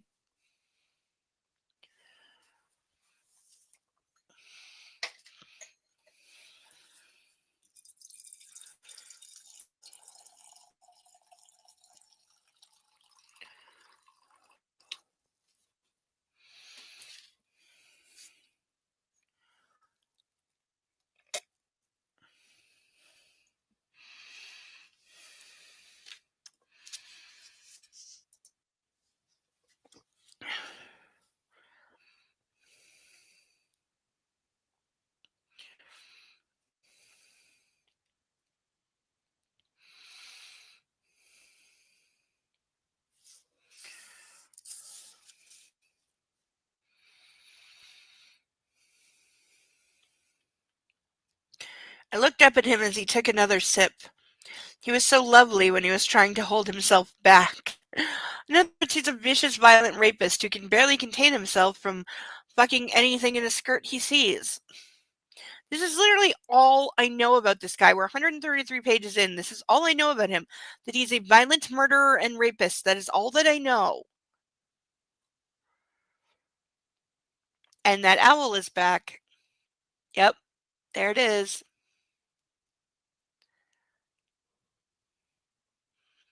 Yep, it's calling out. There it is. Haven't heard it in a few days, but it's around tonight. No, he dunked her in the jacuzzi so she would think he would fell over. His shoes were off. Remember? Hoo, yes. Yeah, no, I don't know if the mic's picking it up because it's really close. It's really close tonight. Really close. Yeah, it's right there. But yeah, I can hear it making the rounds. I don't know if it's the males or the females that call out, but whatever it is, dunked her in the jacuzzi so she would think she fell over. Entirely possible. Yeah, because I said even that like her her going down the stairs, he could have just whacked her head off the side and been like, oh, you passed out. And yeah, he could have just dunked her in the jacuzzi and been like, oh, it saved your life. You weren't breathing, trying to invoke that nightingale sense. Not that he needed to, because she was already extraordinarily horny. You heard it? Yeah, no, it's really close. I mean, it's right there. It definitely, there's a giant tree in the courtyard that is literally right below my balcony that I swear that's where it lives. And so, yeah, it's really close. But I have to pee again, so I'll be back in like 60 seconds.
Yay for getting lipstick on white cords.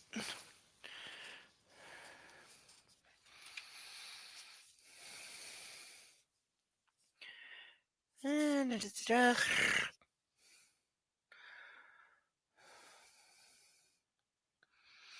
moved closer and sat on his knees, pressing myself against him.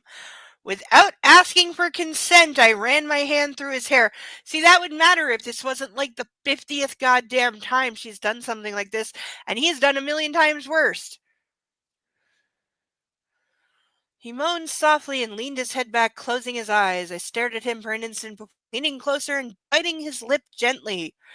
He grew harder beneath me. That should have happened the second she sat on his lap. Come on. I swayed my hips delicately, suckling on his lips, trailing my teeth along them, until I slid my tongue into his mouth. He dropped his hands, grabbing my ass, pulling me closer. This is Nightingale syndrome. This is exactly what I'm talking about. Or at least I would say so if she wasn't already such a horny fucking slut skank in the first place. I'm lowering her designation to skank. Call me that if you want me to rearrange the bones in your face. I missed you, I whispered, pulling away for a moment. He pushed me back and shot me a wide-eyed stare. Is that how you display your longing? Because if this is your way of saying thank you for saving my life, baby girl, we get to play with fire again. Did I miss one? I missed one before. Chat, seriously. Chat, you are naughty. You're supposed to tell me when I'm supposed to burn things, and I know I forgot one, and now I don't know where it is.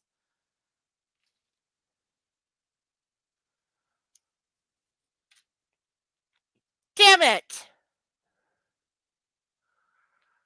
Fuck.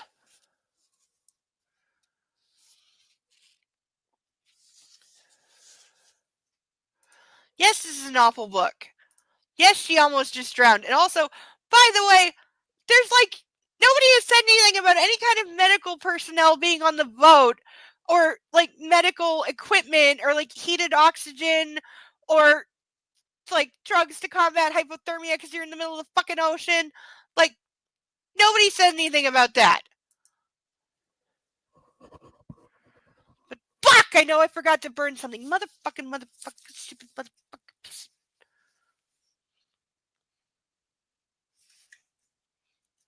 Oh, there's like 20 pages. I can't scan that.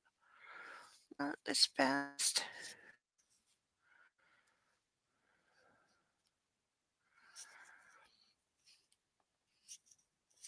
All right, we're burning this one extra to make up for the one that I missed. But seriously, chat in the future, if I say something's going to burn and I turn the page without burning it, please remind me.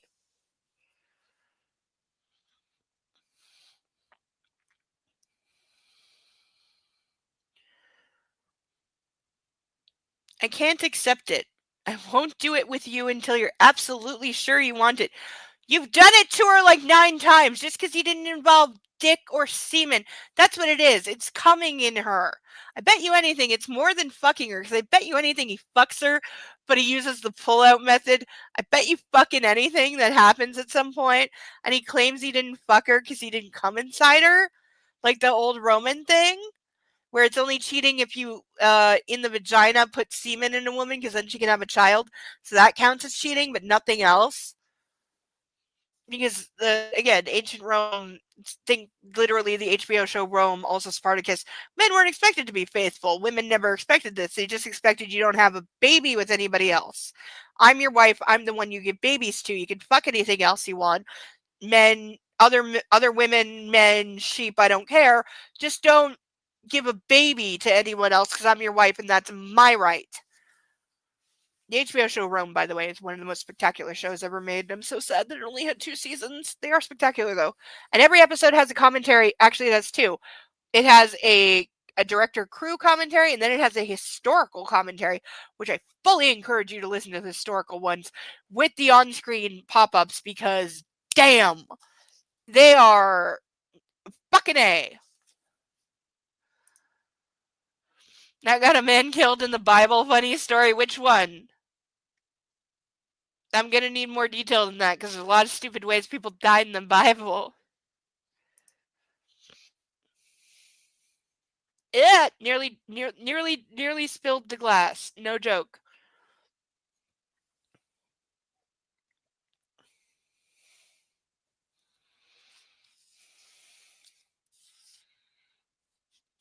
for pulling out? Was he fucking Hera? Or Electo?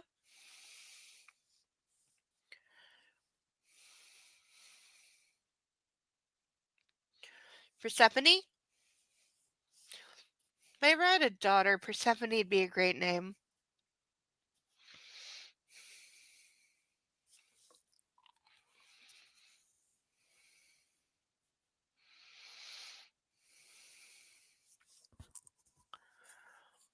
I won't do it with you until you're absolutely sure you want it. That hurt me. I pushed even further away and jumped out of the jacuzzi, then grabbed my bathrobe and threw it over my shoulders, suddenly ashamed. I wanted to cry. I needed to be as far away from him as I could. Again, if she has Nightingale syndrome, this is exactly the response. It could even lead to suicide, I'm not kidding. I ran back down the stairs and immediately got lost in the labyrinth of passages. All the doors looked the same. Thinking I found the right run, I grabbed the handle and entered the berth. Trailing my hand along the wall, I was looking for a light switch.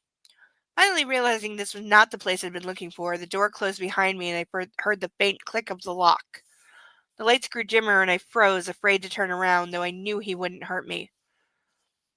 So just standing in a dark room together, I'm looking for a weapon. I love it when you touch my hair, Massimo said, stopping behind me. He snatched the sash of my bathrobe and tore my only cover away. Okay, she said she put the robe over her fucking shoulder. So why does the sash of it matter? She's not wearing it. This book forgets itself in like 10 lines. Not even. It says, I grabbed my bathrobe and threw it over my shoulder, suddenly ashamed, and now he's acting like she's wearing it. Also, when saying, I don't want you, he's apparently stalked her to this dark room and locked her in. Persephone is your oldest cat. I also love the pun of Persephone. That is perfect. Also, I need a picture, and you know where my Discord is, so I need a picture of said kitty. Also, Deacon, I'm still waiting for the picture of Butters with his blanket. It is his Christmas present, therefore he's entitled of it. Don't make me file a claim in cat court.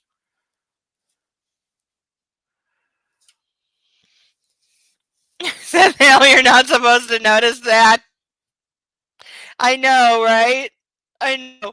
And yet, I spend so much goddamn time researching for my novel so I don't sound stupid. Also, I realized I wanted to do this for a while. It's been a while since I gave an update on the lengthy list of subjects I have researched. I can't remember where I left off, so forgive me if a few of these are repeats, but let's see. Police ranks in Boston, expensive crystal cloches and serving utensils, the name for a long scarf worn backwards with an evening gown, the details of labia majora reduction surgery, vaginal lengthening surgery, the brand Garrison Bespoke, valerian root and its uses, the three Furies in Greek mythology, and specifically the leader of the Furies, Electo, were all on my this week list. Da-da! I'm hearing the Law and Order. Dun-dun. And by the way, my list of things I've researched is now past the 50 things mark. Because I don't want to sound like this.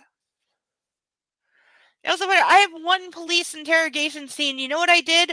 I spent over 12 hours talking to people who are actual police, one of whom is a police from Japan, two of whom are from America, and we were voice chatting, and I spent over 12 hours basically interrogating them with my questions and laying out the scene and saying, like, if this is in Boston, in the real world, in America, and this is what you think the crime is, what do you say, what do you do, what are you allowed to do, etc. And so I think the scene came out well, because I did show it to everyone that contributed, and I got positive feedback from all of them.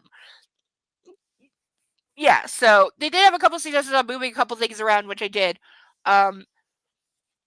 Just in terms of, you would have, like, I had the Miranda warning kind of in the middle, and they were like, no, no, no, no. If you're investigating this kind of crime and you suspect this and you're doing this, the Miranda warning is right off the top or you're screwed.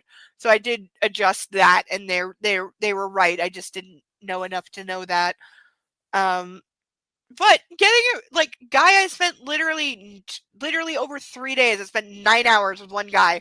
So for me to show him the scene like several weeks later and be like, does this sound like I know what I am talking about? And for him to say yes, I'm so happy. Because it just proves that, like, yeah, I put 12 hours into talking to people from 3 different countries, but I have a 7-page scene that an actual police detective says, yeah, that sounds like an actual police detective, and that's pretty much how we would go about it. Nothing makes me happier because I don't sound stupid. I sound like I know what I'm talking about. It's obvious I did my research, and I hope to be respected for that. Should my novel ever get published, I hope that I will be respected for putting in the actual effort and trying to sound like I know what I'm talking about. And for taking the time, and for me being an extreme introvert and afraid, antisocial and afraid of social, to reach out to strangers on the internet and be like, hey, you were a cop, you're retired now, but can I pick your brain for some facts for my completely made up, ridiculous fan fiction turned novel story, please? Like, that has taken a hell of a chance for me. That was terrifying. And then there's the more terrifying part where they actually said yes. And I was like, oh dear God, I have to talk to these people now.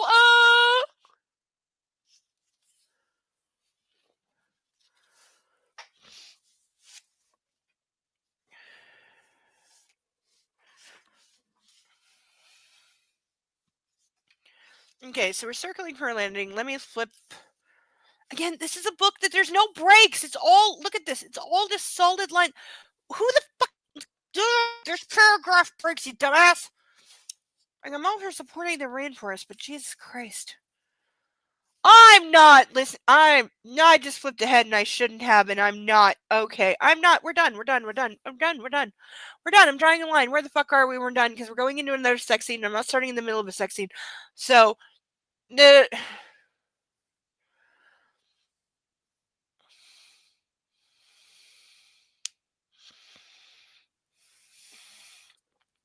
Okay, I found the point where we're gonna stop. I love it when you touch my hair, Massimo said, stopping behind me. He snatched the sash of my bathrobe and tore my only cover away from me. As I pressed myself against him, she's so concerned she's pressing her naked body against his, even though she's so afraid. I felt he was naked, wet and hot. He turned me around and his lips clasped around mine. He kissed me hungrily. His hands moved around my body, stopping on my ass. He lifted me up, kissing me all the while, and carried me to the bed, laying me on the mattress. For a while, he stood there looking at me. The dog is coming to me because he hears my distressed voice and he's an emotional support animal, partially trained by my previous emotional support animal. He's going, Mommy, your voice is doing the distress thing. Therefore, you need a puppy. Therefore, cuddle me. One moment, my darling. He lifted me up and kissed me all the while, and he carried me to the bed, laying me down on the mattress. For a while, he stood there looking at me. I met his stare and lifted my arms above my head, spreading them to my side, showing him my helplessness, but also my trust. And this is his response. If we do it now, I won't be able to stop. You know that, right? He asked in a serious voice. If we cross this line, I'll fuck you whether you like it or not. And that's where we're stopping. And there's a doggy. Look, there's a doggy. Look, come here. Look, it's a doggy. Look, there's a doggy. Look at this beautiful animal.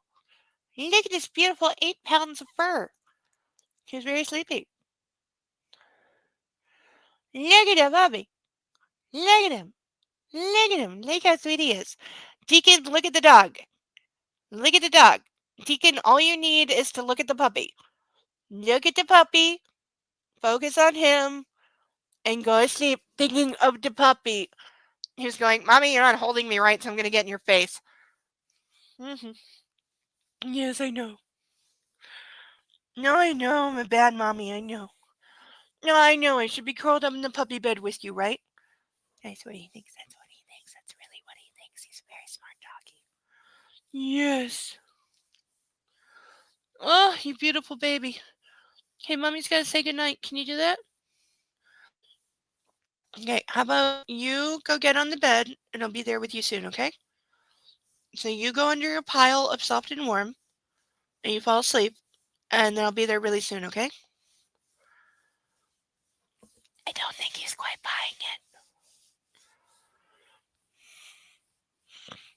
it. Yes. I'm getting petted with two hands and I'm the sleepiest of little animals. Yes, I am. I'm so cute.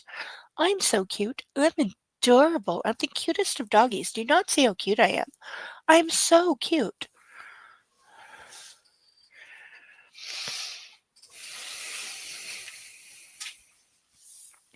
So that is where we're leaving off this disgusting evening. And how are we once again going to start with at least a quasi-sex scene? Again, I saw online, I flipped forward a couple pages looking for somewhere to stop, so I don't know if it's this or if it's coming up, but it's one of the things that make me gag, so.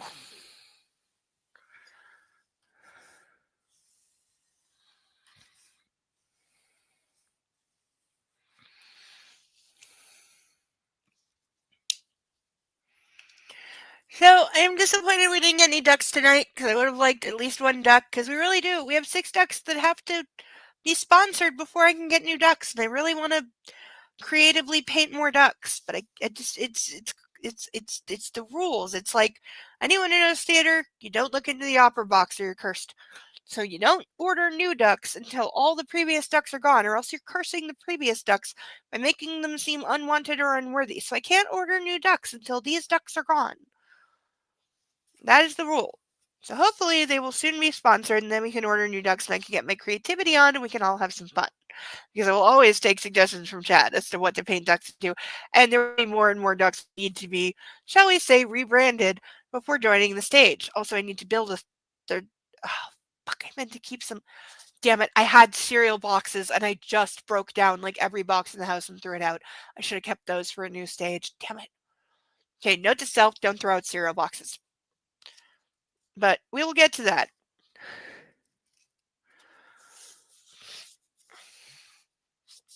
But that is going to do it for this week. Did we learn anything? Did the story progress at all? Like, could you literally cut out? We met page quote, so we read 40 pages. Did any of it matter? Did any of it actually contribute or forward any kind of a story? Not that there's a story, because there's just sex, rage, change of scenery, repeat. There's like nothing. Like,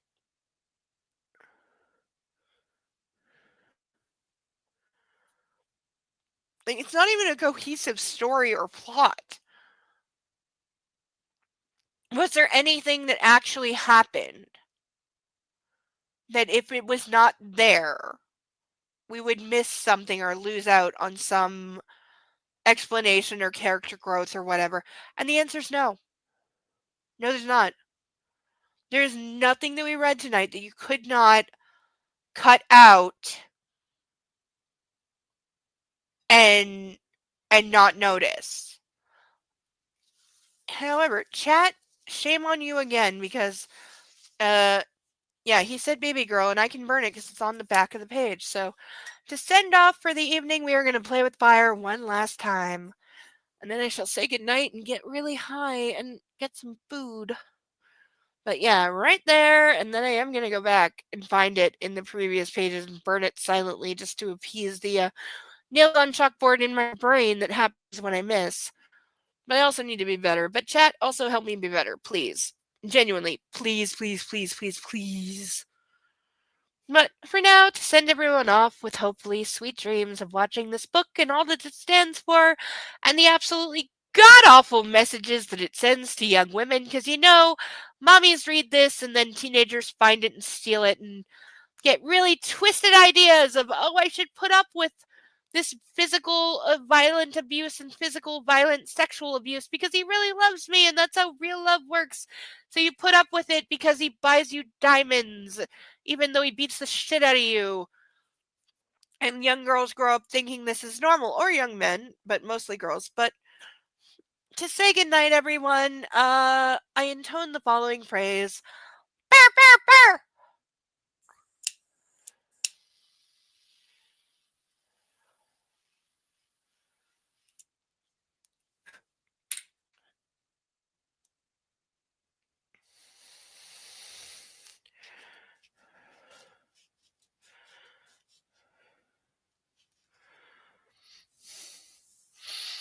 Didn't burn it as much as I wanted to. Still smells like the logs from Canadian Tire. Wow, this one really smells like the logs from Canadian Tire with the wrapper on, which most people don't know. You're supposed to leave the wrapper on. It's kindling. It's okay.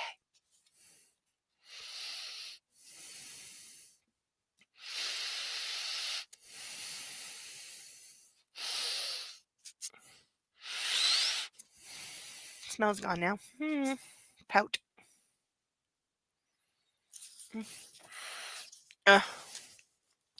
So that will do it for this evening. Also, if anybody knows a good roleplay partner, text roleplay, and I mean they better know what they're doing and not think one-liner porno is a thing.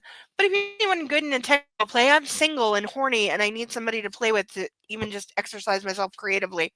So if you know anybody like that, please give them my DMs. Because I am ready to get some. Not looking for any kind of relationship, just for people to play with. But that will do it for this evening. Please, please, please put pictures of your pets on my Discord in the Pet Adventures tab because we need more pets. Because pets are the best. We don't deserve them, and they are the best. Deacon, please make sure Butters gets his blankie. You know, Santa brought that for him. You should give it to him and wrap him up in it and scruffle him like a big fur ball that I'm sure he'll hate, but go like, here's your blankie, silly kitty, and love him and fluffle him and make him a very happy boy. Or girl. I'm not sure. But everyone make your pets happy. Adderall was worn off. Yeah. I should probably take some to calm down. But we'll try that another night. For now, this has been Bad Erotica Book Club. I've been Insane Lane. This has been a horrible book and 40 pages that contributed absolutely nothing to the story because other than some really bad non-consensual sex scenes and a lot of drinking, and again, somebody getting shot off screen, so I don't believe it. Nothing that matters happened. You could skip all of this, miss nothing. How did they make a movie out of this? Seriously. Like, seriously, how did they make a movie out of this? They got past some level of ratings, because even on streaming, it's still rated in some way. And it's not triple X rated like a porno, so how little resemblance to the book does the movie bear is kind of my question. But I'm not going to know that for a long time because I'm not watching any of the movies till we've read all 3 books because God knows what they'll spoil accidentally, and I'm too prone to spoilers, so I can't. But everyone say goodnight to our ducks, our beautiful pantheon of ducks. And say goodnight to our ducks in waiting to be sponsored, as I'm sure they soon will be, because I have the best chat in the history of the world. I dropped I dropped 2 ducks. I dropped 3 ducks. Oh God. Oh God, laws of physics. Oh God. Don't worry. They're okay. They're okay. They're okay. Where's Flounder? I can't find Flounder. Okay, Scuba Duck is here. Where's Flounder? No, seriously, where is Flounder? No, seriously.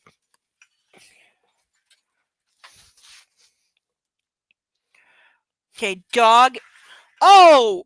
Okay, Flounder went really far under my desk in no man's land. I'm gonna need some help. I will rescue Flounder. I promise. I will post in my Discord when Flounder is okay. I promise I will rescue him immediately. But until then, everyone have a good night. I've been Insane Lane. This has been Bad Erotica Duck. That was a Bad Erotica Duck Club because I'm very concerned about Flounder and the dog is taking notice. So I really need to go rescue a duck. I'm sorry. If anyone would like to last minute sponsor a duck, that link to PayPal is live all the time. So if you would like to sponsor a duck in the after show, or if you're in the Rewatch Club, you can still sponsor a duck. Just make sure you tell me which one and what you want to call it. But until next week, I've been Insane Lane. This has been Bad Erotica Book Club. Please post pictures of all of your pets in my Discord. Thank you all for being here. You are the best chat in the history of the internet, and I love you all so much. But until then, take care of yourself and take care of your fur babies and have a good rest of your weekend.